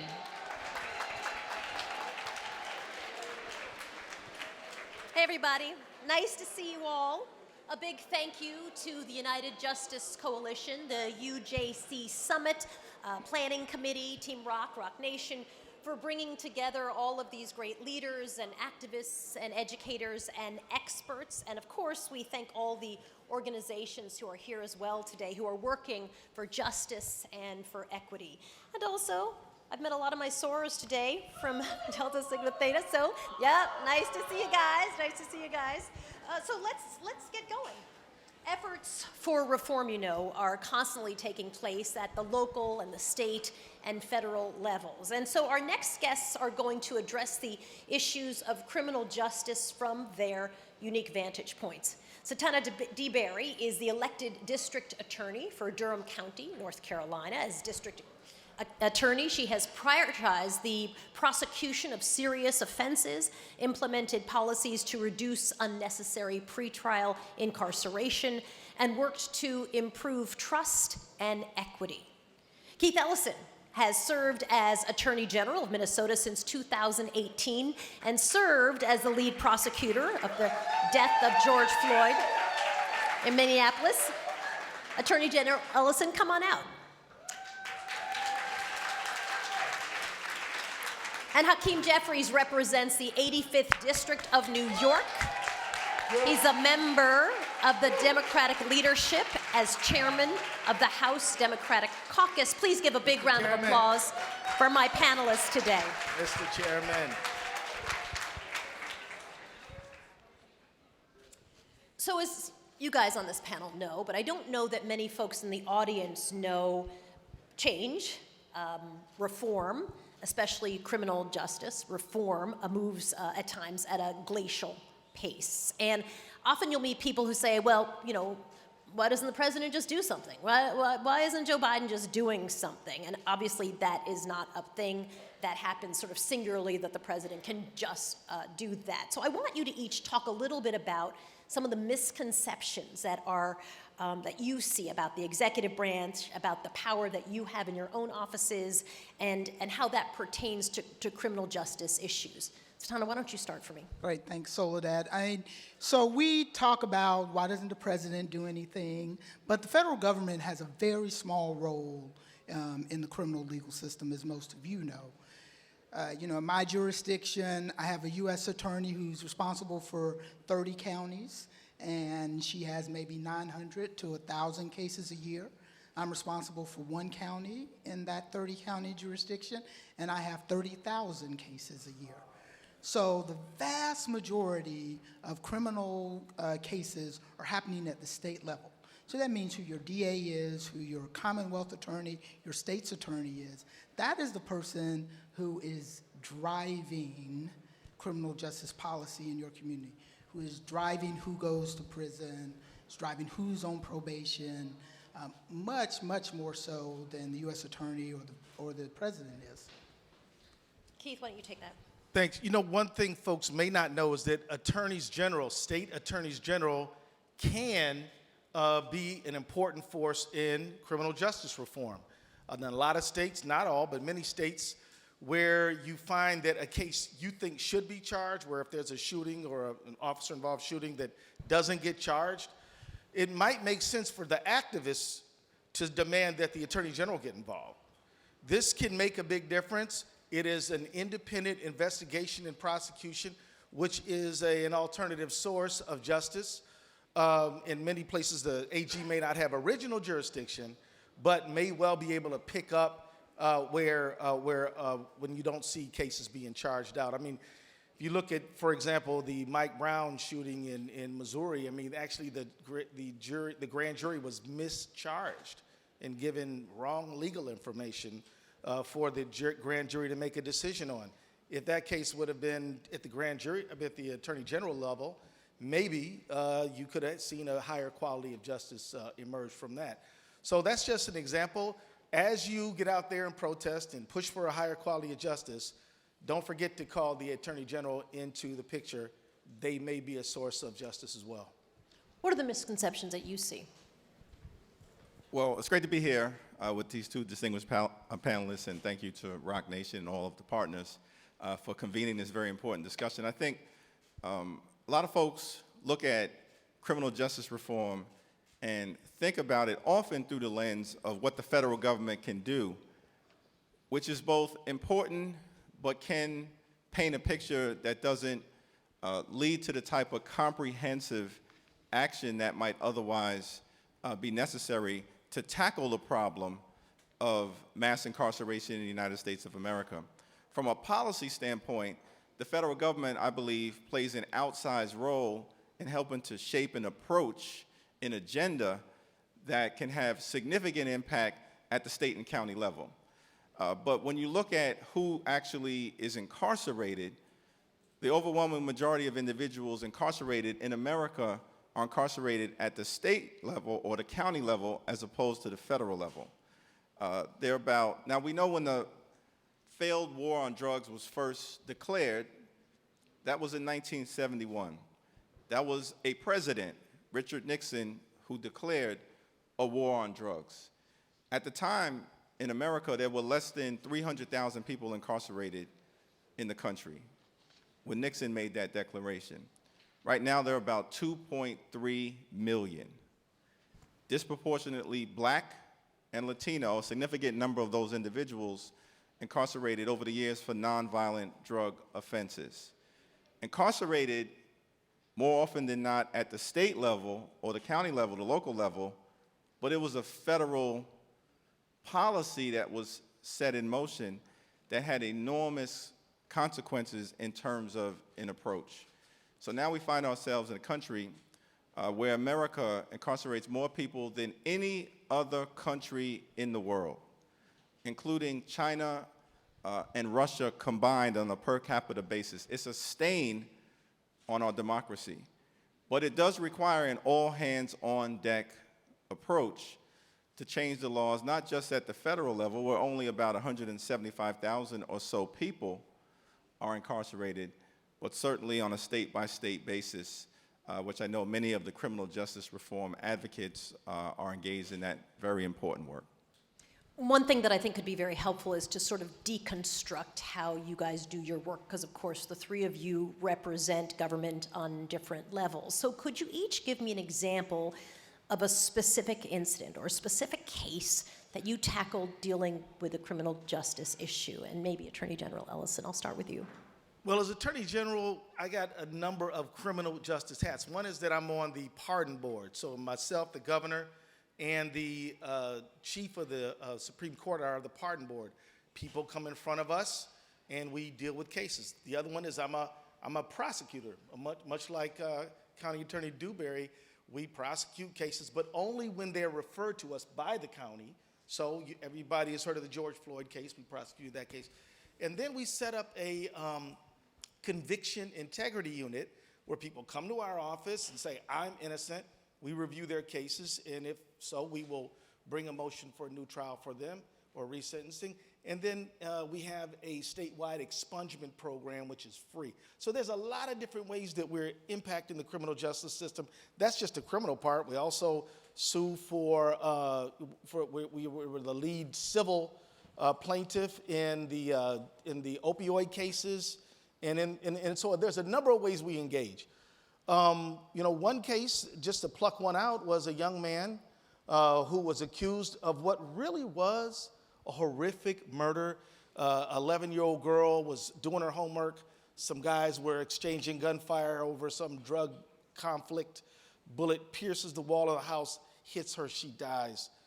That's a crime most people want to see prosecuted, and it was, except there was one 16-year-old who got fingered who actually didn't have anything to do with it.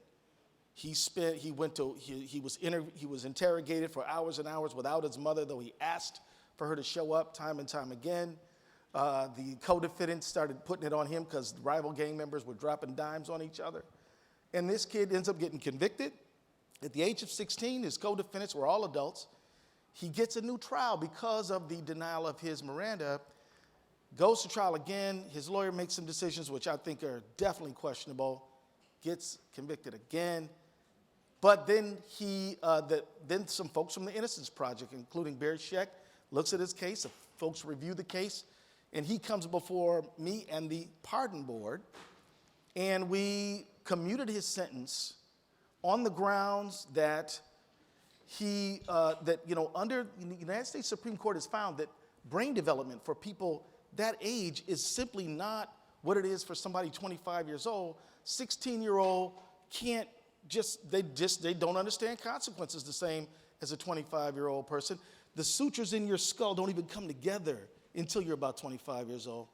Anyway, on that grounds, we commuted his sentence, and now we're looking at whether we're going to fully pardon him. I think there's no evidence to support the conviction, but he's not pardoned just yet.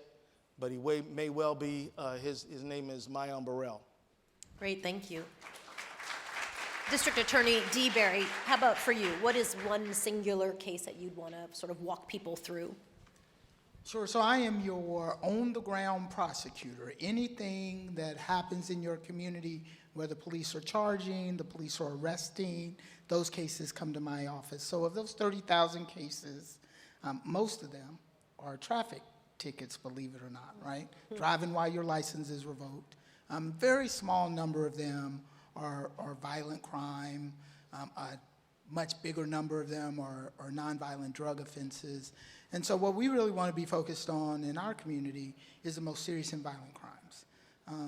But we also want to be focused on, we've been talking all day about people who come home. All right, and so there are situations where somebody has to go to prison. If it's a violent crime, my hands are just tied. But that person is coming back to our community. And who do we want coming back to our community? And so I guess the case that I want to talk about is we have, in our jurisdiction, done a restorative justice case and a homicide. And so many of you know what restorative justice is. And we are trying to restore, it is victim-led, and we're really trying to not just hold the person accountable, but restore them to their community. In this particular case, it was a young man who had murdered his father. And his father was one of 8 children, and all of the kids talked about what a bully their dad was. And that he had, kind of constantly, his kid's whole life, just been degrading them and beating them up. And Then put the line in.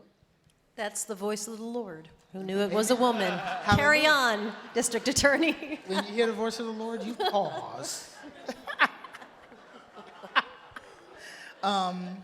And so he and his father had gotten into an argument over the PlayStation.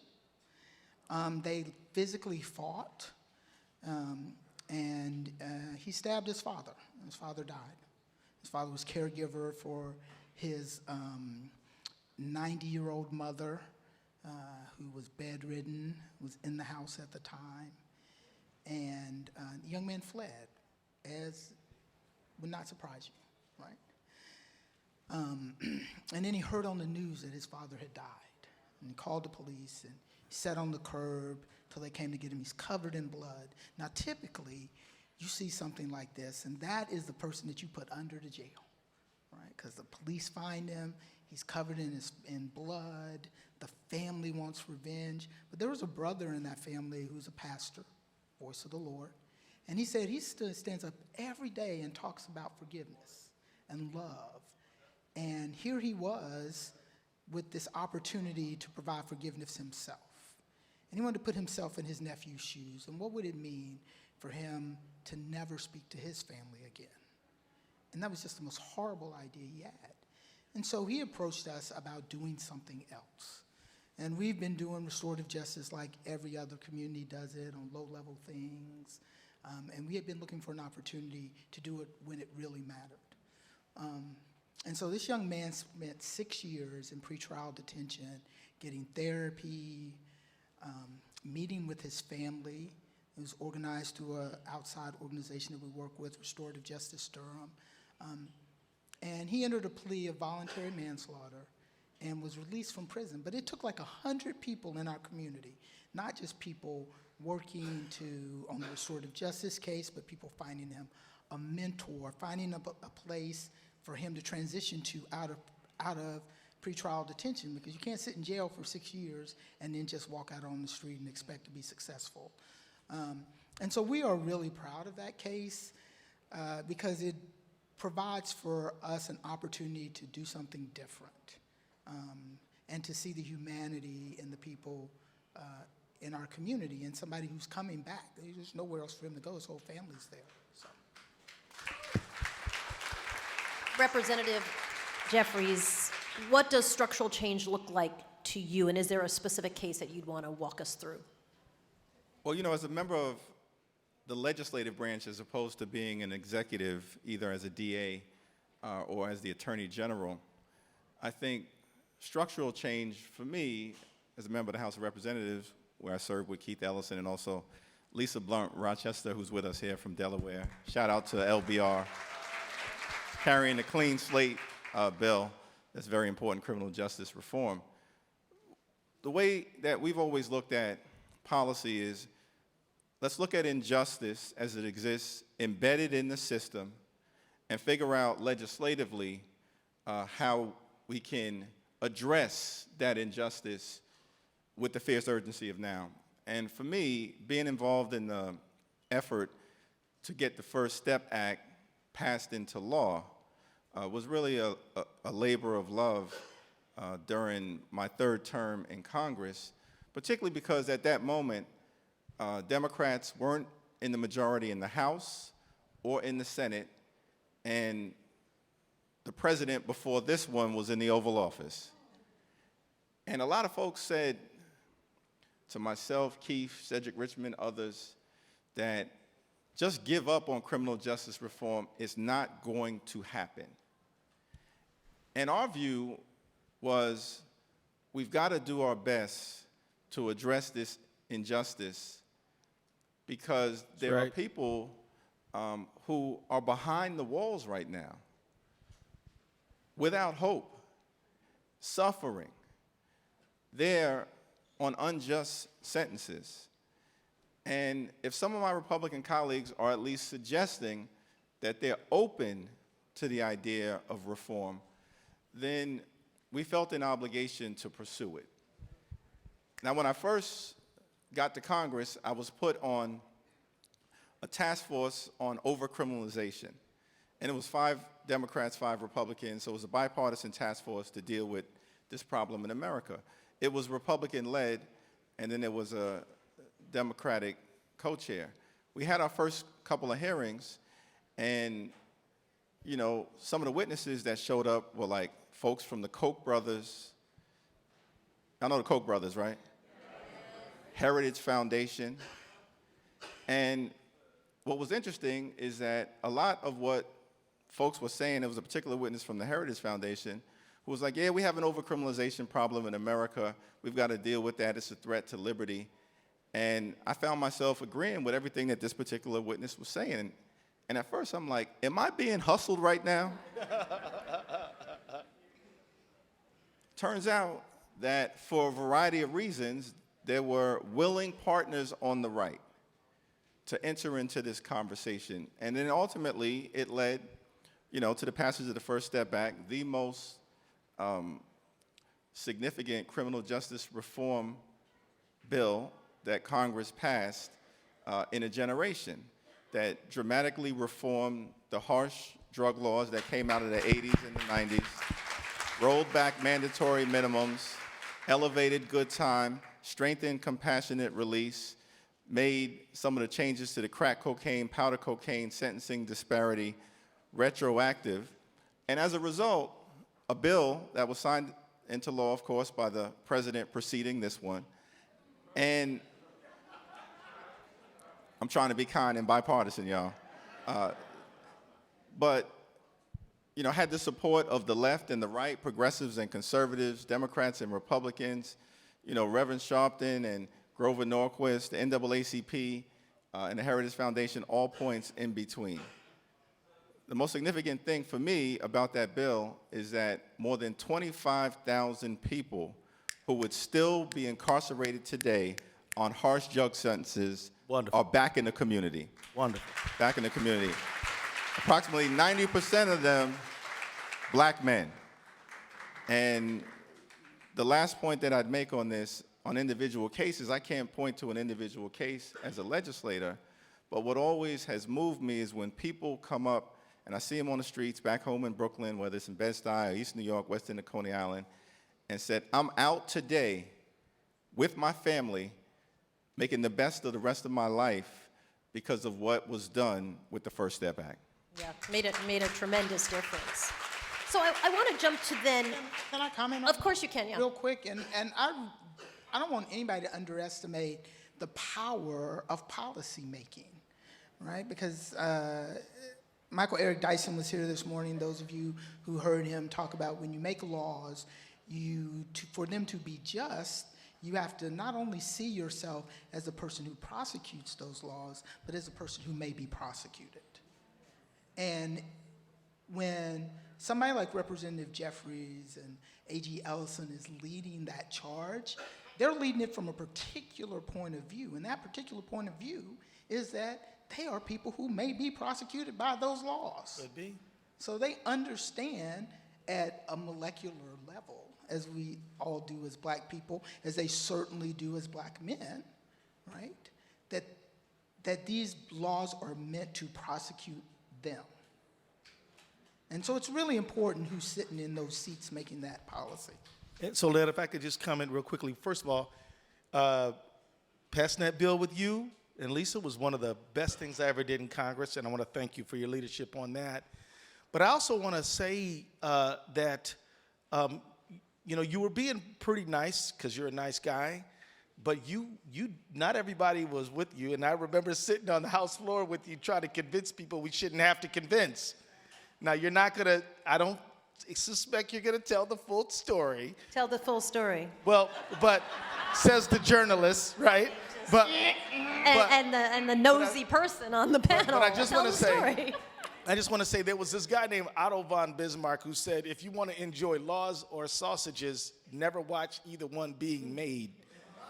And definitely he was the leader of the sausage-making crew. Well, you've teed up. Can I ask you a question then? Because you've kind of teed up this idea of alliances, right? I mean, when you're mentioning the Heritage Foundation or the Kochs, you're talking about people who I think on 99.9996% of all other issues you would not see eye to eye. So talk to me, and maybe you can start for me.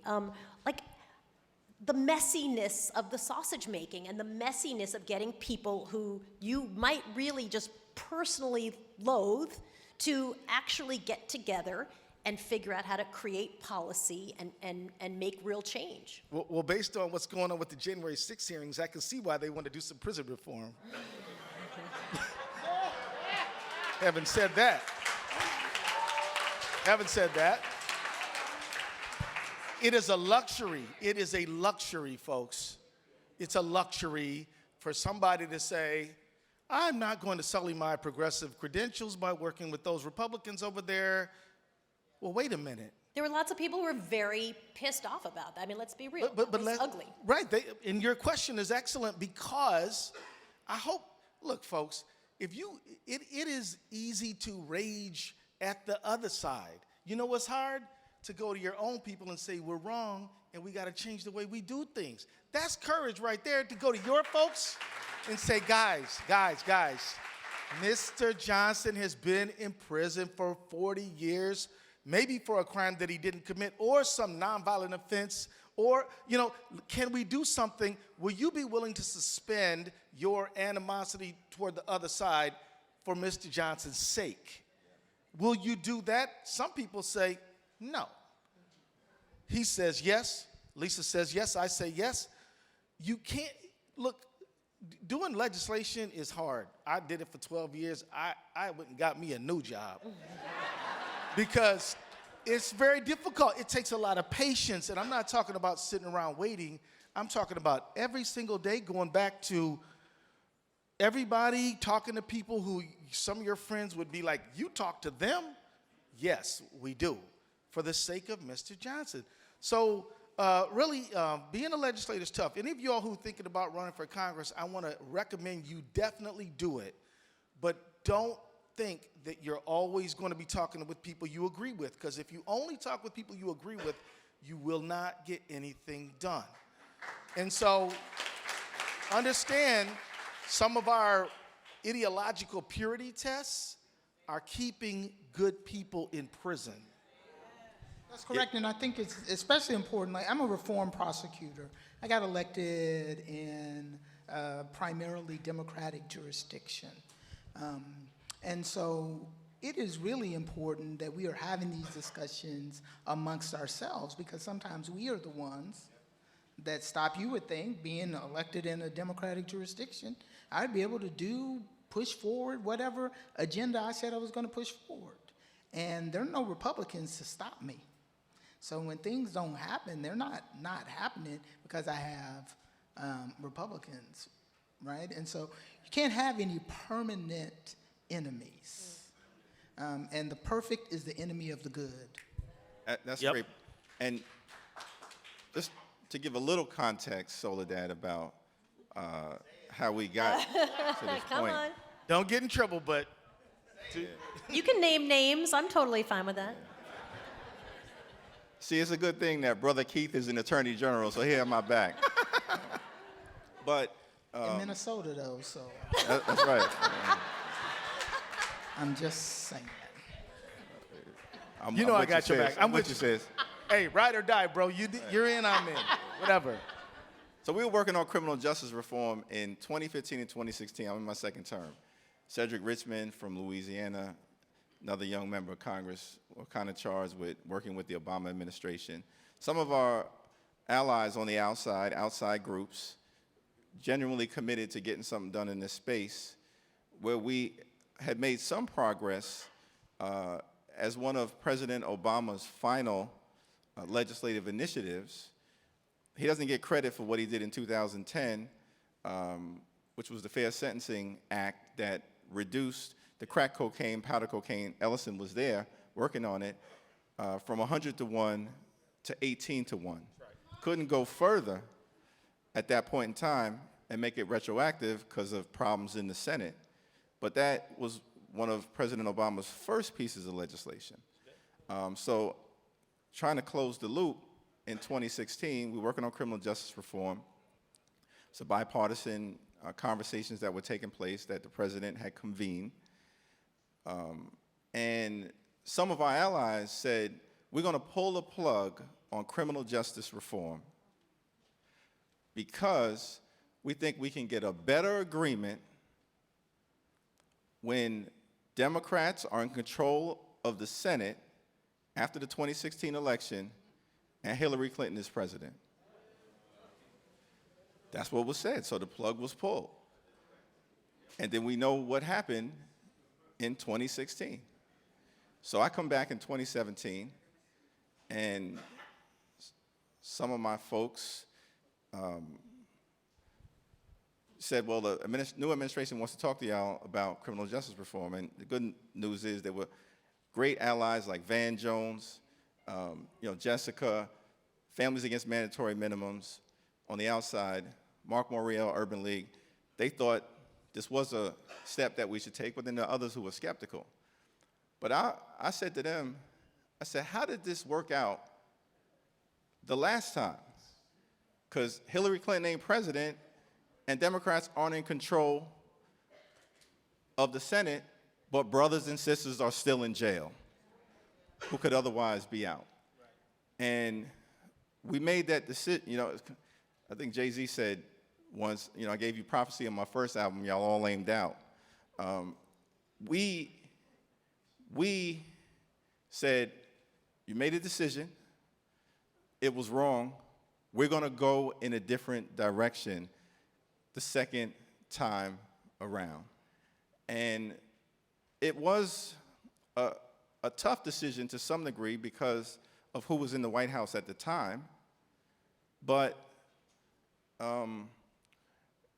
when they reached out, and one of my Republican colleagues said, Jared Kushner wants to meet in the White House on criminal justice reform. I said, I just can't go to the White House. And I didn't. I can't, because I didn't want a fake photo op. And we had seen that in other instances. I said, we want action. But I said, if he's willing to come to the House and have a conversation, I'm willing to have that conversation. And to his credit, he came as a Republican congressman there, Cedric Richmond, myself, and that is what began the dialogue around what ultimately led to the First Step Act. Awesome. If you don't mind, Soledad, can we get a hand for that? That was good. So I just want to say, so like now, we would love to see the George Floyd Justice of Policing Act pass. And it's not passed. After we successfully prosecuted Derek Chauvin, I said, look, don't clap too loud because this is just one case. We need a bill passed. And what we're going to have to do, beloved, is we're going to have to talk to police organizations. We're going to have to find officers who want to see reform together with people who desperately demand that there must be transformation, because I know some folks don't want to hear nothing about no reform. But we've got to come to that, because if you don't somehow get to a critical mass, we will all be calling for it and it won't happen. So, and it happens really, part of the reason we could do what we were doing is we had a mass of activists like you who came forward and said, we demand that this change. And so that gave the energy, but it is needed in this moment. We've got to pass the George Floyd Justice Policing Act. And I don't care if we get Republican votes to pass it, we've got to pass it.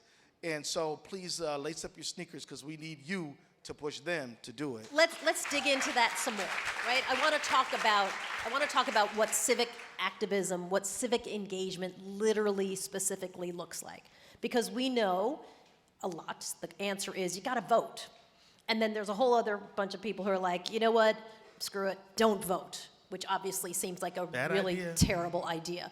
But I understand the frustration of people who feel like the answer is always vote. It doesn't seem like it's all that it could be. So what would you recommend, each of you, for civic engagement that actually moves the needle to get these things across the finish line? Well, I mean, I am sitting here because people voted. I mean, there's no other way to put me in this seat, to put Rachel Rollins in that seat, to put Kim Fox in that seat. There is no other way to do that than the vote. I didn't just walk up to the office and sit down in a chair and declare myself district attorney, right? So voting matters. Organizing around voting matters. Voter education matters. But you know what also matters? Like, you can run, right?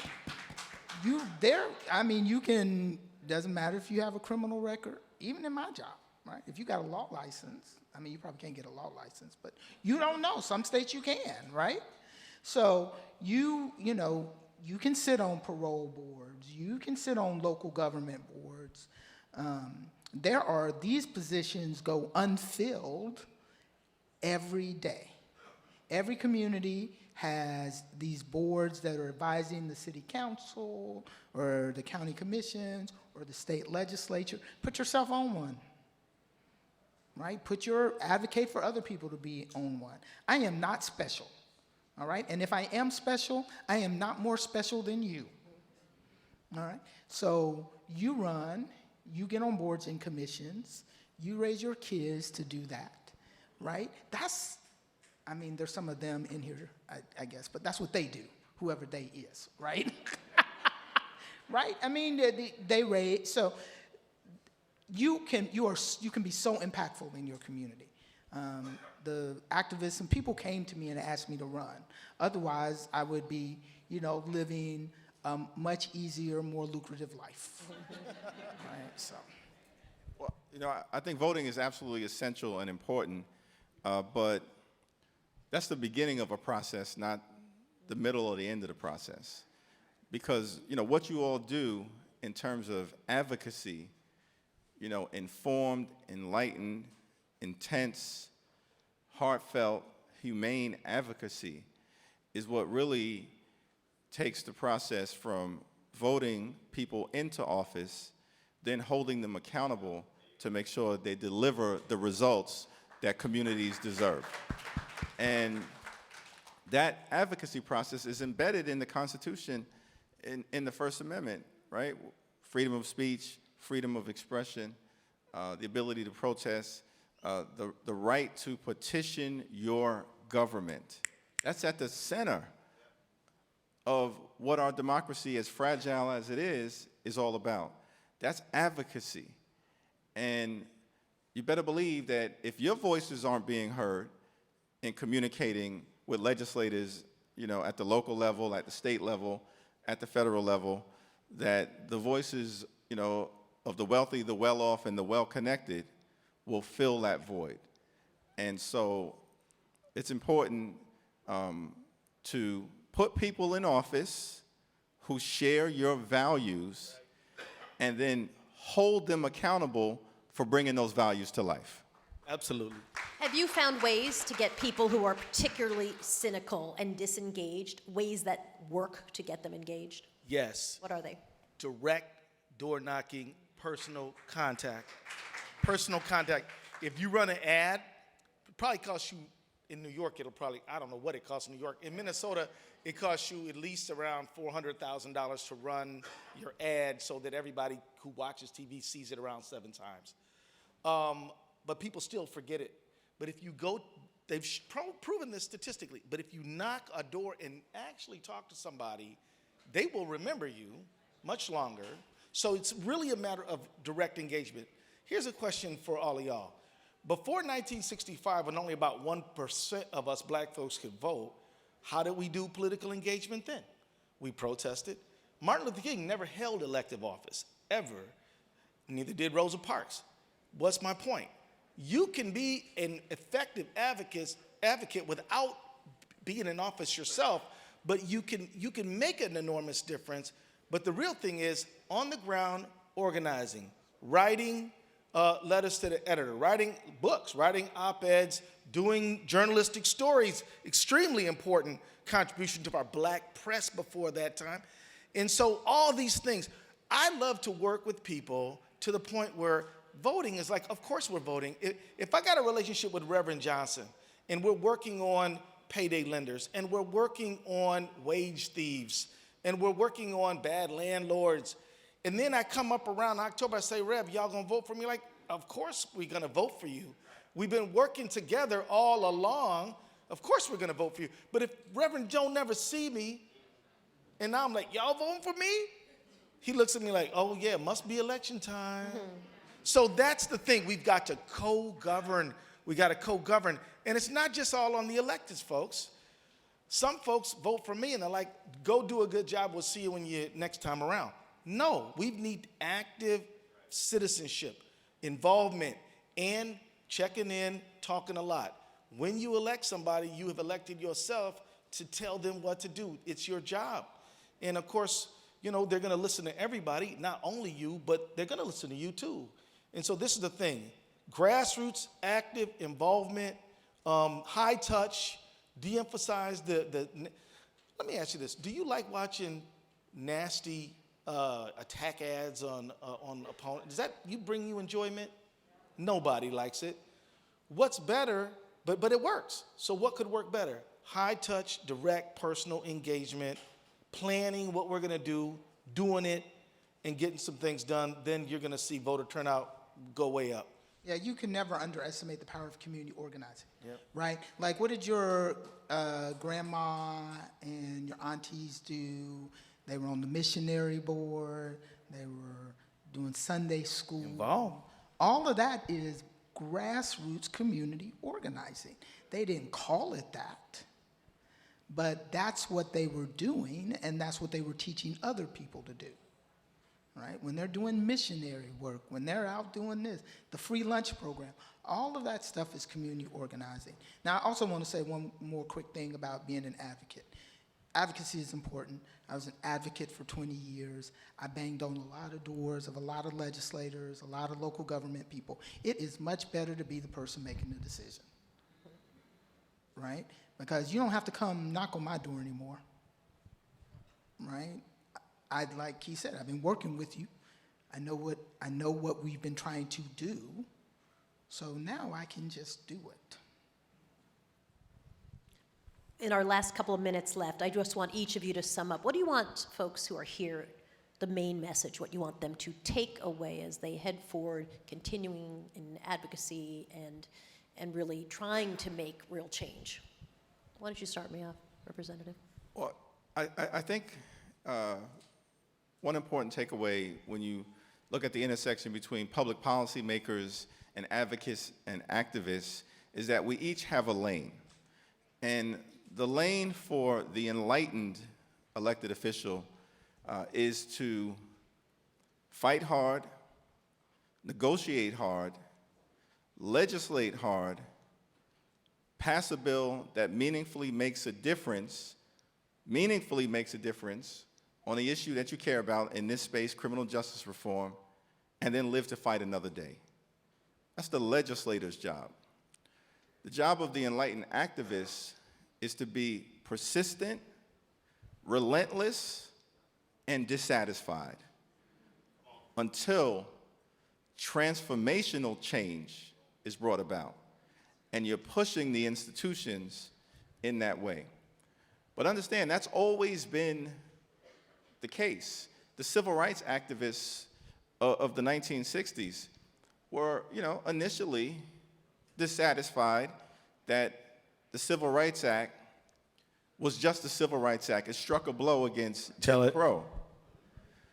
But if you go back and look at the history, the original Civil Rights Act also had the Voting Rights Act in it and the 1968 Fair Housing Act in it. But because the moment didn't provide for being able to get everything at once, they didn't walk away. The legislators did their job, and the activists remained persistent, relentless, and dissatisfied. It's a great point. A.G. Ellison. Rock Nation, I'm so glad to be here with you guys because every one of you are seated in this chair or listening to this broadcast. It's evidence how much you care and how passionate you are. All of that is absolutely needed in this moment. You see the January 6th stuff, you see the climate changes.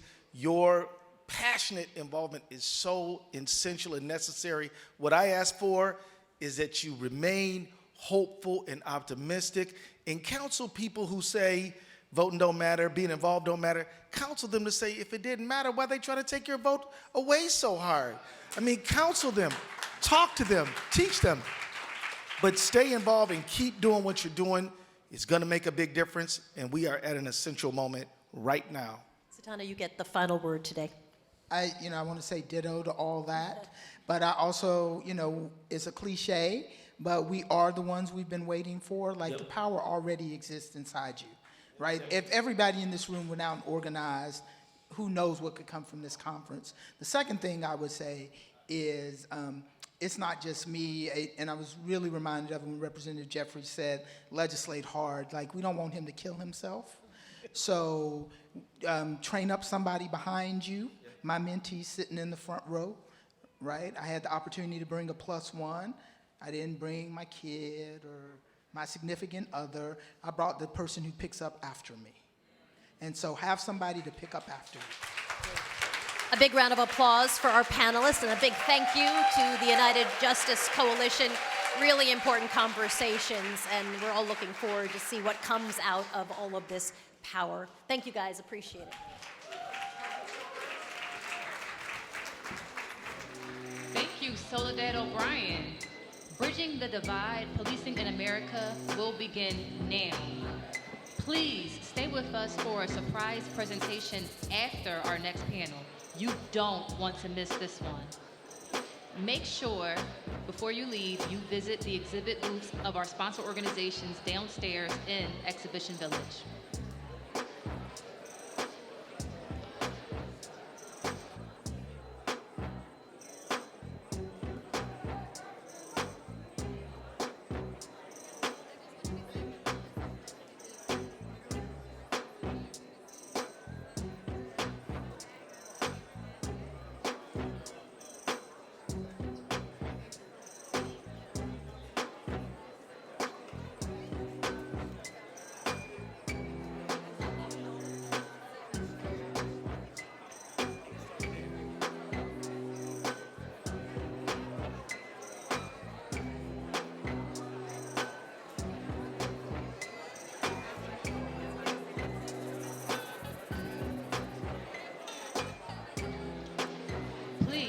Everyone, please be seated.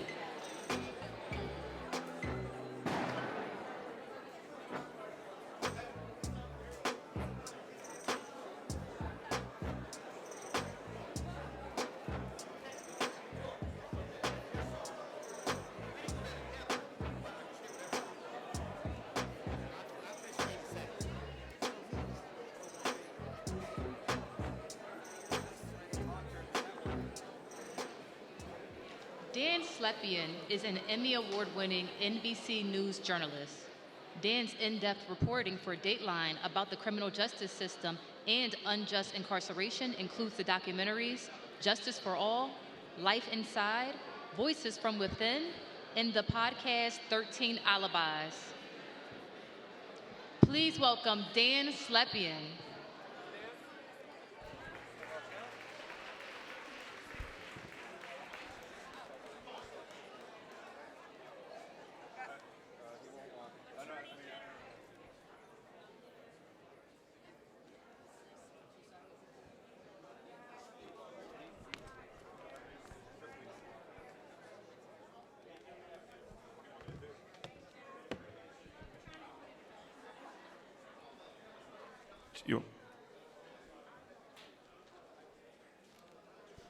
All right, let's go. It's the last panel of the day. How's everybody doing?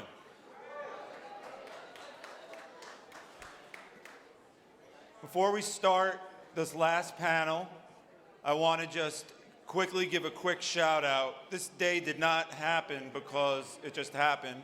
It happened and was organized and motivated by passion and love from the people at Rock Nation. Jana Fleischman, Jana, Danya Diaz, and most of all, Desiree Perez. If every company in the country was like Rock Nation and had a leader like Desiree, we would be a better country.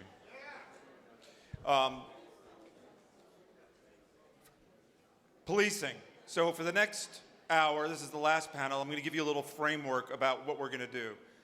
If you think about policing as let's just talk about this as a big apple tree. Think of a big apple tree, right? The first 20 minutes of our conversation, if you see all those big, bright, ripe apples, and then there's like a couple of rotten apples your eye is drawn to, right?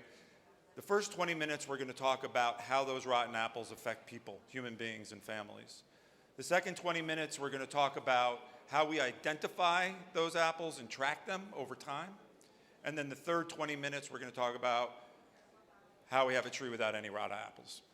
So with that introduction, I first want to introduce Star Cooper, who has made it her life mission to discover who murdered her mother, Dorothy Dot Cooper, in Kansas City in 1983, and bring the killers and the police to account. She's joined by Trisha Rojo Bushnell. I think this is your, yep, right here. Trish is the executive director of the Midwest Innocence Project, president of the Innocence Network, and a past president of ACLU of California. Thanks for joining us.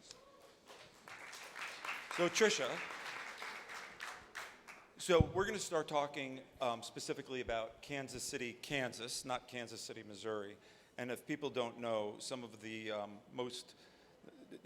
the depravity there is off the charts. So why don't you just talk a little bit about Kansas City? Yes, so when we talk about Kansas City, Kansas, both now and in the past, we really sort of have to go back to the case of Lamont McIntyre to understand the atrocities that are happening in Wyandotte County, Kansas City, Kansas. Because if I just listed them here, you actually might not believe me. They are so extensive. Why don't you list a couple? So, well, we're talking about extreme sexual abuse of black women, murders of women who are connected with police that have never been investigated, physical assaults on men, essentially a criminal cartel running our police department where every system of accountability has failed. And the way that this has come to light, it's been over 3 decades that this has been happening, really was in the case of Lamont McIntyre. So Lamont McIntyre was convicted of a crime he didn't commit in 1994 when he was just 17 years old. There was a double homicide that happened in broad daylight, a shooting. Someone ran up and committed this crime. It took the police 19 and a half minutes to close the investigation.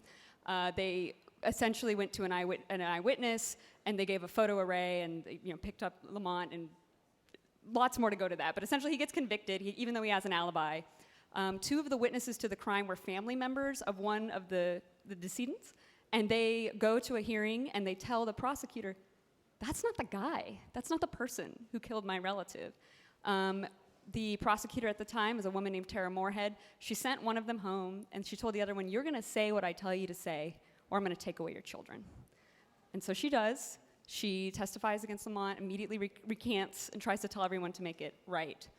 Fast forward, Lamont's case gets opened by an attorney named Cheryl Pilot out of a law firm, Morgan Pilot, and another organization called Centurion Ministries. And over 10 years of investigation, it became clear what had happened.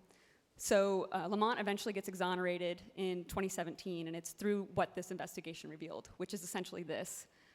Lamont was framed because a detective named Detective Roger Golubsky, who was on the force for over 30 years, who retired with honors, still draws his pension today, has never had any accountability, raped women, black women, with impunity for those 30 years. And one of the women that he sexually assaulted was Lamont McIntyre's mother. And when that happened, it happened in the police station. Another police officer walked in, saw what was happening, shut the door, and walked out. She reported him, moved, changed her phone number to get away from him. He continued to harass her. And so fast forward in time, when it comes time for him to cover up a murder, because this cartel knows who's committed this murder and they're profiting from it, when it comes time for him to cover up this murder, he makes a photo array of 5 people, 3 of whom are Rosie McIntyre's relatives. He did not care who he got, but he got someone that hurt Rosie. So through this investigation, it takes 10 years because the community understandably doesn't want to talk about what's happening because it's dangerous. But now we've talked to over 100 women who have been sexually assaulted by Detective Golubsky and others. He's not the only one. His partner at the time of all this happening then became the chief of police, right? Tara Moorhead, who was the prosecutor who said, I'm going to take away your children, she's now at the U.S. Attorney's Office. And no amount of accountability has happened. So Roger Golubski's obviously in jail, right? No. No. No. He left there, he went to another police department, and then from there he became the head of security at a hospital where a number of the members of this community go to. He still continues to drive around, people know him and see him. So that is really what launched this into an area where people who were not in the community could see it, right? But it has been openly known in the community for decades that not only Roger Golubski but the police are dangerous, that they rape black women, that there are dead women who were last seen with police officers and whose murders were never investigated, that there are individuals who have been beaten, killed, right, and who, a drug, essentially, organization that's being run. But we can't get anything done about it. Even the community having said all of that, even us now coming in, even with the support of Rock Nation and Team Rock coming in and saying this is not okay, right? The Department of Justice has not launched a pattern and practice investigation when they could take this over and end it. The FBI has twice tried to start an investigation and then always essentially is like, well, there's nothing we can do because the police just come together and hide everything together, right? The blue line. Their internal affairs, who's going to complain, right? What are you going to complain to? The State Bureau of Investigation said, well, we don't have anything we can do. Take it to the feds. And there's a conviction integrity unit now that exists, so a prosecutor saying we're going to look at these old wrongful convictions that came as a result of Lamont McIntyre's investigation, but those officers are still around. And this is not a secret, it's open. It is open. The Kansas City Star, which is our newspaper, writes about this. So just Google it? You could Google it, it would pull right up, and nothing has changed. So how many missing black women, and I know the Star, you know this, let's turn to you. Tell us a story about your mom and how Roger Golubski fits into this story. Well, my mom got killed my mom got murdered in 1983. I was 1 year old. In 2007, I was like, okay, I want to know what really happened. Nobody never had answers, so I took it up on myself to go to the Kansas City, Kansas Police Department. I want to know what happened. So Roger Golubski at the time was the only detective that I can sit down and talk to. When you mean that you could, why? Was he the only one there? Or did they tell you had to? No, so at the front desk, they told me that he was the only one that I can speak to. Me not knowing anything that happened to my mom, I'm like, okay, I'll talk to anybody right now. So I sat down with Roger Golubski, and he did the whole investigation. He acted like it took like 2 days. And he called me back in the office, and he was like, well, it's really nothing I can do about it. Evidence is missing. And I was like, you know, as a little girl, I always had dreams that a police officer killed my mom. And he was like, well, why would you say something like that? And I was like, well, no one else can get back in your evidence closet to get rid of evidence. Like, this is what I'm thinking. And that's bullshit. Got discouraged, left it alone. I started reading, 3 years ago, I started reading articles about Roger Golubski, and it was like I was reading my mother's murder. And so I reached back out, went back to the Kansas City, Kansas Police Department. I want answers. And nobody don't want to talk about it. They pointed me to another detective. His name was, I forgot his name, but he pointed me to him, and his first thing was, your mother was a streetwalker. What do you want me to do about it? Let me stop right there for a second. You are searching for answers for your deceased mother. Yes. And he says this to you. Yes. Tell us how that made you feel. I mean, it really made me feel bad. It made me feel horrible, like I will never get help from who I'm supposed to have the help from. And I left it alone. I started getting into they was having rallies over in Kansas City, Kansas. I'm like, somebody is gonna hear me. Somebody has to hear me.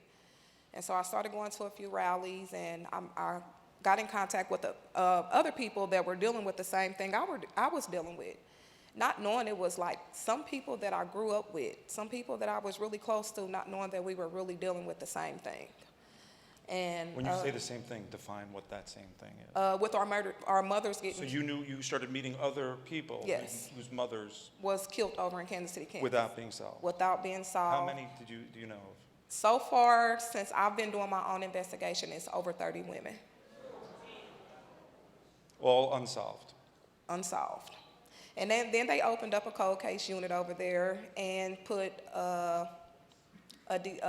detective over it that has worked with this officer. And I've actually talked to her, and I'm like, I have no hope in you. You worked with him. You knew exactly what he was doing. Why would they put you over something that you already knew what was going on? So I feel like you're going to come in and cover up everything that he covered up. So it was just like I really had no help. I have no hope for Kansas City, Kansas Police Department. Where do things stand right now? Have you found anything out at all? No, within this last month, I'm the person that will keep going over to Kansas City, Kansas Police Department. They're actually tired of me. And this last month, another detective told me, it's really nothing else we can do about it. But then he turned around and told me, oh, it was a strangler back in the day when your mom got killed. We're going to just put this on him. How many women, how many other cases are you involved with, Tricia? In the wrongful conviction? Yeah, that involved the Kansas City. Well, involving Kansas City, so there's two parts, right? We're obviously looking at the wrongful convictions cases. I work at an innocence organization, but we also believe that we have to prevent wrongful convictions as part of our mission, which means we need to help get changes here, right? So we have the over 30 women that Star is talking about, which include women where the last person they were seen with was a police officer, they were known sex workers, and nobody ran DNA of rape kits. And now they don't exist anymore, right? Or women where no defined cause of death. They just don't even look at it. And the other part of that is for all of these women who were sexually assaulted, right? The statute of limitations has run. So they can't sue to get justice. There's no recompense for them. And that's where we have to sort of think outside the box, where if the system as designed isn't providing it, how are we going to change the system, right? One of the things we're asking legislatures is reopen the statute of limitations. Right. Give people that opportunity to do that, because until anyone is held to account, nothing is going to change. So, Roger Golubski, everyone likes to talk about him. I'm happy to name him. But he didn't do that in a vacuum.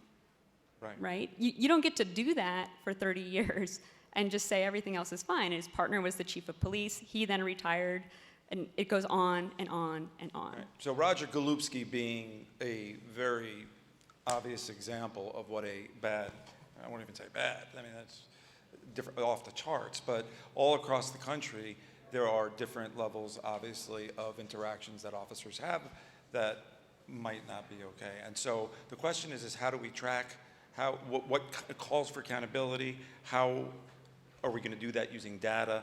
So we're going to bring up now, you all know Barry Scheck from the Innocence Project, but what you don't know about Barry is that his big focus now is police accountability as well. So Barry, why don't you come on up? And Senator Stephen Bradford, who is from California, come on up, who has He's actually written some bills that we're going to talk about. So, Senator, you hear these stories. Obviously, you're from California, but why don't you talk a little bit about how you perceive this problem of policing and what you're doing to try and address it? I think the overall conversation we've had today, the nexus is police accountability in many ways, with the over-policing, over-incarceration. And I introduced a bill 2 years ago, actually, to deal with it, especially in light of what happened with George Floyd. And once the background information was done and you found out Derek Chauvin had many questionable record of his interaction with the public, which would have led to any of our terminations if we were in any other kind of profession with that kind of record. And we came to realize that California was one of 4 states that didn't have a decertification process, a way of firing and getting rid of bad cops and making sure that they never carry a gun and wear a badge again. And it shouldn't be easier to get rid of a beautician for giving you a bad perm or a barber for giving you a bad fade, and they lose their license and never be able to practice. But a police officer could brutalize you, falsify evidence, and even kill someone, and they simply resign and join another agency, what I call the wash, rinse, and repeat cycle that exists with law enforcement all across the country. So we passed the decertification bill, many considered the strongest in the nation, but a lot of amendments and negotiations was taken in that process that watered it down. It's still a good piece of legislation, but it didn't have the teeth that I wanted it to have, starting out, one being holding officers liable personally, civil liability under the California Bain Act. Right now, any of us are going to change our behavior if we know we're going to be held personally liable for our actions. Currently, police officers are not. And so that's one of the pieces that we wanted in this decertification. But it is a bill that now creates a review panel, and it allows them to review the actions of these police officers. If the local agency passes on it, then this 9-member panel, 5 of general public and 4 from law enforcement, get to review the case again. Unfortunately, some of the negotiations going on right now want to revert it back to the local agency, and that's like having the fox guard the hen house. We don't want the local agencies to do this. They've clearly shown throughout history that they can't police their own, they cannot govern their own. So SB 2 is a fair, transparent way to help us get rid of these bad cops, because we all have to admit, if they're bad doctors, they're bad lawyers, they're bad elected officials, we have to believe that they're bad police officers too. But the majority of men and women who put the uniform on do it in a respectful, honorable way every day. I have family and friends who are in law enforcement, but as has been stated, it's those 1 or 2 bad apples that taint the whole bushel, I should say, and puts the scar. So what we're lacking right now is trust in law enforcement, and through SB 2, we hope that bill will help establish that trust, but also remove the fear, because as stated earlier, black and brown people, we don't hate the police. We fear the police. We don't trust the police. So SB 2 will provide some form of accountability so we can have better trust and better confidence going forward. So Barry, do you think that this is the right model, the right way to go? Well, there are a lot of great things about SB 2, in particular the board that will decide whether or not to suspend or decertify the officers. It has 2 people on it that are from nonprofits that have expertise in police accountability, 2 people who have either a family member or themselves been a victim of police violence, somebody who has expertise on police accountability, and none of these civilians are police officers, and a former high-ranking officer and a former mid-ranking officer make up essentially the 9-person panel. But the one thing that is that we are doing, and we have an entity now due to the money that we got from the Sony Corporation and from Rock Nation that we call the Community Law Enforcement Accountability Network. And just think of this. It is a partnership of the Berkeley and Stanford journalism schools, okay? Data Journalism School in Stanford, Investigative Journalism School in Berkeley, the ACLU in California that helped write this bill, all the defenders in the state of California working through something we call the Full Disclosure Project of the National Association of Criminal Defense Lawyers that has an application that the defenders will get to track misconduct of police officers, as well as community groups like Carmen Perez, Gathering Justice are all part of this. We have everybody working together to try to track what the police are really doing in the context of Senate Bill 2. Now, what you have to understand, and frankly, I went to law school in Berkeley. Otherwise, I'm a New Yorker. Everybody gets confused. They all thought I lived in California for a reason you all know. But I do have bar cards in New York and California. New York and California had the 2 worst statutes in the United States about hiding misconduct of police officers. California was the worst. New York was the second worst. This was all the work of police unions, right? They kept it all quiet. They made sure that people didn't get adequately disciplined, right?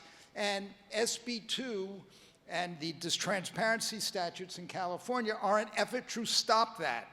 But I will tell you right now, and we'll talk about it in a second, unless civil society And I am talking about a coalition like we put together in California with the press, with the defenders, with the nonprofits like the ACLU, with community groups. Unless we are all working together and sharing information, right, we're not going to get it done. All right, Barry, let me just ask you a question. Ideally, right? Yep. Let's give me a specific example. Ideally, somebody is having an interaction with an officer, and that officer beats that person up.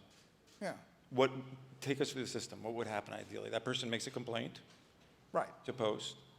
Well, Or to the agency? Look, it would be nice if we had civilian complaint review boards on a local level that were fairly staffed, that had a composition kind of like the board that Steve put together in California. We don't have that.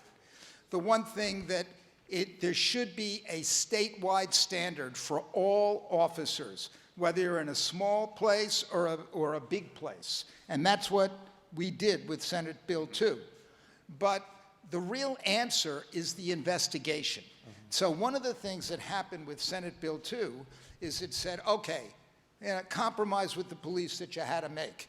That first the police would take a look at the misconduct, the alleged misconduct, they would make their determinations. Then all those would go to Post for consideration. But Post was also supposed to take complaints from the public, right, about serious, egregious misconduct. And it was supposed to have a group of people that would investigate it, not just send it back to the agencies, right? Do you have that clip you want to show? Yeah, we will. Yeah, we can, All sure. right. Essentially, basically, what Barry's saying is that there is a system set up where, by statute, where Post, this organization, needs to accept complaints, civilian complaints. So they set it up, but it's like setting up a voicemail and nobody checks it. Or fill out the form, no one's ever going to read it. Well, and they're very public about that. Right. Well, Steve has got to go back and fix this if he can by Monday. But that's when the public comment period ends. But what they did, I mean, it's really galling to watch this. And this is why I'm so obsessed right now with civilian oversight of law enforcement. That is the answer. It's all of us being able to do that. So I'm watching the Post regulations, and they say, okay, here's a form you can fill out. You can send it to us. The statute he wrote says that they are authorized, they're required to take the complaints, and they're authorized to investigate them. So this guy says, oh, guess what? We're going to send all of those back to the agencies. Now, this is nuts. If you have a case where somebody has been beaten up, one of the things in California, by the way, this is a big thing you should look at in other places, it's an act of misconduct to be member of a gang, and they have a lot of them. I can think of some other gangs, by the way, Oath Keepers, Proud Boys. I'm a little worried about them being police officers, just me. But the bottom line here is that those kinds of cases where it's clear that you're going to be subject to retaliation, right? Post has to investigate those. And they deliberately took this money and they did not provide for a crack group to investigate those cases. Okay, so, Senator, how are you going to fix it? Well, continue to have dialogue for sure. We're in negotiations right now as we move forward with rolling out, because SB 2 goes into full effect next year. So we're still in negotiations and make sure it doesn't water down the intent of the bill, but also we want to make sure that there's funding there. Our previous Attorney General had problems when they couldn't support the bill because they felt they didn't have the money to stand the program up. We have that money now, so we're going to fight. I, along with my colleague Nancy Skinner, who's been a leader on public safety reform and criminal justice reform, we're going to make sure that that money, or we're going to at least advocate, make sure that money is in the budget. And just continue to work on SB2 because it's still some improvements we can make there. And I think it shows an example so far to the rest of the state country, I should say, on what we can do with real police reform and accountability. And that's what's needed. That's what's needed, not just in California, but all across the nation. And the thing that I should add is that part of our Community Law Enforcement Accountability Network is that we are working with the Berkeley Institute of Data Science. A friend, Saul Perlmutter, who has a Nobel Prize in astrophysics, and they produce all the data scientists for Silicon Valley. And what they are doing, they're working on what we call ingestion tools. Because when all of a sudden you get all this misconduct information, right, that's coming in by law now in California and in New York, which we never had before, how are you going to deal with it? What we're trying to do is commonly code and tag this data. We're going to have one public-facing database that will be housed in Stanford, okay? So they'll see all the public acts of misconduct, but you're a defender, you can get that information, but you can also collect your own. You're a conviction integrity unit, you're a prosecutor, you can get that information and you can also do your own, so you have your own work product. You're a journalist, you start investigating something, you have the public data, and then you have your privileged information to pursue, right? And then eventually we can pull it all together. And the data mining is really the key. What we found when we started doing this in New York, you track overtime. You track the patterns where all the abuse is concerned. And as Kim knows, there's a group called the Invisible Institute in Chicago. You go on the Invisible Institute website, you will see a map of where all the misconduct occurred and all the bad cops, and of course, the guy who shot Laquan McDonald, Jason Van Dyke, he had all these substantiated and unsubstantiated. That's true all across the country. You heard Gwen Carr earlier. Pantaleo had all these unsolved cases. The key to this in the final analysis, and what we're trying to do here in California, we track the officers, we see their patterns, we get the data using sophisticated tools that every big organization uses. We call this a federated database system. You do that, and then on the issue of accountability, we keep track of that as well. And civil society has to, we have great prosecutors here, right? Attorney generals. But if they didn't have the press and the public behind them in order to stay in office and pursue what has to be done, none of this will work. And frankly, we're in a fight. They're going after a lot of our people. Okay, so this is what we're addressing as policing exists today. So the question is, looking forward, decades from now and the years to come, how do we reimagine police work and the role and nature of what the first responder should be doing for everything? So with that, I want to introduce Sheriff Jerry Clayton of Washita County. He served over law enforcement for 34 years. He's taught at the U.S. Department of Justice, the National Sheriff's Association, the American Civil Liberties Union. Welcome. And Barry Friedman is the faculty director of the Policing Project at New York University School of Law, and that partners with communities and police to promote public safety, transparency, and equity. Thank you, guys. Thanks for having us. Rock Nation is having you. Thanks for Rock Nation. So why don't we start and just, why don't you talk about from a law enforcement perspective how you're working with Barry and how you see all of this moving forward? Yeah, so I think, whether we're talking about reimagining, recreating, modernizing the profession, we have to think about it in holistic terms. And I think what Barry and the senator just talked about is the back-end accountability, right? Something's happened, somebody's been harmed, we have to hold a police officer accountable. That's one part. But these aren't simple solutions. You gotta have the front end as well. And Barry's gonna talk a little bit about the front end accountability. And whatever we do has to start with somehow, some way, us collaborating. So let me frame it by saying this first. I've been in the profession for 35 years, I've been black for 57. So my lens in through all of this is as a black man in this profession. And my swearing to my grandfather was, as he was an activist working on the outside, making change, you gotta have people sitting at the seat that's having the courage to lean in and change from the inside. So part of the work with Barry is, what's the science telling us in the profession that we need to work on? And the first thing is organizational culture. You have to change the culture of organizations. You can use data and information to help inform that cultural change, but it has to start with the leadership committed to, we will not do business as usual as we have for the last 400 years. That's how we start. And how have you found the response from your folks? So in our community, it's mixed like anything else because people have an inherent distrust for the police. And it's born out of 400 years of interaction. So what I've said is, don't listen to what I say, watch what we do. So I'll just give an example of one of our programs. It's the 21st Century C3. And it's taken from President Obama's task force. There were a series of recommendations that came from that task force held in 6 pillars. So what we did is we invited community members to join some of our staff, and we created subcommittees for each one of those pillars.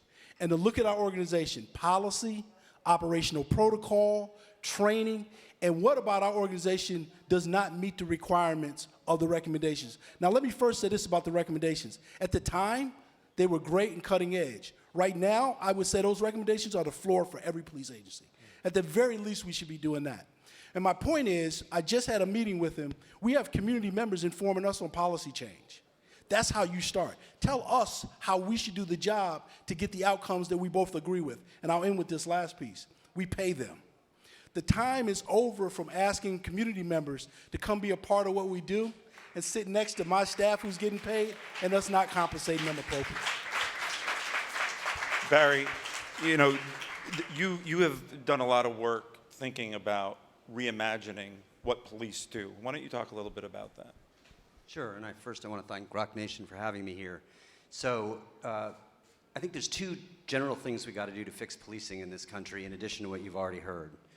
One of them is we got to think about removing the police or having them stop being the primary responders to a lot of things to which they respond now. They're just not the right folks, and we talk about that as reimagining public safety. But the other half is we got to think about where we are going to have police officers, thinking about a different kind of accountability than we're used to hearing. So we're used to hearing about what Jerry referred to as back-end accountability. Something's gone wrong and we want to hold somebody responsible. That's been the story that we've heard for most of this panel. It's the bad apples in the apple tree. But we got to address the tree itself because the problems are systemic. It's not just bad apples, it's the tree itself. So in that vein, some examples of what police officers shouldn't, in your mind, be doing that other people can. Sure. You know, we've heard some tough stories here, and I want to tell some tough stories, but I'm going to do it in 10 seconds because you know these stories. All I need to say is Sandra Bland. All I need to say is Dante Wright. So those stories all involve traffic stops that end horrifically.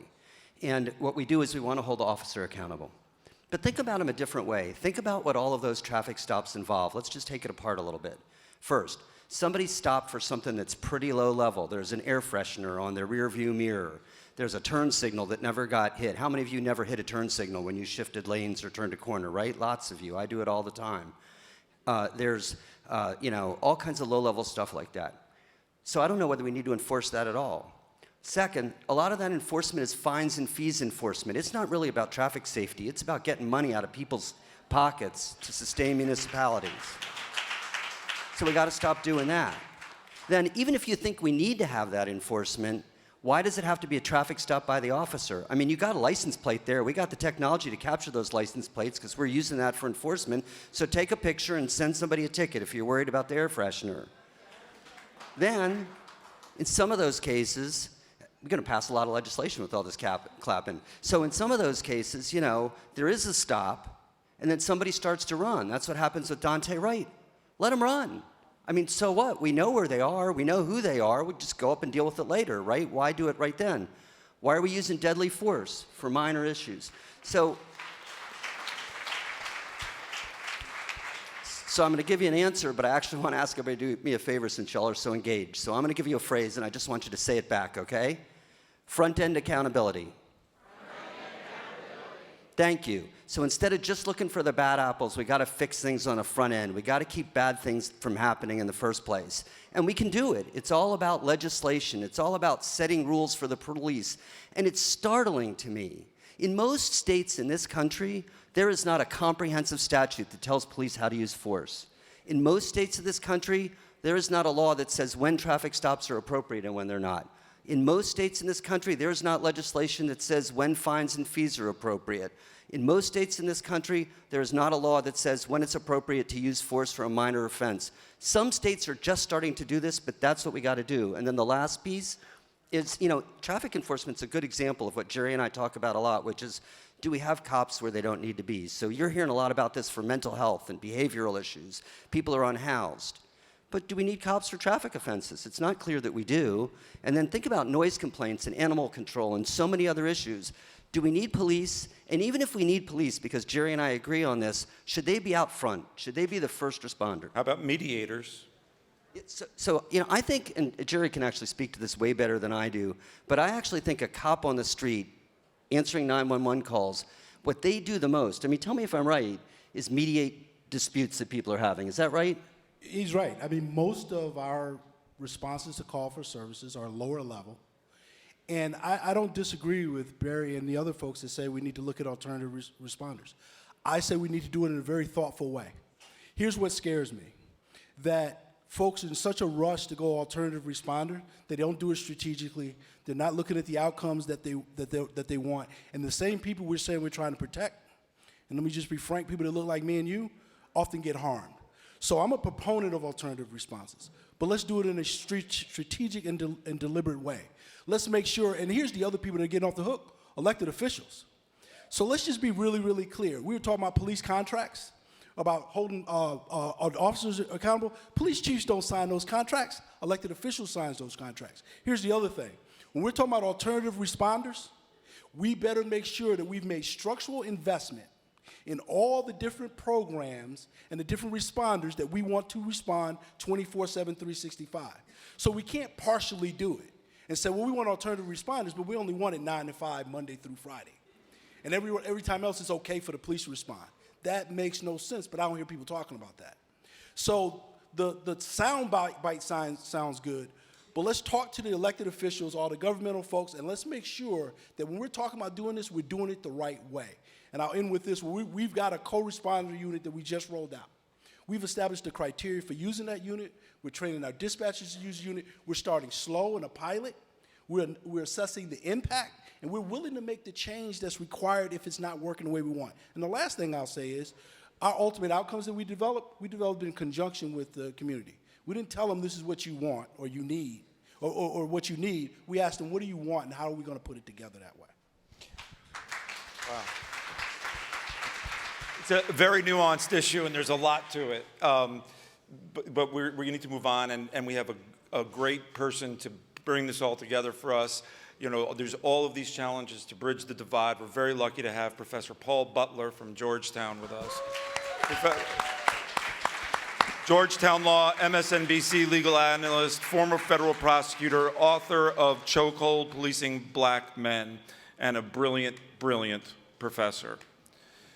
Professor Butler, you and I were speaking a little bit before, and I had watched some of your work. I actually think the backstory of your childhood is kind of interesting. Why don't you just start telling about your experience? Great. Thank you, Dan. Thank you for that introduction. And now, in the words of Jay-Z, allow me to reintroduce myself.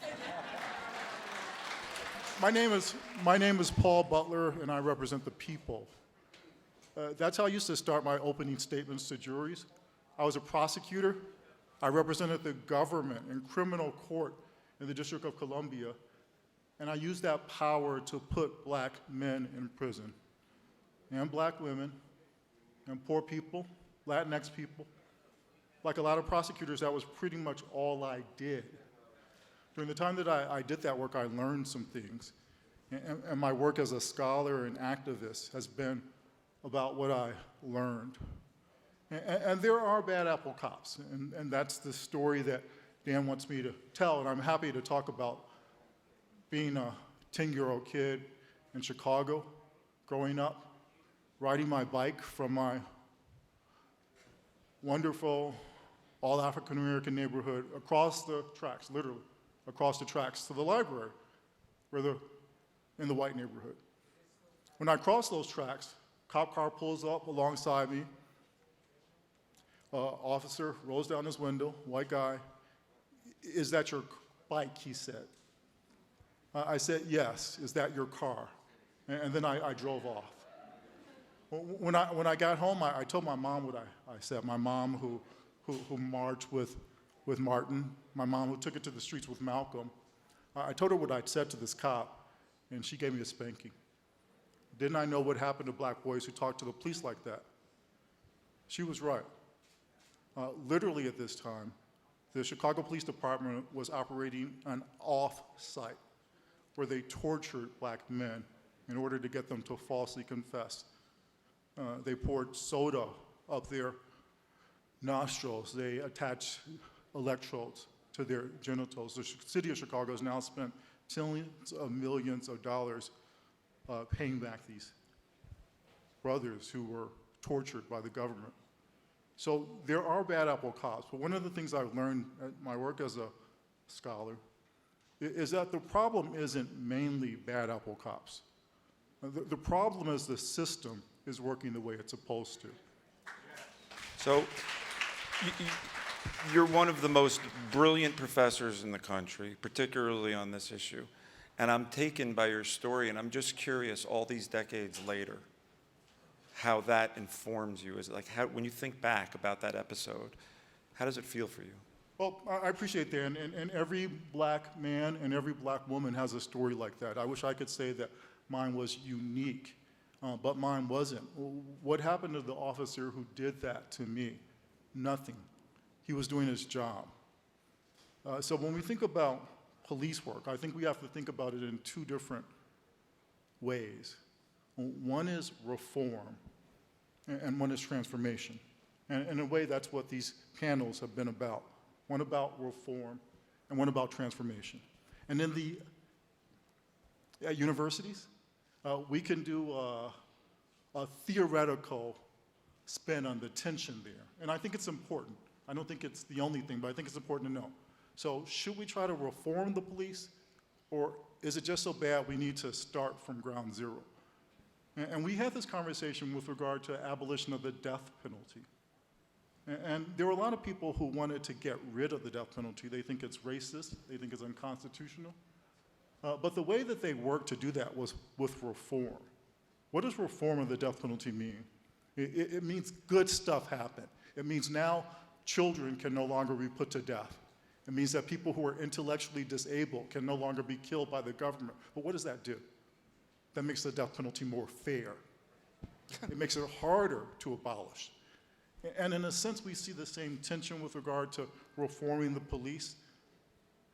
We can make the police act nicer, but they're still going to have all that power, and we know how they use that power. You know, just to that point, I often think about this, is all of this progress and all the work that's being done, it often strikes me as how far we have not come. You know, when you hear about the First Step Act and everything celebrated, and with all due respect to the people in this room who helped get that passed, I apologize, but to me, and it's great to take steps, but to me, not having to shackle a pregnant woman to a bed is great. That shouldn't be celebrated as reform. Being within 1,000 miles or whatever it is of your federal penitentiary as opposed to across the country, great. But they're baby steps, right? How far do you think we've come? How far do you think we need to go? You said it, baby steps. They're important baby steps, and that's why reform is important. Reform literally saves lives. And it literally saves black and brown lives. And so we can't discount it. We have to beef it up. I was so interested in the senator's comment about how his own bill got watered down, right? And that consistently happens. And so, you know, we've got to have much stronger legislation. And ultimately, we've got to reduce contact between police and civilians, because what we learn is that the police seem incapable of treating black people and brown people fairly. And again, the system gives them that power. Just a quick story about a police officer friend of mine who I have come and visit my criminal law class about the law of the police. And he wants to show the police, he wants to show my students how much power he has.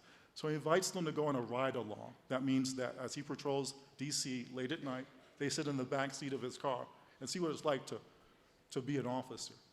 To show my students how much power he has.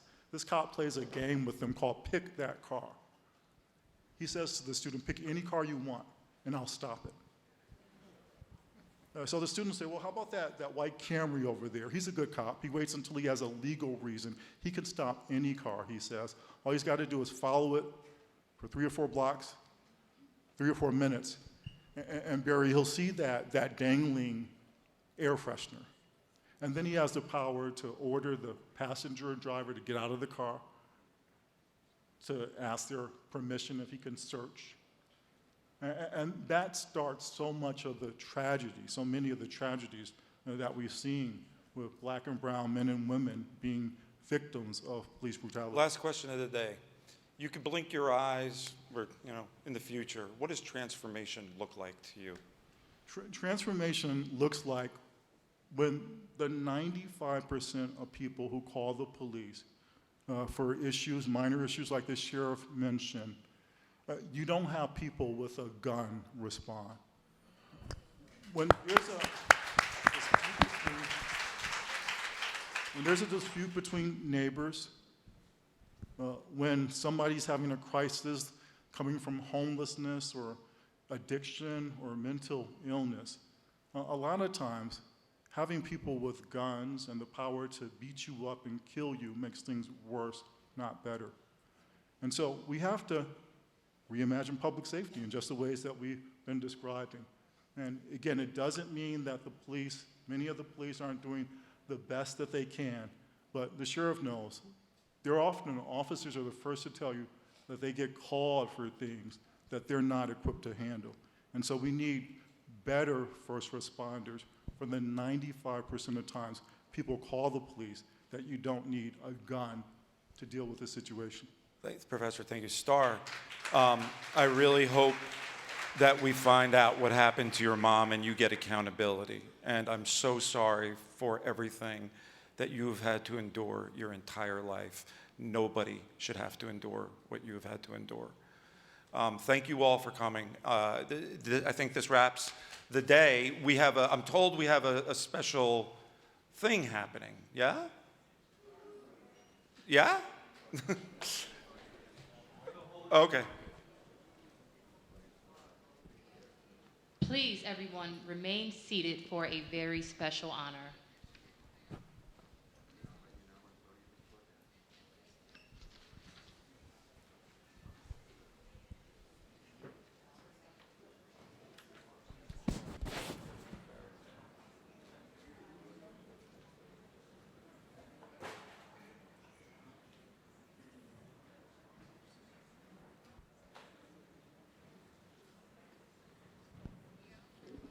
Greg Coach Popovich is the winningest coach in NBA history and a longtime supporter of humanitarian causes, including innocent tragedy.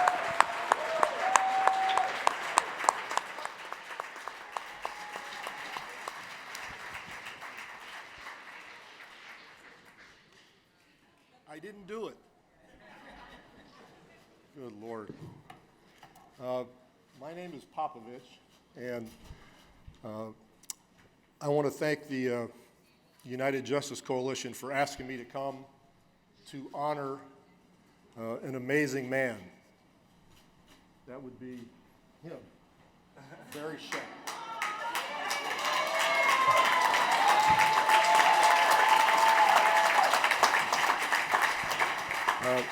I'll be relatively brief, but I just want to tell you about this guy. I got a few notes here so I don't screw it up. But Barry here is a law professor at the Benjamin J. N. Cardozo School of Law. He's also a partner in Neufeld, Sheck, and Bruston. He's a Yale grad, 1971. He, Yale back there. He earned his master's and his doctorate at Berkeley, and in '74 also earned his law degree from Berkeley. He started his career, in my opinion, his passion was fired while he was at Berkeley He participated quite loudly in many anti-war demonstrations. These were the days of Vietnam. And he was a standout individual on campus in making sure that whatever could be done to stop that war would be done.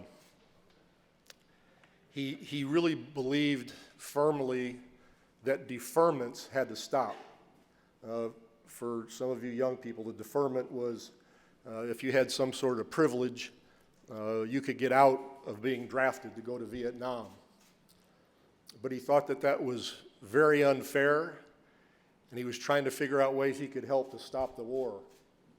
And because he felt the only way, now this is back in the 60s and 70s, early 70s, late 60s, the only way he thought the war could be stopped is if upper middle class white people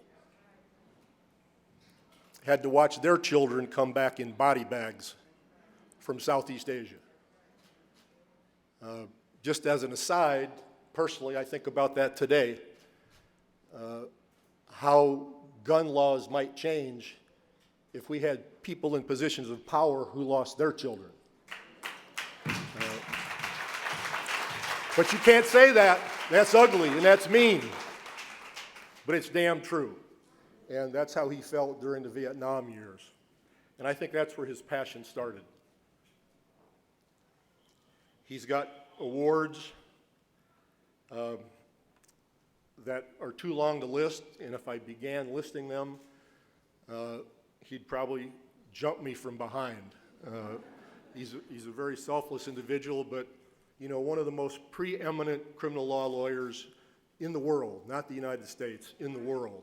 So his work is pretty awesome. It brings me to the way I got to know him, and that's the Innocence Project, which many of you are familiar with. That was founded in 1992 with he and his very good friend Peter Neufeld. And it was dedicated to the utilization of DNA to exculpate people who were wrongly convicted. Pretty simple idea, but pretty difficult to do. And he found that there were many. His goal was always pretty much threefold. He wanted to free people. That's pretty easy to think about. He wanted to free these people who had been wrongly convicted and incarcerated. But he also wanted to prohibit it from the start. If there was any way to get programs together to not even have this happen. You know, all of your speakers today have talked a lot about judges and cops and lawyers and this sort of thing, false witnesses. What could be done to preclude that conviction? And also, what can we do to establish systems across the country that are more equitable so we could actually make changes in states? I live in Texas. It's a shit show. I can say that because I'm a coach. I'm in the locker room a lot. You know, Barry probably wouldn't say that. Probably nobody up here would say that. There you go. Right on. So it's a situation where this organization, the Innocence Project, has spread itself throughout our country. And I just want to give you a few figures that maybe some of you or many of you aren't aware of, so you understand very specifically about what it means to be wrongfully convicted. I wrote this down so I wouldn't screw it up, and I just met two more exonerees backstage, one that was in prison for 27 and a half years before he came out.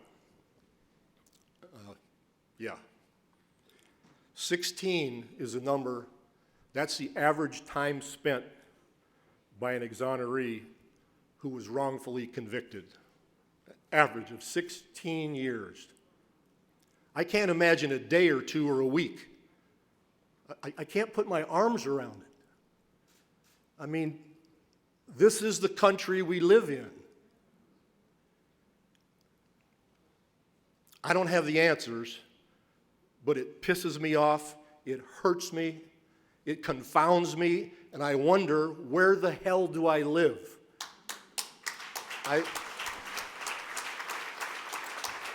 I live in a country I did not know exists. I knew there were racists.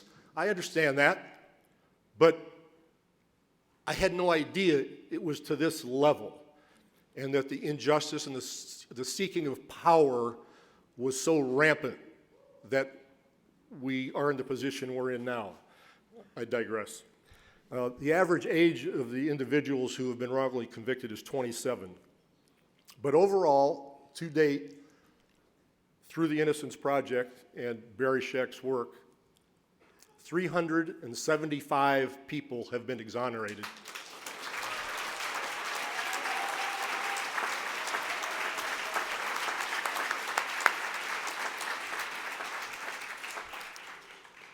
Now you take those 375 people and understand they all have families.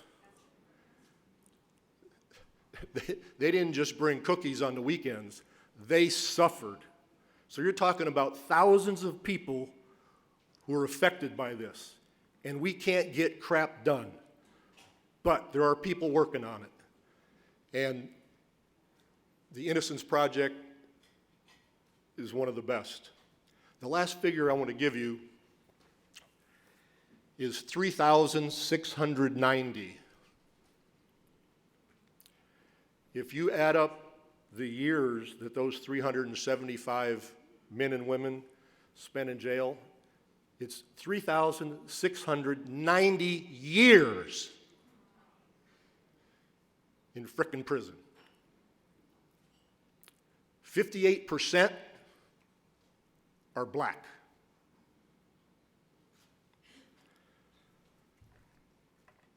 Now, Barry Scheck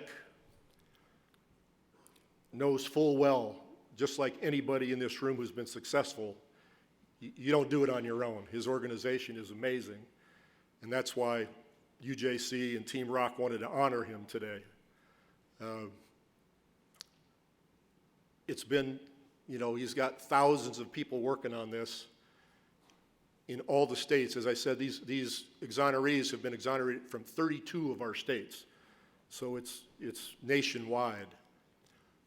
But what's special about this guy, besides being selfless, is that vision started back on that campus during the Vietnam War.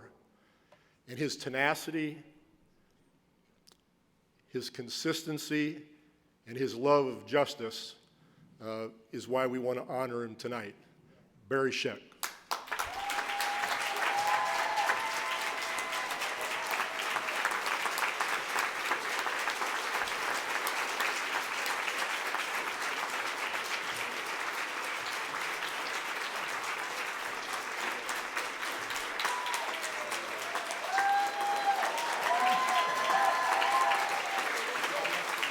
You got to make him speak a little bit.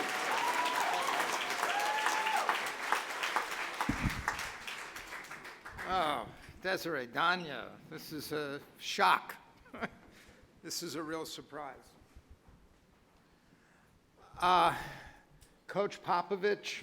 Yes. You answered the bell for us in Texas, around the United States, every time. We are the official, the Innocence Project is the official charity of the NBA Coaches Association. But the way that happened is that we had our Innocence Network conference, and Trish is the current president of the Innocence Network. She can tell you what they're like. And we invited Coach Popovich to come to attend the network conference. But we said, well, we know you have this huge game tomorrow night against the Golden State Warriors, which was critical to who's going to get playoff positions and everything else. And we had you know, the other people in San Antonio that came, the prosecutor, a friend of ours who was like a big-time federal judge, and everybody came. And we just said, you know, just do a little video for us. And he said, no, I'm coming. And don't tell anybody I'm coming, right? So he shows up, and he just walks around, he watches everything. He sits with us at lunch when exonerees get up and they do this thing where they were trained by the moth to tell stories for 8-10 minutes.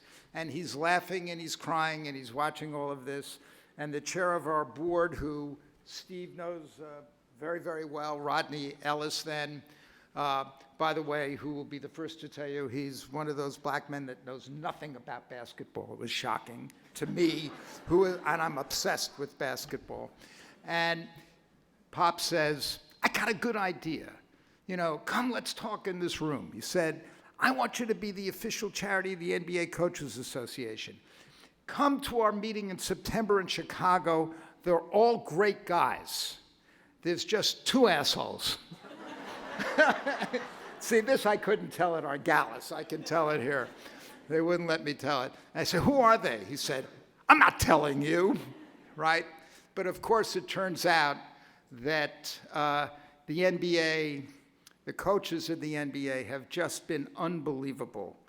You know, and they're all from Pop's tree, right? Whether it's Steve Kerr or all the others, you know, they just are. We're here to honor you. Yeah, yeah. Screw Pop. Say something about your stuff. Now,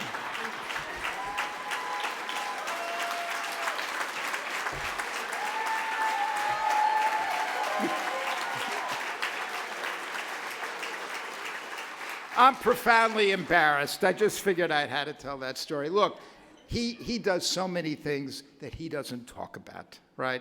That really advance the cause of justice. And he is fearless, and that is what Rock has done. I mean, it's just amazing that you guys came forward. You're funding things for us, you know, whether it's Parchman, and I mean us, I mean the movement that nobody would touch.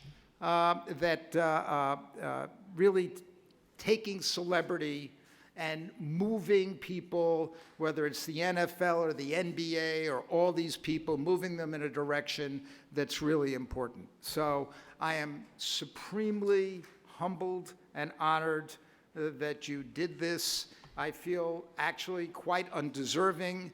The truth is we have a network of people, they're just incredible, that do all these exonerations, and we have, you know, all our friends in the press and everywhere else that have made this happen. So I'm truly humbled. I feel undeserving, but I'll take it anyway.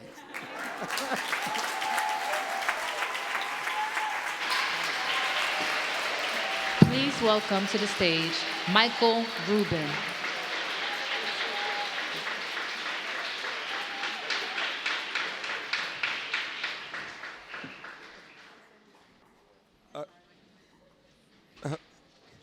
Michael, everybody, if you, is this on? Hello, hello? No, it's not on. If everybody does not know Michael Rubin is a world-class justice seeker. I met him when I did a story on NBC with Meek Mill. Can I tell just a really quick little story? I'm sorry. I was in Michael's office, and we were filming, and we didn't know Meek was going to get out. And we were going to do a story anyway, whether he got out or not. And Michael gets the call from the governor's office while we're there that Meek was getting out that evening, and it was Game 5, the Sixers against the Celtics. And Michael says, you know what? Meek had a dream that I was going to pick him up in a helicopter. I was like, that's nice. He goes, get the heli going. He has a helicopter in the back of his building, and he takes the helicopter. He's the nicest, most humble, unbelievable man, Michael Rubin.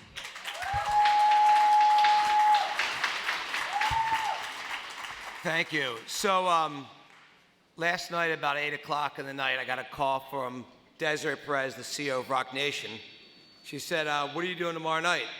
I said, I'm going to be in New York. And she goes, and you're going to be coming to this incredible group I brought together to tell a little bit about why we started the Reform Alliance and how everyone can work together. So when Desiree tells me to go somewhere, she's probably the only person in the world other than my 16-year-old daughter that I actually listen to. And Desiree said I should be here, so here we are. So Des, first and foremost,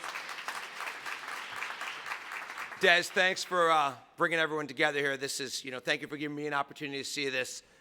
Thanks for doing what you do day in and day out. Barry, when I first got involved with criminal justice before, Barry was actually, I think you may have been literally the first person I met, and such respect and admiration for what he does day in and day out and the way he dedicated his life to helping people that really needed help. So congrats to you. Absolutely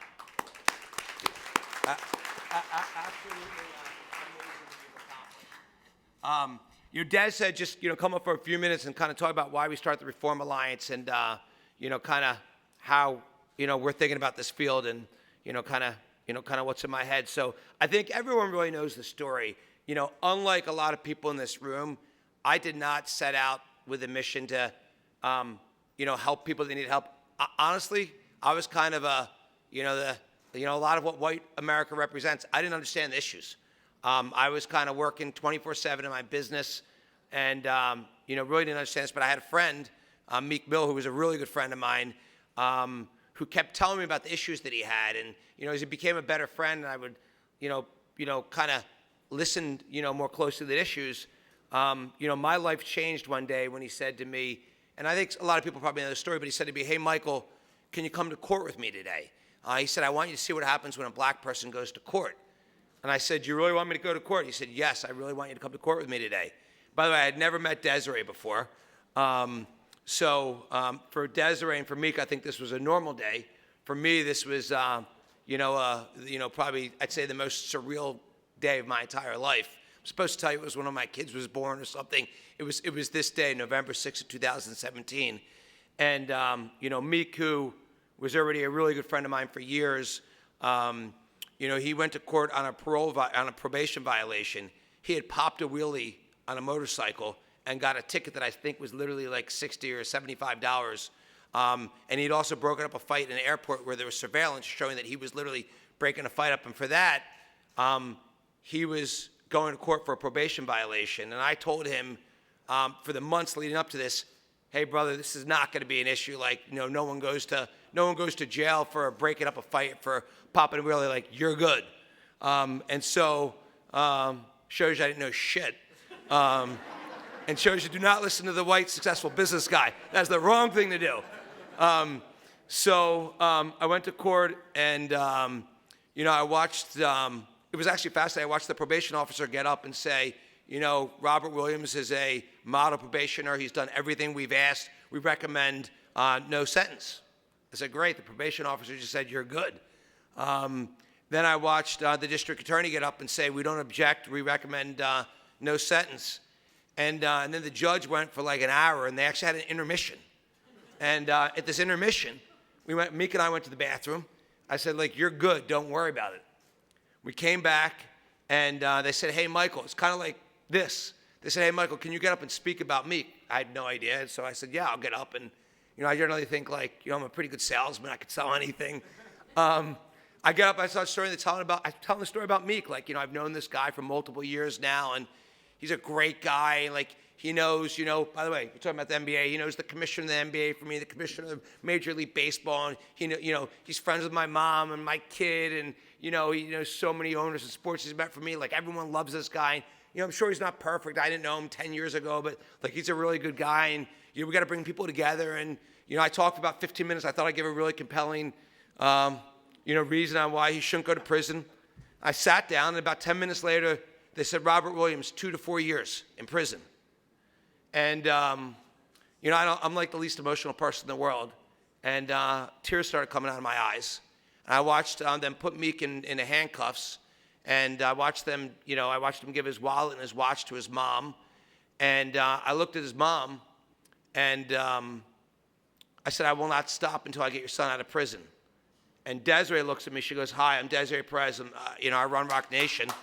She goes, She goes, I will not stop until I get Meek Mill out of prison. I said, well, I guess we're going to do this together. And that was my introduction to the problems of criminal justice reform. Now, the interesting thing is, if I'm being totally blunt, I didn't give a shit about anything other than getting Meek out of prison. I didn't understand everyone else's problems. I thought this was like one crazy-ass judge. And by the way, she was a crazy-ass judge. They don't get much crazier. But she was crazy. And I said, okay, so like we're going to work to get him out of prison. And Desiree and I, she's there's not a better fighter in the world than Desiree Perez, literally. And she does everything to bring everyone together, just like all of you in a room, and just like she ordered me here today and I'm here. What I learned in this experience with Desiree is, I thought, originally we were like, doing what, you do in a street fight. We were getting everyone to help from getting investigators to find out what really happened. And, we had unlimited resources. So it was it was something that nobody else, the millions of people that are unfairly trapped in the system didn't have any of these resources. So Meek was in a special position. He had the help of Desiree and the help of me and unlimited resources. But what happened during that process is I realized was, holy shit, this isn't about Meek. That the entire criminal justice organization is like one of the most broken things I'd ever seen in my life. And, I'll kind of get to the punchline here. We found out that, and you don't think this was possible, it was like, if anyone would watch Training Day, I'm sure a lot of people have, the police officers that arrested Meek, it was just another version of Training Day. We found out after we hired all these investigators that actually the entire police unit that had arrested him had all been fired for committing crimes, framing people, setting people up. You can't even make this up. And so we found a police officer. We started interviewing the cops, and they said, oh, no, the whole thing about Meek, he didn't actually point a gun at a police officer. The whole thing's a lie. We said, will you sign an affidavit saying this? They said, sure. I called Meek. I said, I got great news. You're getting out of prison like in the next couple of days. This was actually, the Patriots were playing the Eagles in the Super Bowl. And I was rooting for the Patriots against my team, by the way. I shouldn't say that, but they didn't win that time. But they normally win. So I told Meek he'd get out of prison the next couple of days, and that was February 1st, and he didn't get out of prison for another 3 months. And that's when I realized how broken the system was. So, at that point, myself and Desiree and Jay-Z and Robert Kraft start saying, like, when Meek gets out of prison, we need to do something about this. And that's really why we started the Reform Alliance. Because, I think, for Meek, for Des, for Jay, this was a normal day in their lives. But for me, I'd never seen anything like this. And I think for Robert Kraft, who I pulled into this, who owns the Patriots, he'd never seen anything like this. And look, we started the Reform Alliance, 3 years ago with the goal. And, sometimes you just got to come up with bold goals like you do in business. I had someone really smart say you should have a goal to get 10,000 people out of the system. And we said, fuck that. We want to get 1 million people out of the system. Because we said, hey, by the way, it was pretty easy math. We said there's over 6 million people in the system, 4.5 million people on probation and parole. And by just what I had learned, we said, there's got to be at least 1 million, probably millions, at least 1 million that shouldn't be in the system. And so we started the Reform Alliance to actually fix the underlying problem. How do we change, fix the probation laws, the parole laws that actually put people in prison for not committing crimes? So when we learned that 25% of people that go to prison each year actually don't commit crimes. And by the way, Kim Fox, she's one of the first people I met. I love her because she's doing the same thing. And I know one of her great friends sitting right next to her, who I met through Robert Kraft, who is, I think, the Attorney General or District Attorney of Boston, or whatever we call the whatever. She's running shit in Massachusetts. She's doing the same thing. And the most important thing I've learned, because as a business person who believes you can do anything you set your mind to, I'll leave everyone with this thought. The only way to fix this incredibly broken system is for all of us to work together. That is the only way to do it. And so you know what? Desiree and Rock Nation did all the great work to bring everyone together here. And, Barry, I think this is really about you today. But if there's one thing I've learned in my, I got in this field November 6, 2017, knowing nothing about it, believing that you don't go to prison if you don't commit crimes. And today I've learned that I was dumb as shit, and that and that there's millions of people in the system that shouldn't be in the system. So I think, we're doing a small part at the Reform Alliance, but I think the way we win is we all work together. And this is no different than a sport. It takes many great athletes to work together. So I'll say congratulations and thank you to all of you in this room. You're doing all the hard work day in and day out, and everyone who's in here on a Saturday is committed as shit to fixing this. And that's why when Des said, get your ass to this thing and tell people why we started the Reform Alliance and what we can all do together, I said, yes, ma'am, and thank you. And so, thanks to all of you for everything you're doing. And I can tell you, we're going to keep doing our part, but I know we ain't going to win if we don't all do it together. So I appreciate everyone and commend the work everyone's doing. So thank you very much. And again, congrats, Barry.